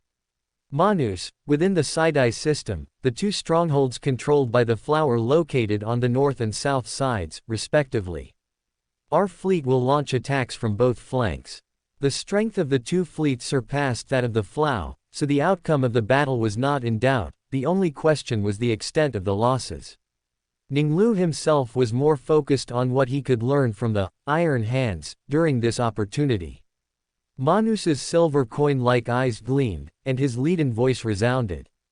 2 sharp knives will pierce into the Sidai system, allowing us to purify the foolish Xenos. After the War Council concluded, Manus and Dukine returned to the 52nd Expedition Fleet flagship ahead of schedule, while Gabriel stayed behind to brief Ning Lu. My lord, the Iron Hands and I have jointly developed the Mimic Chamber, which is expected to be used in the war against the Flow. Ning Lu nodded slightly. Record the usage data as a reference to research a version suitable for the Order Shadows. He knew that the Order Shadows were not like the Iron Hands. They could not process massive information streams after large-scale mechanical modification. Only a small portion of the savant among the lower sequence Order Shadows could barely handle that level of data processing. Ning Lu would also not allow the Order Shadows to become like the Iron Hands, as that would cause them to lose their own advantages. Whether it was equipment or tactics, he wanted to draw upon their strengths and integrate them into his legion. "Your will be done," Gabriel responded. "I will develop our Mimic Chamber for the legion." He continued to report, "Under your inspiration, research on the Golden Garuda has made initial progress, and the 31 tech sergeants under my leadership have already been equipped." The Golden Garuda on Gabriel's left shoulder tilted its head to look at Ning Lu, and the moment it saw the golden wings, its golden neck stiffened. Its proudly held head immediately lowered and turned in the opposite direction. "In the upcoming battles, conduct practical tests on the Golden Garuda," Ning Lu commanded. "Your will be done." Gabriel acknowledged the order, then drew a cast iron staff from behind his back. "Adams, following your command, excavated an ancient ruin on Medusa, and Dukin and I jointly discovered 10 such staves in the second ruin we explored. After our study, we found it was named the Mind-Forged Staff. The Medusan people, the Iron Hands, and the think tank of the 4th Battle Group have all researched it, but none have been able to activate it." Ning Lu at this moment recalled memories concerning the Mind-Forged Staff. This staff was only suitable for those who were naturally gifted with both spirit medium abilities and mechanical body enhancement talents. The Iron Hands had always treated the Mind-Forged Staff as a relic weapon, until the 41st millennium, when think tank curator Lindrick finally activated this staff and became its first master. While Ning Lu was deep in thought, Gabriel continued his report. "Our only research achievement so far is discovering that it not only has spirit medium circuits engraved within but also has a perceptive, rudimentary machine spirit built in. The technology to achieve this coexistence has now been lost." Ning Lu nodded slightly. "Send it to the Legion's armory, and have every think tank attempt to activate it. Whoever can activate the Mind-Forged Staff will be able to possess it." He continued, "I have selected 30 members from the Honor Guard who will return with you to serve as aides to the Iron Hands commanders in this joint military operation. I have already discussed this with Manus. You are to take them with you." Gabriel immediately accepted the order. He first instructed his subordinates to send 7 Mind-Forged Staffs to the armory. Because, spirit medium, Adams discovered the ruin and later participated in the joint excavation, he had a higher share in the distribution of spoils. Gabriel then returned to the 10th Legion flagship with the Honor Guard members. Upon reaching the strategic room on the bridge, Manus had just finished listening to Dukin's briefing. Manus looked at Gabriel, and his leaden voice resonated. "You previously participated in the development of the Mimic Chamber and demonstrated the same data processing capabilities as the Iron Hands. But they have not undergone relevant modifications and cannot perform the data processing of the Iron Hands. I have just discussed with Dukin and have already selected the commanders for their aides." "Thank you, Lord Manus," Gabriel replied. The Honor Guard members, led by the Iron Hands, proceeded to their respective companies and squads. Gabriel, Manus, and Dukin went together to the Mimic Chamber. They shed their power armor, changed into comfortable robes, and then walked into a large data equipment wall, like a transfer deck. Amidst the hum, Gabriel sat in a chair surrounded by cables, like a drop pod. The runes in the niche glowed, and the electronic equipment activated, emitting blue light. As soon as Gabriel connected to the neural interface directly linked to his spine, he immediately fell into a trance, engulfed by a sea of data. Trillions of detection readings, the position, flight speed, and other data for every warship in the 10th Legion, surged through his mind. Unlike reading data from a visual screen in the past, there was no reading process, all data appeared in his brain in an instant.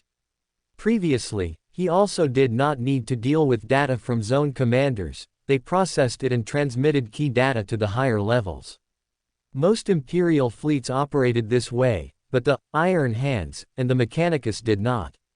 Manus required his sons to incorporate all data into their calculations, mechanical modifications granted them the necessary computational power, and the Mimic Chamber provided them with the technical means to achieve it. The Iron Hands were immersed in the sea of data, seated in their chairs, yet their minds touched all areas of the entire fleet. Gabriel was not like the Iron Hands. He had not undergone mechanical modifications and lacked implants to assist him in processing vast amounts of data. However, he was an archaeologist, and 2 mental body enhancements had given him a superhuman brain exceeding most Astartes, granting him stronger data processing capabilities. At the same time, Gabriel's brain cat curled at his feet, further amplifying his computational abilities. The archaeologist adapted to the immense data after a few breaths, beginning to keep pace with the Iron Hands. At the same moment, the savant individuals on other warships, having experienced only 1 mental body enhancement, found it much more difficult than Gabriel. Fortunately, the Iron Hands also adhered to the fundamental laws of warfare, with different data permissions for different tiers.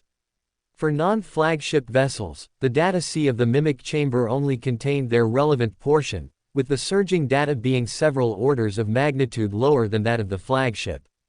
The 52nd Expedition Fleet, like precisely operating gears, rotated, without a single deviation, accurately inserting itself into the central points of the northern and southern planets of the Sidai system.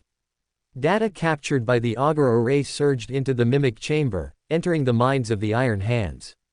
All members of the Mimic Chamber understood the status of both friendly and enemy warships within the star system. Enemy ship AJ, distance 507,429 kilometers, phase 805, inclination 2. Closing curly bracket. Within 10 breaths, they revised the battle plan based on real-time conditions. The 100 members in the flagship's strategic room rapidly processed information, conducting simulations in a virtual thought space. The plans simulated by everyone were transmitted to each other, and each person evaluated every plan within the Mimic Chamber's virtual thought space. Ultimately, Lord Manus's plan was evaluated as the optimal solution in the virtual 4-dimensional space of nearly everyone. Throughout this process, Gabriel profoundly realized that this was not based on the authority of a gene seed Primarch, but rather on absolute, cold calculation. Furthermore, every member in the Mimic Chamber deeply understood all the details of Lord Manus's plan. The battle plan was transmitted to the other Mimic Chambers of the fleet within 20 breaths, and then understood by all Iron Hands within 10 breaths. The 52nd Expedition Fleet, like meshing gears, rotated rapidly. Decoy warships lured the Flayo's ether cannons to attack them, while the main fleet precisely struck the enemy ships. Gabriel discovered that Manus and the Iron Hands' battle plan calculated every reaction of the Flow fleet. The Flow fleet was like string puppets, utterly destroyed by the perfectly coordinated 52nd Expedition Fleet. Even if a warship occasionally deviated from the prediction, the Iron Hands could iterate a new battle plan within a few breaths. It was as if all battlefield contingencies were stifled by the cold logic and calculations of the Iron Hands. Gabriel observed that, apart from the destroyers and frigates that lured the Flow battlecruiser fire, which inevitably sustained losses, no main fleet vessels were hit by ether cannon fire.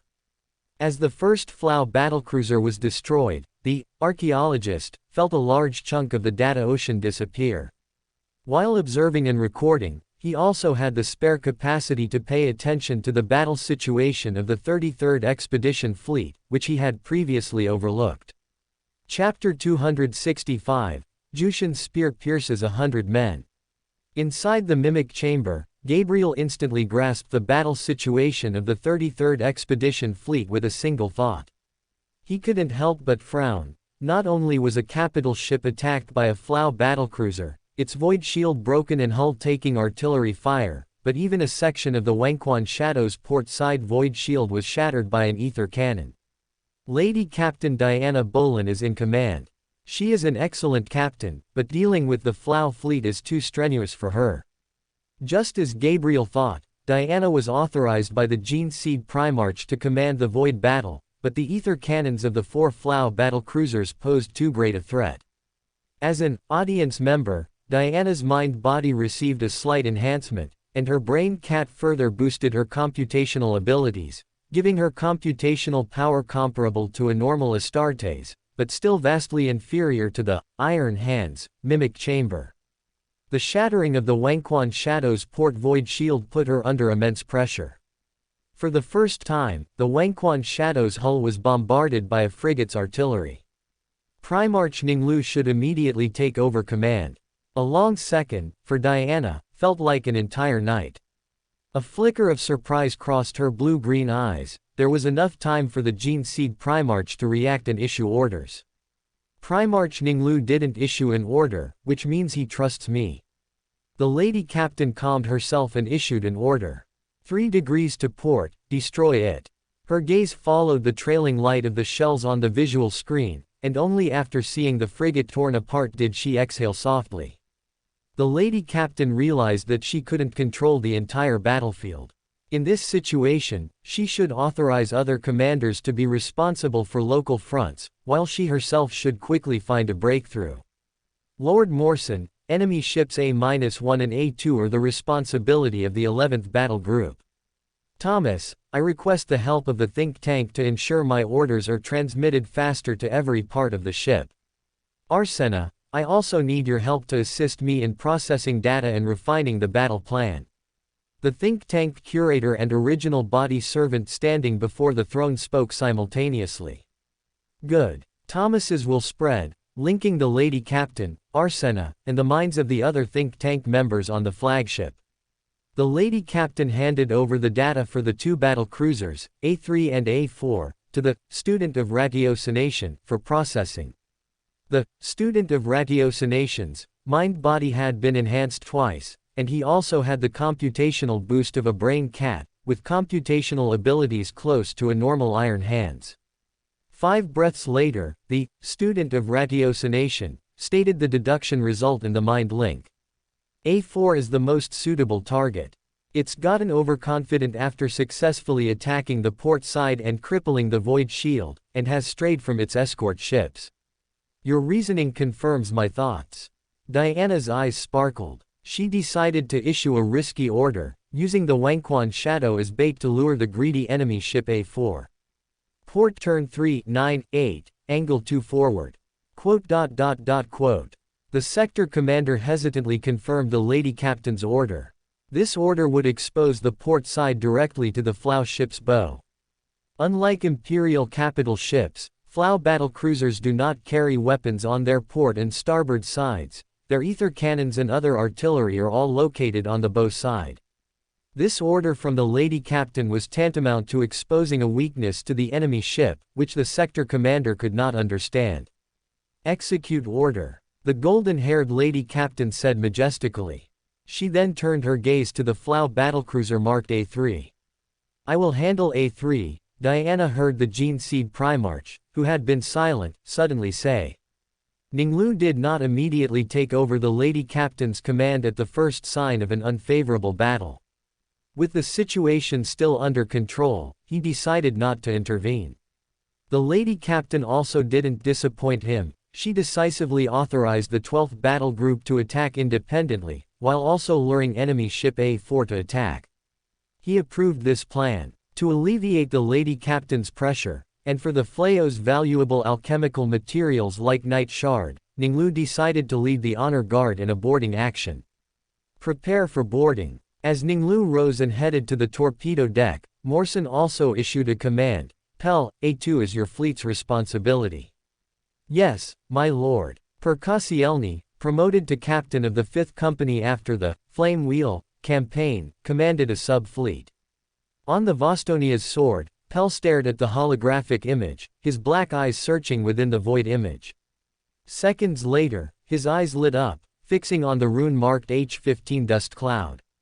It was adjacent to the star of the Sidai system, a cloudy celestial body composed of interstellar dust particles, gas, and metal particles. Pell raised his left hand and swiftly outlined 5 trajectories in the center of the holographic image, then ordered the sound array master to send them respectively to the 2 frigates and 3 destroyers under his command. One of the destroyers immediately sprang into action, charging towards the battlecruiser according to the captain commander's orders. The destroyer's trajectory was not a straight line, but a zigzag, using its speed to evade the Flow fleet's attacks. It skimmed past one side of the dust cloud area, attracting the Flao's firepower. When the Flow fleet aimed its firepower at the destroyer, the Vostonia's sword and the other 4 warships bypassed the dust cloud from the other side, launching a flank attack on the Flow fleet. The 2 ether cannons of the Vostonia's sword fired simultaneously, accurately hitting 2 enemy ships. A rain of light spears then pounded the 2 enemy ships. The Flow fleet immediately changed direction to pursue, and the 5 ships scattered as if startled. The Flow battlecruiser, as expected, locked onto the Vostonia's sword. It was a capital ship and relatively slower. Like a bloodthirsty shark, it continuously attacked the Vostonia's sword. Ether beams flashed with dazzling colorful light, launching wave after wave of attacks on the Vostonia's sword. Pell remained calm and composed, commanding the Vostonia's sword to turn erratically, evading attacks. Starboard turn 1, 5, 6, angle 4 forward. The other 5 warships, according to Pell's plan, returned from different directions to attack the Flow warships. The Flow warships, not equipped with ether cannons, were inferior in performance to Astarte's ships. When the general commanding the battlecruiser reacted, he found that he had already lost all his escort ships. He frantically tried to retreat, but found that all other directions were blocked, leaving only the dust cloud area. After enduring a round of shelling, he could only reluctantly order a retreat through the dust cloud direction. Pell saw the Flow battlecruiser's speed decrease in the holographic image due to increased drag and electromagnetic interference, and issued an order. Prepare for boarding. His goal was to capture the battlecruiser. Morson's flagship was the relic-class battleship Vostronia's Punishment, which had just been fitted with ether cannons at the Vostronia shipyard. After exchanging ether cannon fire with the Flow battlecruiser, Vostronia's Punishment relied on the range advantage of its other ship-mounted artillery to strike at the enemy ship. Diana's decoy tactic also worked. The aggressive Flow cruiser suffered a fierce blow from the Glory Queen-class battleship. As the 33rd Expedition Fleet gained the advantage in the Void battle, Ning Lu led the honor guard into the upper deck of the Flow battlecruiser marked A3.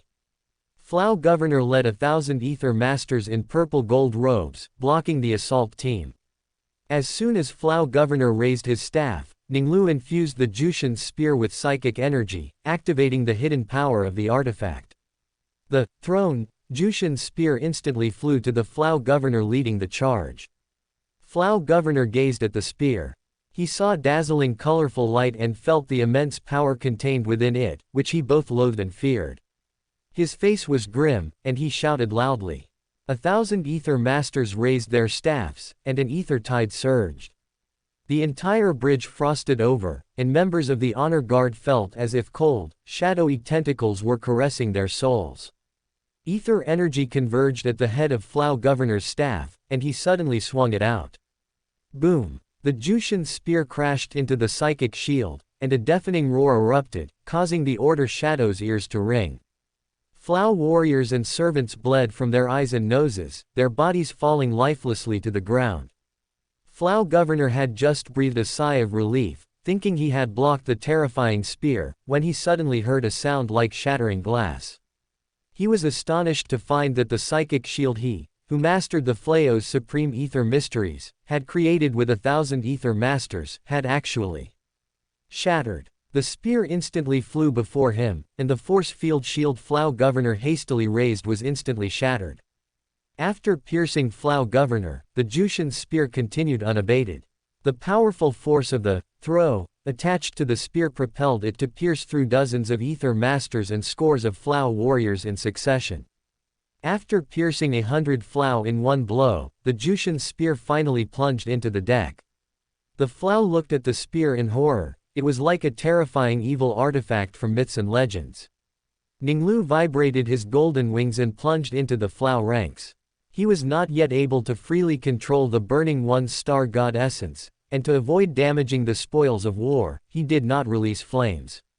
His golden wings spread, the living metal wings sharp as blades, the Ether Master's psychic shield shattered on contact, then they were cut in half. Golden light flashed, leaving trails of afterimages in the air. The Flow fell in swaths. By the time the Order shadows rushed to the battlefield, there were no standing enemies left. Don't mind it, Ning Lu gestured towards the Jushin's spear.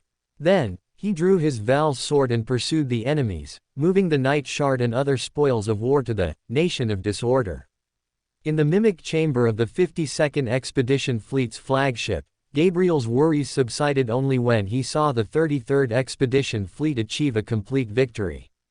Chapter 266 The Anvil.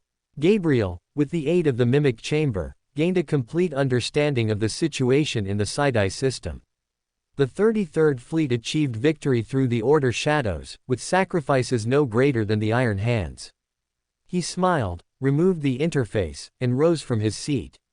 Immediately, Gabriel saw Manus rise from his seat a dozen meters away. His silver coin-like eyes liquefied, searching as he looked over, and his leaden voice spoke. I didn't expect that without receiving enhancements in auxiliary computing, you would actually keep pace with the Iron Hands. Your data processing capabilities have at least reached the average level of the Iron Hands, which is admirable. Gabriel knew that Manus had become interested in his abilities and had to dispel any further exploration to prevent the abilities bestowed by the Gene Father from being exposed. He picked up the brain cat from the ground and began to speak. It's all it's doing. It's a brain cat, it can enhance my brain and amplify my computing power. Manus's eyes returned to their normal silver coin-like state. Reliance on external forces is ultimately fleeting. The Mechanicus's advocacy of fleshly weakness is truth, you should undergo mechanical modification. I see your potential, you can undergo extensive modification and gain the same computing power as the Iron Hands. Father, I think Gabriel can have the same computing power as us even without mechanical modification. On the flagship, there was now only one person who dared to speak to the Gene Seed Primarch in such a manner. General Amadeus Dukine. Although he accepted the Medusa culture advocated by Manus, he believed the Gene Father's philosophy was too radical. Manus glanced at Dukine, then said, "You will understand." After the space battle, the Order Shadow's 11th Battle Group launched an attack on the northern planet of the system, while the Iron Hands, Solag Clan Company launched an offensive on the southern planet.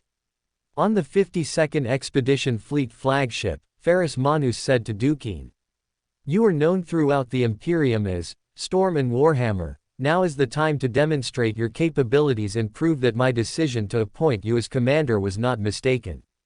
Manus decided to observe Storm and Warhammer from an outsider's perspective, to fully understand this tactic and then improve upon it. Yes, Father. After receiving the order, Dukine began to command as before. The 52nd Expedition Fleet's warships launched orbital strikes on the planetary surface. Unlike before, where Vostronia was the target of plunder, this time the Flow used the Sidai system as their base of attack.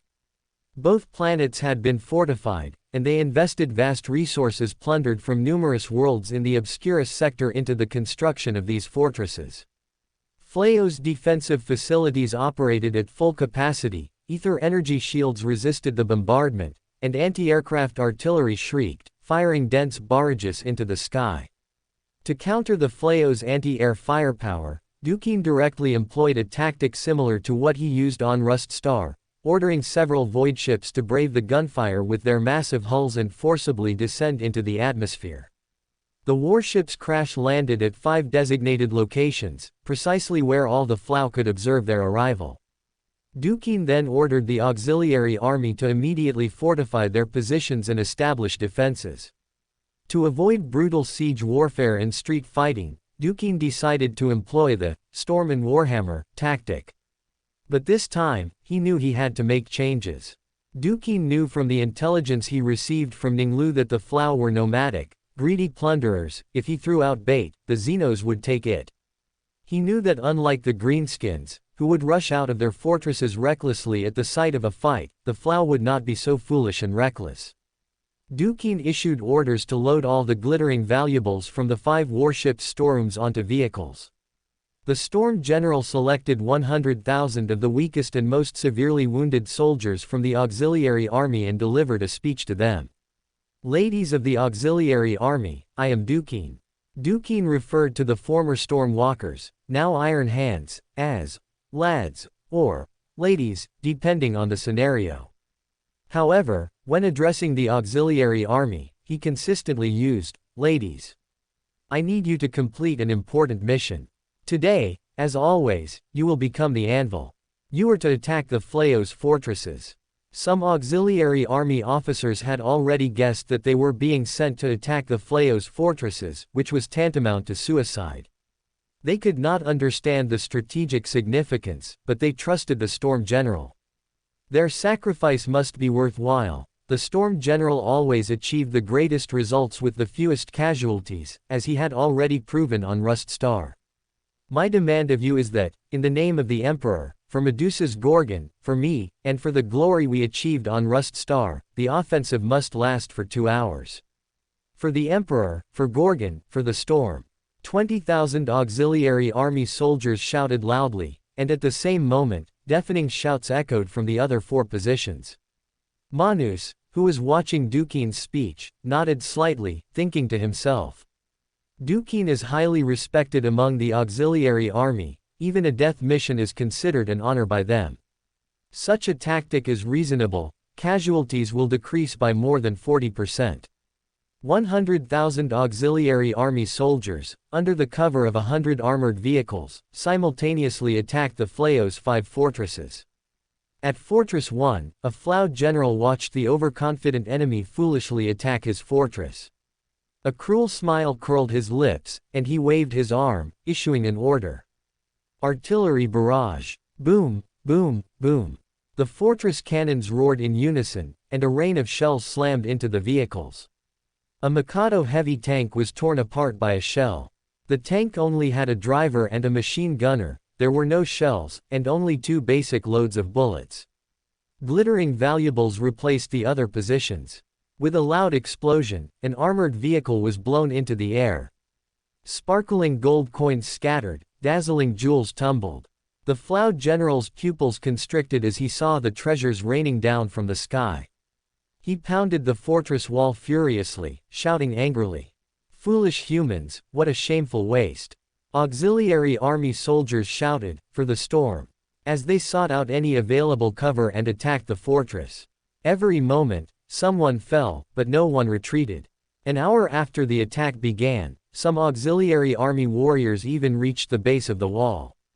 An ether master waved his arm, and flames descended from the sky, engulfing the auxiliary army soldiers, burning them into infernos.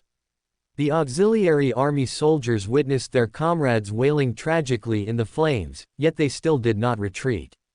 It wasn't until 2 hours after the offensive began, when the commander's timer beeped, that he came to his senses and issued the order. The Flow general on the wall said disdainfully. Vulnerable, no threat at all.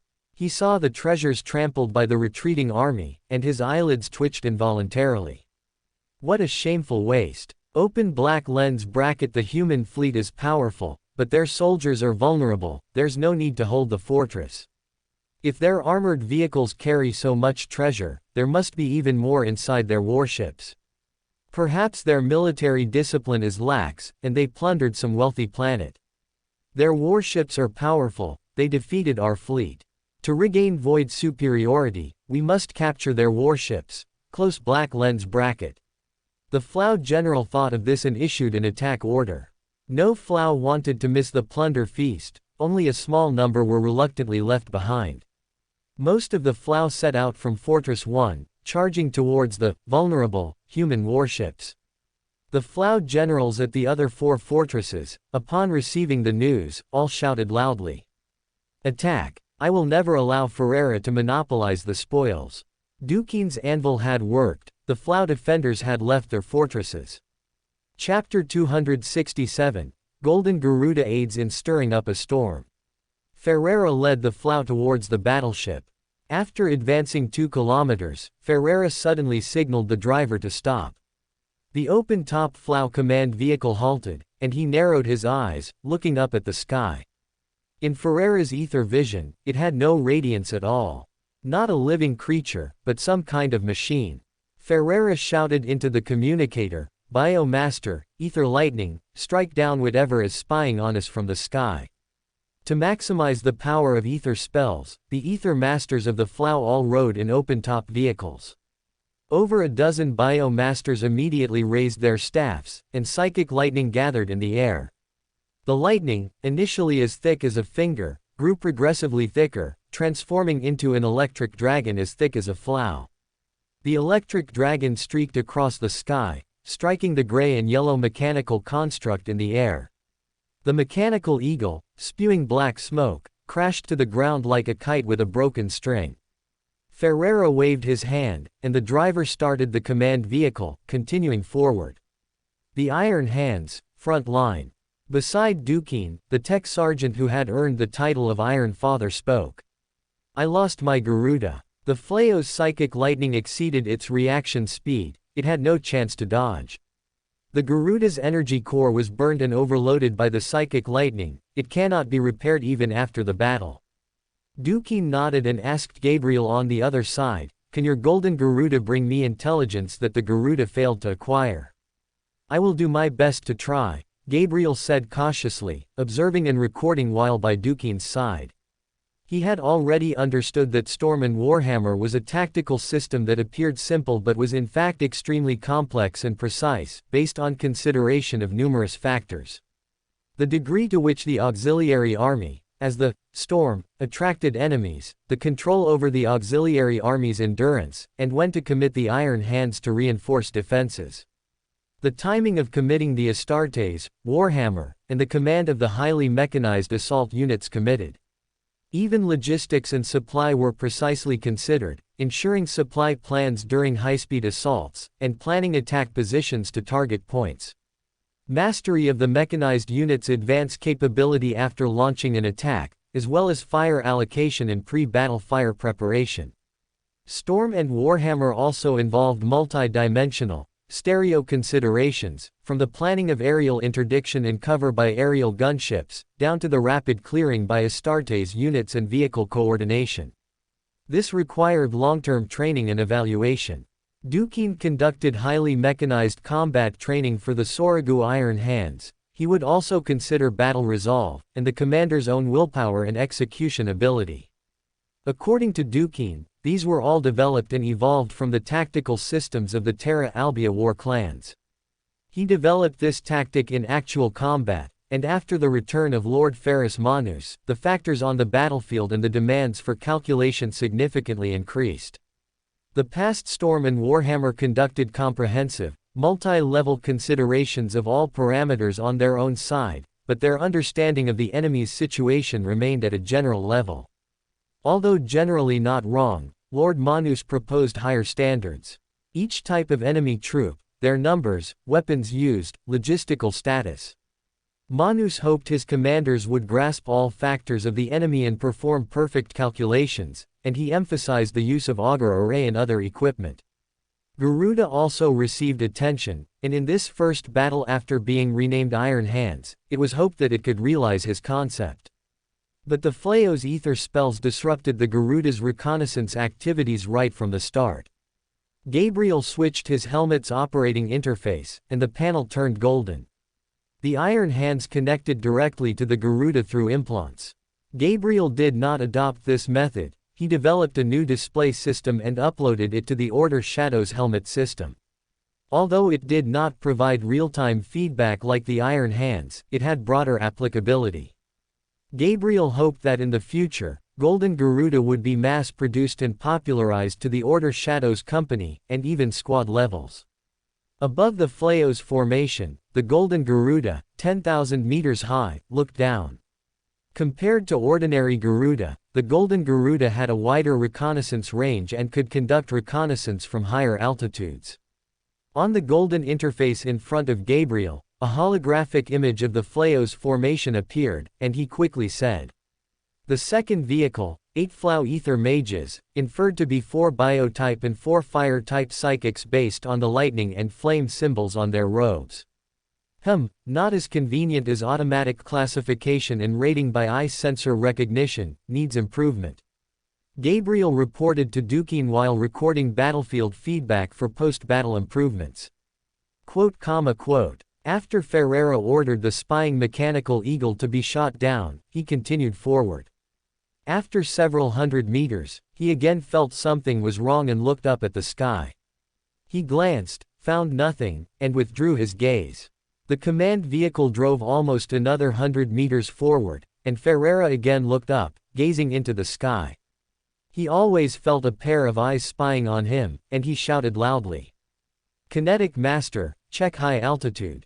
Dozens of kinetic-type ether masters released their telekinetic power, which spread into the sky. Tens of seconds later, a kinetic master in the third vehicle spoke. "Lord Ferreira, there's a mechanical eagle in the sky, a golden mechanical eagle." "Pull it down for me," Ferreira shouted loudly. "No, it's too high, about 10,000 meters from the ground." "Bio Master." Ferreira was helpless and could only request the Biotype Ether Masters who had just shot down the mechanical eagle. "We can't reach it either, it's too high." Upon hearing this, Ferreira could only give up in frustration.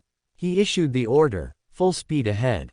The Flow driver, as a psychic race, felt the terrifying flames leaping from Ferreira's body and immediately floored the accelerator. At the Iron Hands, front line, Dukine received all the information he wanted from Gabriel, and he said admiringly, "The intelligence obtained by the Golden Garuda is too detailed, more detailed than any reconnaissance aircraft or augur array could provide." "Storm General, is there anything else you wish to know?" Gabriel asked. "No, I have already obtained everything I need." The Storm General then adjusted the military deployment, and Gabriel began further testing of the Golden Garuda. In the Phleos formation, Ferreira suddenly looked up at the sky. He angrily discovered that the previously invisible spy was now visible as a golden speck of light. Provocation. Flames leapt in his eyes. "Can we attack it now?" "No." The answer frustrated Ferreira. Despicable humans, only capable of petty tricks. Then, Ferreira watched as the golden speck grew larger and larger, until he could clearly see the golden mechanical eagle. Only then did the kinetic-type ether masters report that the golden mechanical eagle had entered their attack range. "Attack! Shoot it down for me!" Ferreira said fiercely, raising his hand and firing a fireball into the air. As it fell to the ground, the psychic power of the kinetic-type ether masters converged, releasing mechanical influence on the golden mechanical eagle. The telekinetic power converged into a psychic net, shooting towards the golden mechanical eagle. When the psychic net was 1,000 meters from the golden mechanical eagle, its golden wings flapped, and it flew over 100 meters in an instant. The Golden Garuda did not have an embedded ether reading divination device, but Gabriel, through its eyes, saw the actions of the Flow psychics and inferred that they used psychic spells. Then, Gabriel manipulated the Golden Garuda to continue descending. This was both to test its limits and to exhaust the Phleos psychic energy. Rational psychics would not endlessly draw psychic energy. Once they exceeded their control range, it would lead to catastrophic consequences. When the Golden Garuda was 1,000 meters from the ground, Gabriel began to find dodging psychic attacks difficult. The Flow psychics, in groups of 3 to 5, converged their psychic energy, launching wave after wave of attacks at the Golden Garuda.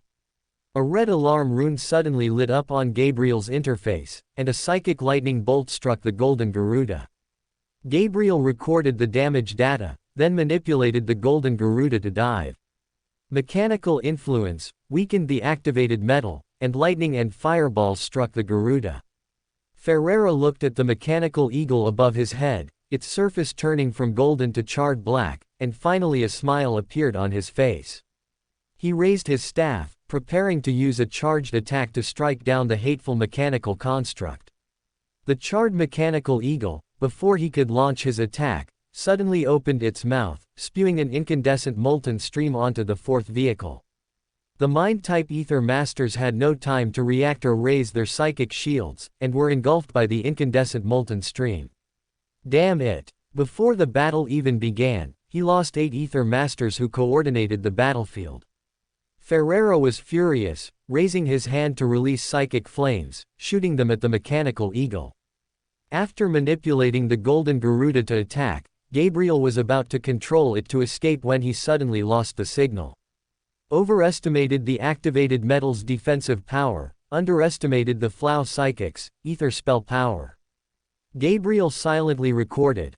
Open black lens bracket except for mechanical capabilities, all tests are complete. Based on the feedback, I can try to create a Garuda belonging to our order shadows. But I do not have the ability to create activated metal, and I did not find this alien technology on Medusa. The new Garuda created will have a certain degree of performance degradation. Although its performance will be better than the Iron Hands, it will not be as good as the alien-made Golden Garuda. Close black lens bracket. The enraged Ferreira, an hour later, led his force to attack the defensive line constructed by the auxiliary army. To boost the auxiliary army's morale, Storm General Amadeus Dukine was stationed at the front line. He wore thick Mark I Thunder pattern power armor, and before the front lines met, he shouted, "Stir up the storm." Dukine's tactical intention at this stage was to give the enemy enough reason to actively attack, thereby gaining the initiative himself. Ferreira held a psychic staff in his right hand and a Flow glass blade in his left. He waved his staff, pointing at the auxiliary army's front line. Ether. The Ether Masters raised their psychic staffs and attacked the auxiliary army. Psychic flames erupted, engulfing over a dozen auxiliary army soldiers. Psychic, Dukine whispered. He raised his bolt gun, aimed at the alien psychics, and fired a bolt. The Ether Master raised a psychic shield, and an invisible ripple spread with a booming sound. The second bolt pierced the psychic shield, tearing apart the psychic's head. Storm. The auxiliary army's morale greatly boosted, and they launched an attack on the aliens. The Ether Masters immediately released psychic lightning in the direction from which the bolt had come. Crackling lightning rained down in Dukine's direction. Several auxiliary army soldiers bled from their mouths and noses, their bodies charred. Dukine was numb all over from the electricity, but his superhuman physique allowed him to endure. He let out a low growl, raised his bolt gun, and continued to attack the Ether Masters. Dukine's dark armor was charred black, but he did not stop attacking. His face was calm, and he shot another Ether Master with a bolt. The Storm General remained calm in the face of danger, and the auxiliary army followed him, launching an attack on the Flow warriors. Chapter 268 Storm and Warhammer. Ferrero was astonished to find that the human defenders had actually withstood the etheric spell attack and had not collapsed. He immediately realized that, in addition to the auxiliary army in front of him, who relied on defensive fortifications and whose combat ability and will surpass the human soldiers they had previously encountered, there was another important factor. His Ether Masters had expended a great deal of energy to deal with the Golden Mechanical Eagle. Ferreira then thought of the Flow generals at other strongholds, who were also leading their teams to attack other warships. Open black lens bracket. I must quickly annihilate the human army and seize the spoils. Otherwise, by the time they arrive, I won't be able to get all the spoils.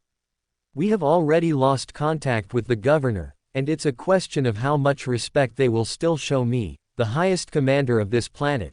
Close black lens bracket. Thinking of this, he gave an order to the Flow warriors. Attack. The Flow warriors surged into the trenches and launched their assault.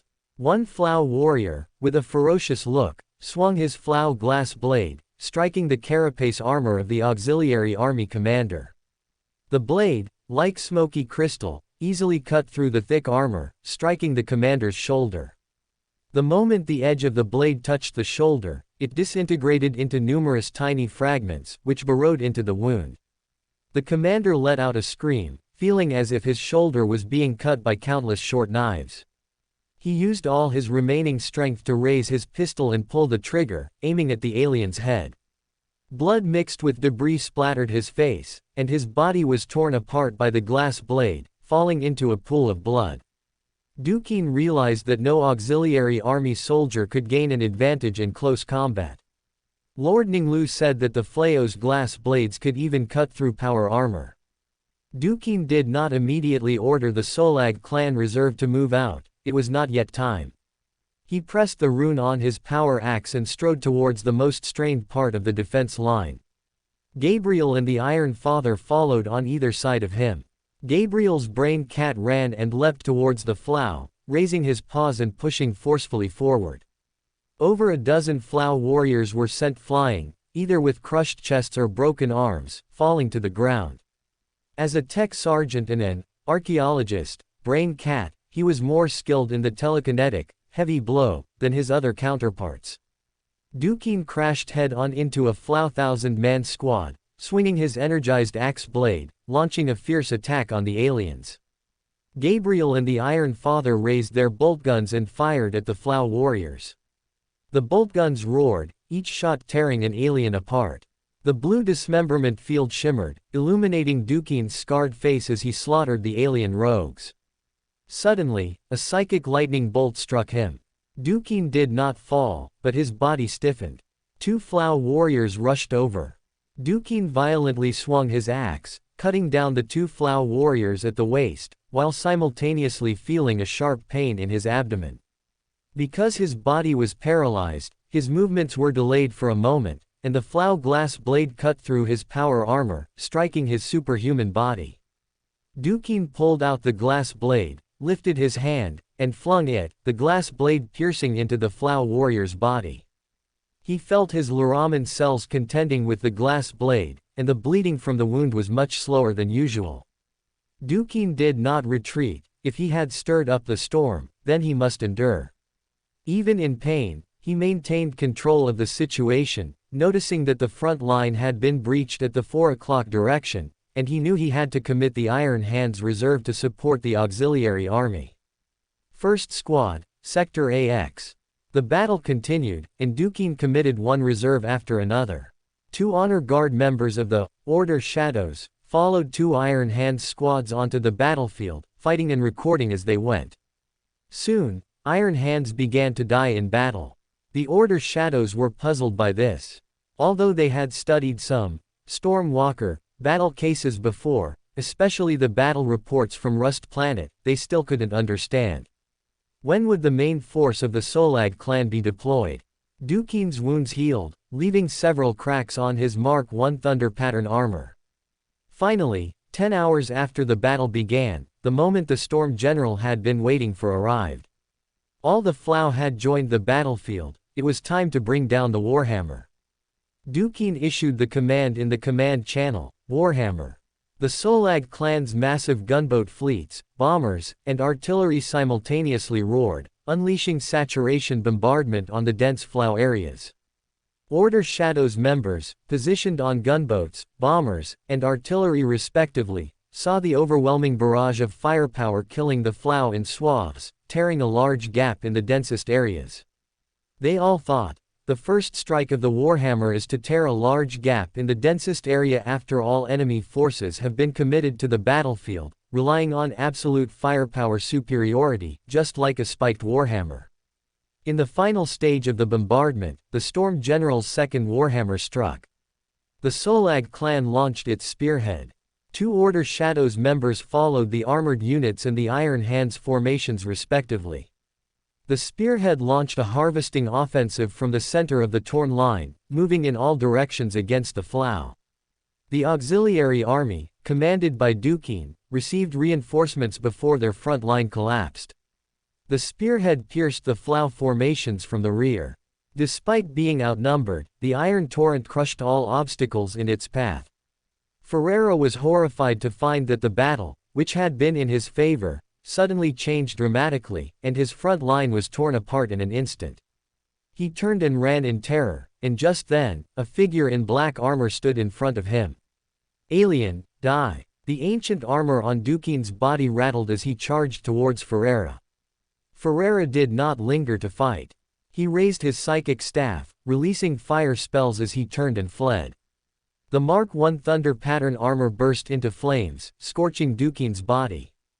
But he did not stop, closely pursuing the Flow commander.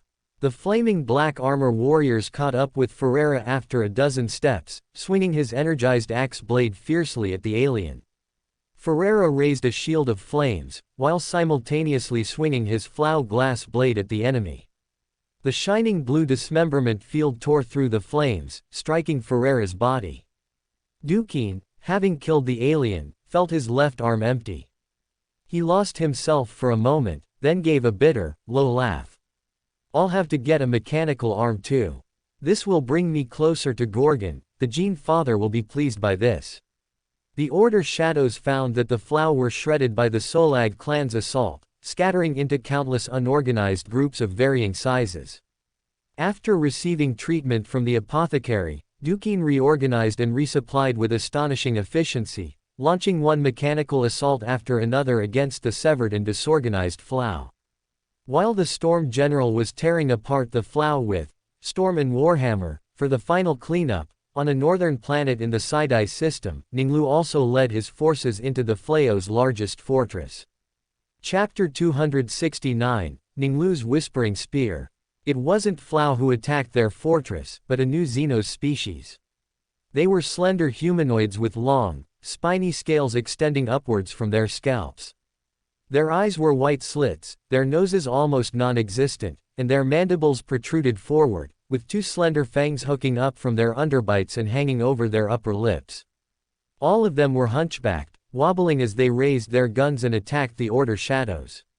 When Ning Lu saw the Xenos, he confirmed their species, the Nikuli. Nikuli, Whispering Spear. Ning Lu's eyes flashed, and he indeed found that among the Nikuli holding automatic guns, a few elites wielded a strange weapon.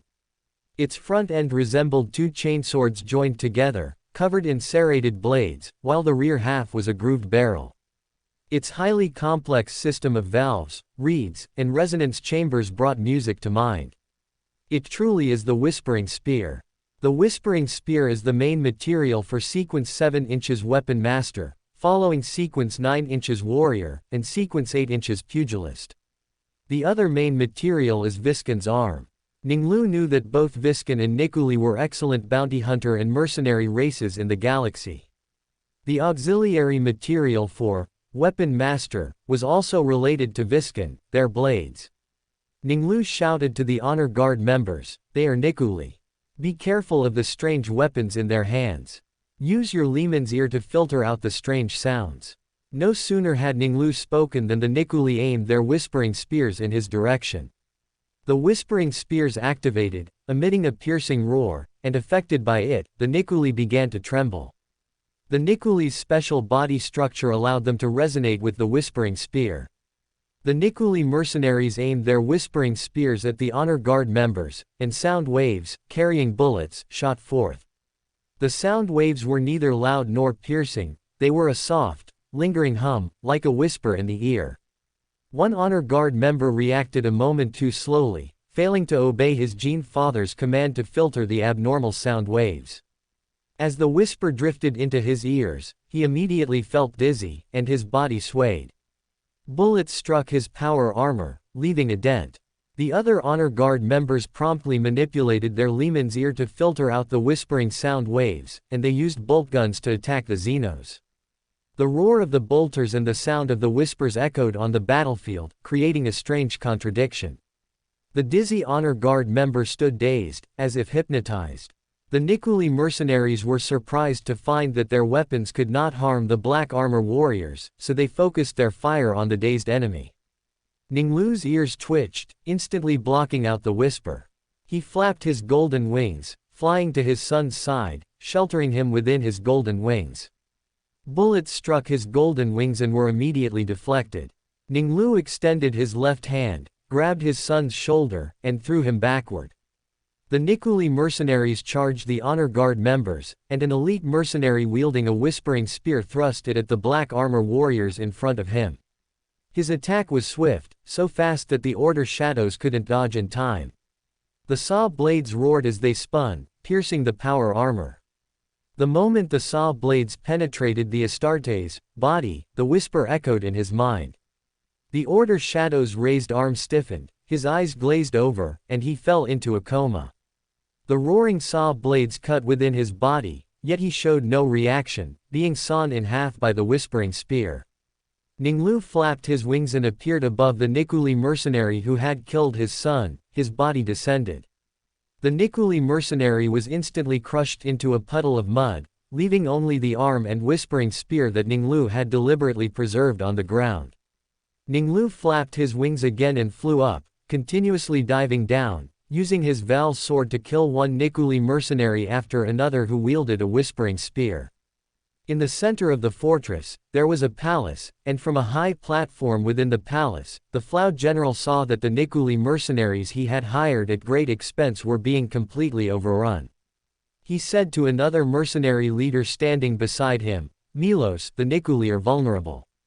Now is the time for Viscan to prove themselves the most elite mercenaries in the galaxy." Milos grinned ferociously and said confidently, "Viscan are the top mercenaries in the galaxy.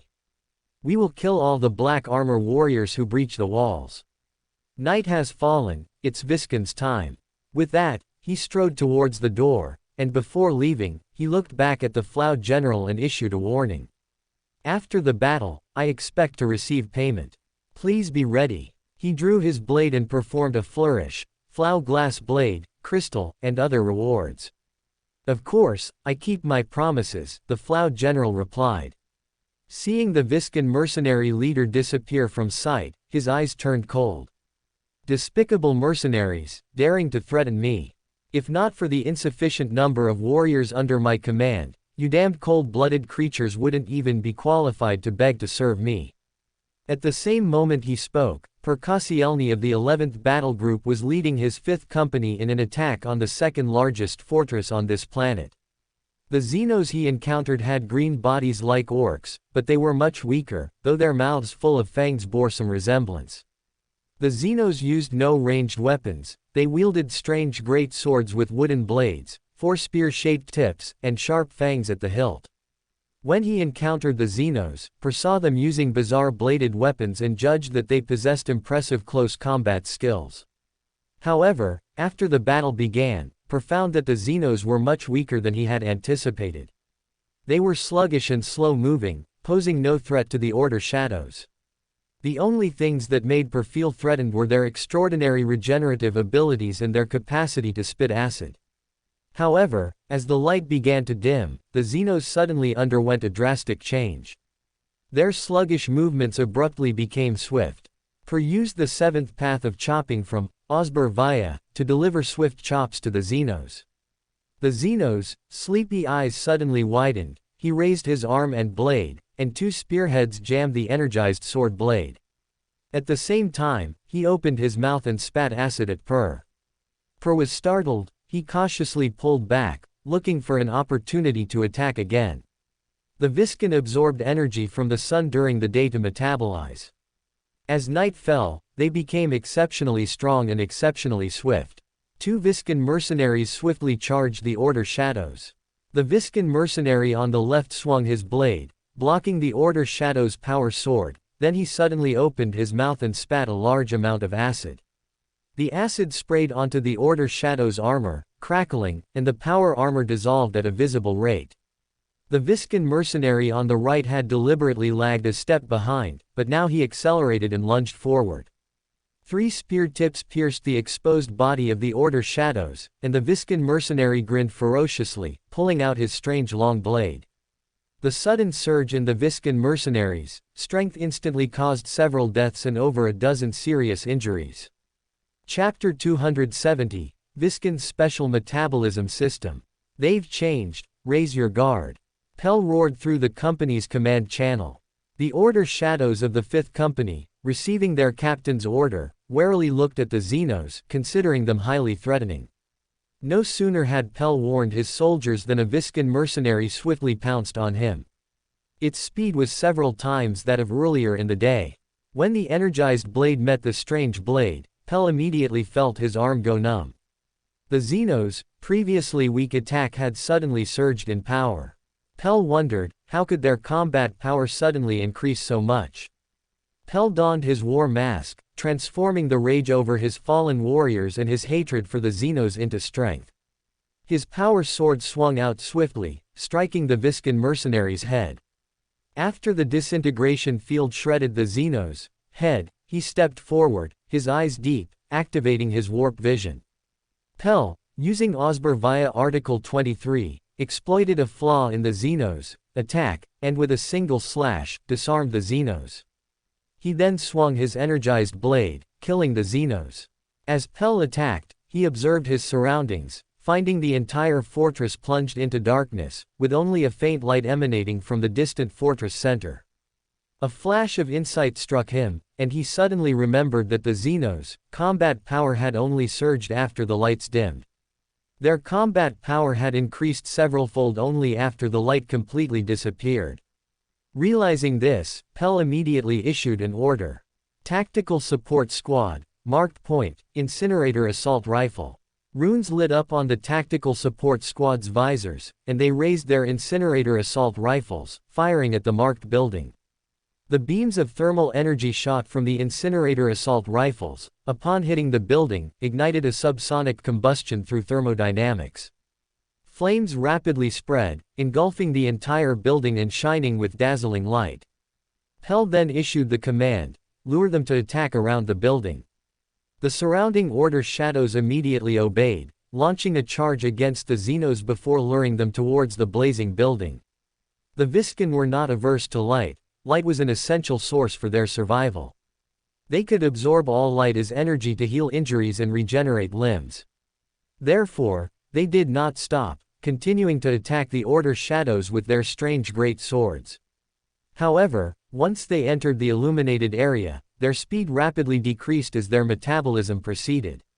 The Order shadows effortlessly launched attacks, killing them. After discovering the strategy was effective, Pell immediately directed the Tactical Support Squad to ignite buildings, then lure and weaken the Xenos before killing them while they were vulnerable. The lawyer felt points of power dissolving within him. After the 11th repetition of the cycle, he felt as if stars were exploding within him, and he knew he had become a true lawyer. At Fortress 1, Ning Lu encountered the Xenos head-on and immediately recognized them as Viscan mercenaries. He knew the Viscan were a proud and warlike race, whose warrior code in their culture forbade the use of ranged weapons. Viscan preferred to face their opponents in combat, sword to sword, believing this to be the highest honor one warrior could bestow upon another. Anything less was unthinkable. Therefore, young Viscan warriors often left their homes to fight, proving their courage before returning home. Viscan engaged in professions such as mercenaries and bounty hunters, which allowed their weapon skills to be valued. Ning Lu knew that the Viscan's close combat skills were comparable even to the Astartes. But, only at night. Viscan were poikilothermic, absorbing heat and energy from their surroundings. Their homeworld was hot and dry, covered by endless deserts, impenetrable jungles, and vast plains, an ideal environment for cold-blooded creatures. The Viscan had evolved a special metabolic system to adapt to their environment, making them very weak when in a light-charged state. Ning Lu then issued a command to his original body servant, Arsena, create a fireball in the air. The silver-haired psyker raised his staff, the fire dragon rune illuminated, and a bright fireball soared into the sky, illuminating the entire fortress. The rapidly running Viscan mercenaries' steps gradually slowed, their eyelids involuntarily grew heavy, and they fell into a dazed state. Ning Lu drew his Jushin spear and threw it at the mercenary leader. Milos, running, lazily exhaled under the illumination of the light. He only felt the threat when the spear was still an arm's length away from him. Milos sluggishly tried to dodge, but it was too late. The next instant, the Jushin's spear pierced his head. Ning Lu quickly briefed the honor guard members on the situation with the Viscan and Nikuli, then issued an order. The Viscan mercenaries under light pose no threat to you. I want the blades in their hands. I just told you that the Viscan possess extraordinary regenerative abilities. Place their arms in a dark place, all other parts must be completely destroyed. Any remaining part of their limbs will birth a new infant under sunlight. Ning Lu then said to Arsenadun, "The Nikuli's Whispering Spear is also a valuable trophy. Convey my request to the 11th Battle Group." The Honor Guard members, following the Gene Seed Primarch's command, killed the Viscan mercenaries and then used their combat knives to sever their arms. The original body servant sent the information about the Nikuli and Viscan, as spoken by the Gene Seed Primarch, to the 10 companies of the 11th Battle Group. At the same time, he informed them that the Gene Seed Primarch required the Viscan's arms and blades, as well as the Nikuli's Whispering Spear. Upon receiving the Viscan data, the companies other than the 5th company also learned their weakness. After creating light sources using various methods, they immediately shifted from a hard-fought battle to an easy harvest. Ning Lu returned to the place where he had previously encountered the Nikuli, gathered the Whispering Spears, and brought them to the Nation of Disorder. Subsequently, he came to the area where the Honor Guard members had gathered the arms. Ning Lu issued a command to the Honor Guard members, search for remaining enemies. As the Order shadows carried out the order, he raised his power fist, pushed it forward, and spoke in a low voice in Dun language, "Imprison." Silently, transparent walls appeared out of thin air, flowing with extremely viscous liquid, enveloping all the arms. Ning Lu then transported the Viscan arms to the Nation of Disorder, placing them in the 3rd level space. Afterward, he continued to transport the gathered Viscan blades. During the process of transporting the potion materials, he couldn't help but think. This unexpected haul of weapon master potion materials means that Thierry Vieri and other pugilists from the 8th Battle Group can now be promoted. Both Viscan and Nikuli are mercenaries skilled in using weapons, which fits weapon master quite well. So, which world would be suitable as a conscription world for warriors? Chapter 271, Master of Ordnance 3rd update, asking for monthly tickets. As Ning Lu moved the potion materials, his mind raced. Open black lens bracket Kasai is very suitable. The Kaiser's, Elvira, sword technique is no less than the Osbervia path. Purely in terms of skill, the Elvira sword technique even surpasses Osbervia, but the latter is more suitable for Order shadows. The future legendary Inquisitor, Gregor Eisenhorn, relied on the Elvira sword technique to defeat one enemy of the Imperium after another. Close black lens bracket. Ning Lu's thoughts continued to diverge, and he suddenly thought again. Open black lens bracket mercenaries, warriors, Viscan. Kroot, Viscan, and Nikuli are mercenary races in the galaxy. Among human populations, the most outstanding mercenaries undoubtedly include the Viscan. Eisenhorn's evaluation of the Viscan was, compared to them, I'd rather face angry Catachan. Close black lens bracket. Ning Lu knew that in the future Imperium of Man, the soldiers of the fortress world Cadia directly faced the threat of chaos, and their combat power was at the forefront of the Astra Militarum. Their combat power might only be comparable to the Catachan, and the achievements of the Cadian soldiers who resisted countless Black Crusades were at the top of the Astra Militarum. The Catachan are Cadia's most elite soldiers. Eisenhorn, in his legendary life, fought alongside them and also against the Viscan, so his evaluation could be considered a standard. Open black lens bracket Eisenhorn, who killed a veteran Chaos warrior of Slaanesh, sealed a demon host, and whose combat power was top tier among Inquisitors, still had to flee when encountering 3 Viscan Janissary tribal mercenaries. He could not win a sword duel with Ateric, the tribal chief of the Janissary tribe, and finally had to use a pistol to sneak attack him, without honor, to send him flying. The Viscan are powerful in combat, and the proportion of untouchables in their race is very high. It can be said that they are the most suitable people to garrison Cadia and resist chaos. Close black lens bracket. Ning Lu then thought about the mercenary nature of the Viscan, and his brows furrowed slightly. Open black lens bracket. The Viscan are a mercenary race, they only care about money, and at the same time, the proportion of untouchables is very high. Khorne cannot corrupt them because they are isolated, and Slaanesh cannot exploit their greed for money. At least, in my memory, no Viscan has fallen to chaos. The Viscan have no loyalty to the Imperium whatsoever. Their loyalty to Huang Laohan is limited to his portrait on coins, they are only loyal to their employers. The Departamento Munitorum has tried countless times to conscript the Viscount to establish the Astra Militarum, but all attempts have failed. It will not be easy to make them loyal to me. Close black lens bracket. Ning Lu knew that the Departamento Munitorum must have tried many methods, including but not limited to sending commissars to inspire them, ecclesiarchy priests to educate them, coercion, and even death threats, and only gave up on the Viscount after achieving no results. He believed that if it were him, he could not simply inspire the Viscount with the name of a gene seed Primarch or a sense of honor, but it was not without a solution. Open black lens bracket him, the Kaiser are loyal to the Imperium, they can first be made a recruitment world for the 8th battle group. As for the Viscount, I will find another way.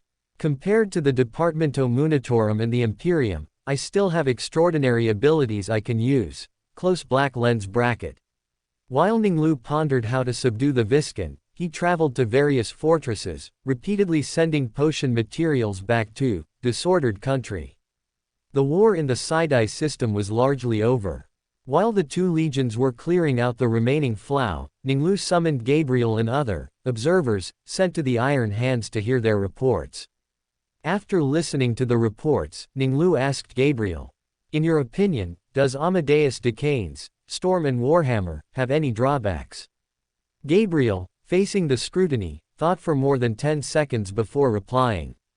"My lord, Storm and Warhammer is most suitable for battlefields where the scale of war is larger and the terrain is wider and flatter. Being numerically inferior does not affect the use of the tactic, and is even a reason for choosing this tactic, but it requires an absolute advantage in armored firepower. This is very fitting for the Iron Hands, who have a large number of Iron Fathers and have established friendly relations with the Mechanicus. The smaller the scale of combat and the more complex the terrain, the less suitable this tactic becomes. But the enemy must also possess the combat power of an Astartes to exploit its weaknesses." Ning Lu nodded slightly, acknowledging Gabriel's conclusion. He remembered that in the mid-Great Crusade, Dukine's Storm and Warhammer was exploited in a small-scale battle during a joint exercise with the Emperor's children. The armored units, acting as the Warhammer, were ambushed at the landing site, and Storm General suffered his first defeat. Ning Lu also knew that with the development and progress of Imperial technology and the tactical iteration of various legions in the mid to late Great Crusade, Dukine's Storm and Warhammer tactic had lost its luster. Ferrus Manus's iterated, more complete, more flexible, and more mobile new iron tactics were the future tactical system of the 10th Legion. After testing Gabriel, Ning Lu believed that his ability was sufficient for his new position, so he issued the appointment. "Gabriel, from today onward, you will be the Legion's Master of Ordnance, in charge of the Legion's siege weapons and heavy firepower equipment. Rosicky Czech is the most outstanding tech sergeant in Order Shadows, making him very suitable to serve as Chief Forgemaster." Gabriel's ability is the second best, and Ning Lu decided to appoint him as Master of Ordnance. The establishment of this position was inspired by Mortarian's practice. Dulik Roscoe was the first Master of Ordnance. He was a death guard from Barbarous, who had regarded Mortarian as his savior since his youth. With his innate tactical wisdom and extraordinary talent for siege warfare, he quickly distinguished himself. After decades of conquest in Terra years, his siege warfare skills steadily improved, eventually making him the Master of Ordnance of the Death Guard. "Your next duties are to manufacture Garuda and Mimic Chamber, and to reform Order Shadows by drawing lessons from Storm and Warhammer. Every battle group must establish companies that can serve as the Warhammer." Ning Lu then met with Manus to discuss the recent war in the Sidai system and proposed sending another group of Order Shadows to accompany the Iron Hands. Manus accepted the request. Ning Lu selected 2 Savon Tech sergeants and 10 Honor Guard members to send to the Iron Hands. Finally, Ning Lu said, "Manus, I believe you have adapted to everything in the Imperium and can lead the Iron Hands independently. I will report to the Emperor." Manus's stern face rarely showed a smile.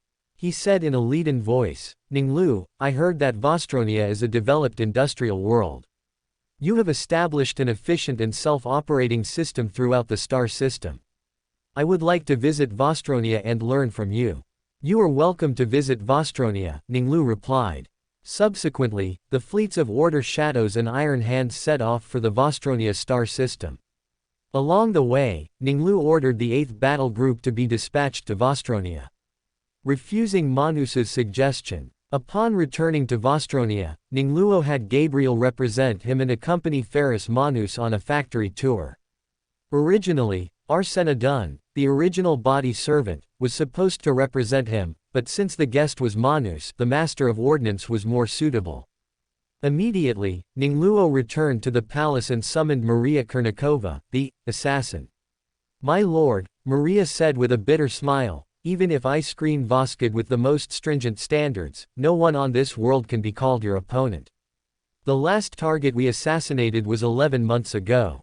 Maria felt that perhaps soon, her assassin organization would become meaningless to Ning Luo.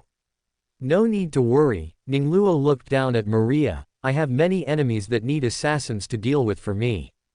Maria's face lit up with joy, and just as she was about to ask, a large amount of information suddenly flooded her mind.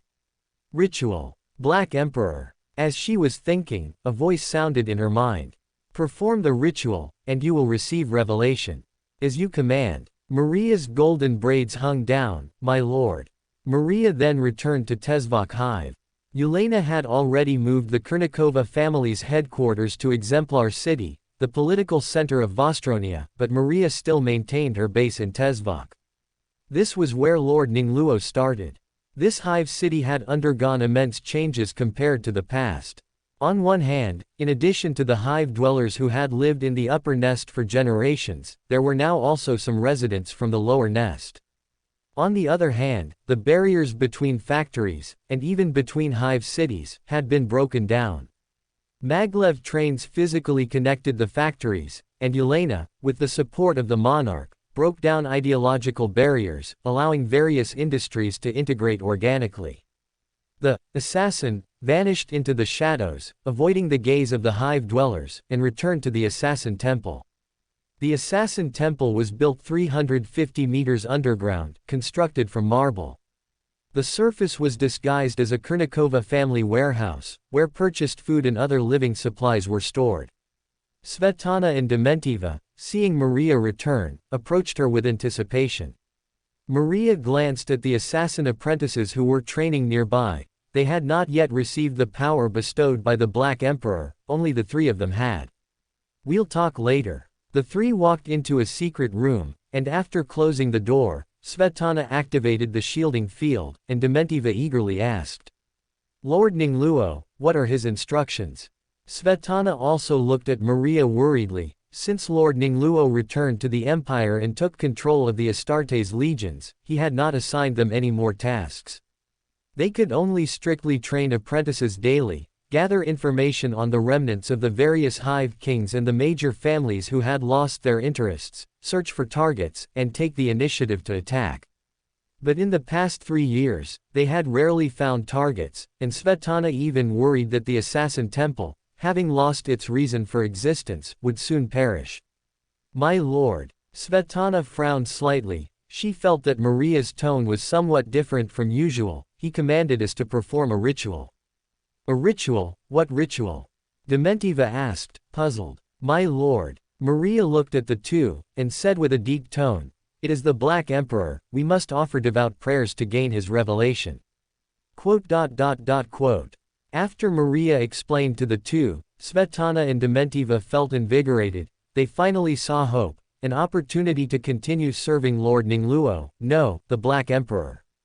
The 3 immediately organized the assassin apprentices and began to set up the altar. 15 work cycles later, the altar was completed. Maria used a ritual dagger to create a closed spiritual exchange and knelt in the center, while Svetlana and Dementiva knelt on either side of her. They chanted in unison, using the partial Dun language they had just learned. The Black Emperor of the Order Shadows.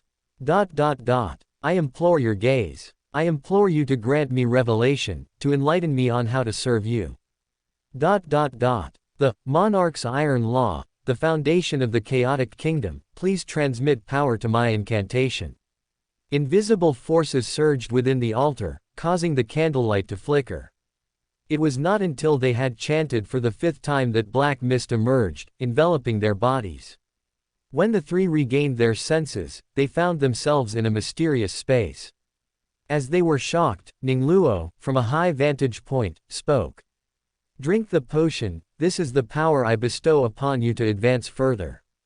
Ning Lu did not immediately drag them into the nation of disorder. It was he who ordered the space monkey to concoct the potion for the assassin's subsequent sequence 8, the instigator.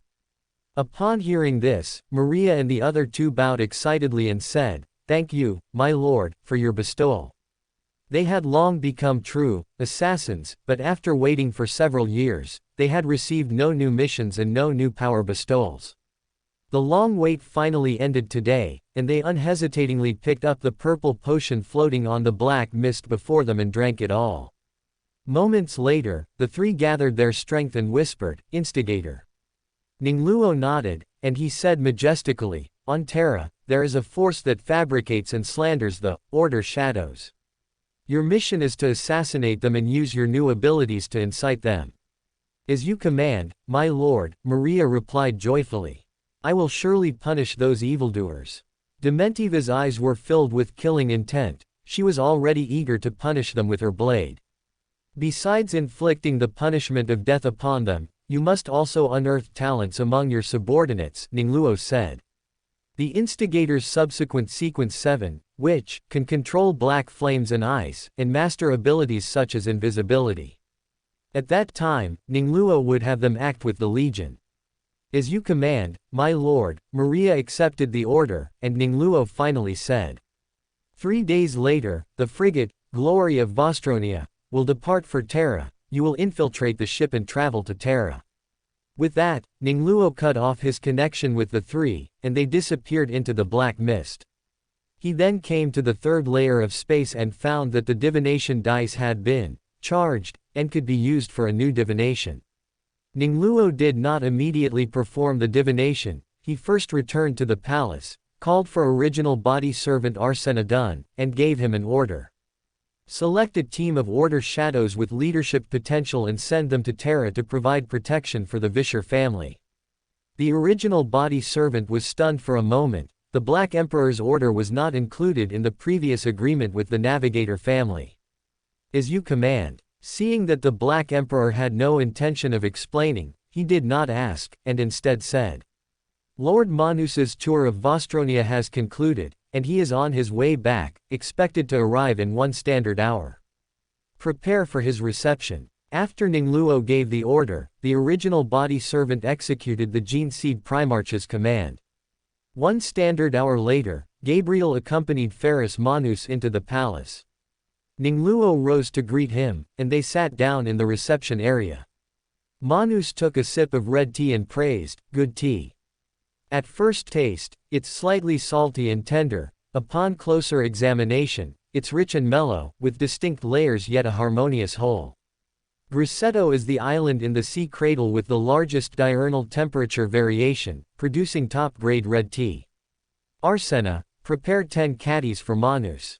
The original body servant immediately went to select it, and Manus looked at Ning Lu, speaking in a leaden voice. "Thank you for your gift." His silver coin-like eyes gleamed. "What impresses me more than the tea is Vostronia's efficiency. I heard my father mention that Vostronia's factories bring a happy life and hope to the people, and can also achieve efficiency comparable to Mechanicus factories, which made me very curious." "And have you found the answer?" Ning Lu asked. "The laws you enacted are institutional guarantees, the execution by the Order shadows and mortal politicians is a guarantee, and the abundant resources of the Sea Cradle are the material foundation. The Mechanicus is unwilling to implement the same system in their casting worlds, and providing resources is a resource-intensive behavior. Manus did not mention other worlds of the Empire. Such resource provision would also be a waste of resources for the Empire, and maintaining the Great Crusade's supply had already exhausted Mikado. What surprised me most is that, according to my observations, when quantitatively compared with Terra's factories, The final calculation result shows that the resources consumed are compensated accordingly. In other words, the workers' enthusiasm has been mobilized by the system you implemented, and the increase in efficiency is close to the resources consumed. Manus's silver coin eyes lit up. Besides those three decisive factors, there are two other indispensable factors. I heard that your arbitrator lord formulated detailed rules and first implemented them in the Hadman-C Dome. Your first battle group and 11th battle group, the characteristics possessed by the Order Shadows, ensure the implementation of all systems. After Manus praised, he put forward his idea. Although Vostronia's efficiency is admirable, I believe it can still be improved. Let the Vostonians compete fully, allowing a small portion of people to receive the current benefits, instead of everyone receiving them. I think efficiency will further improve. In Medusa, I employ a similar strategy, where only a few people have the right to a comfortable life. No, Ning Lu decisively refused, unwilling to sacrifice the welfare of the majority for the sake of efficiency, and this strategy would also lead to a decline in the Vostonians' desire to procreate.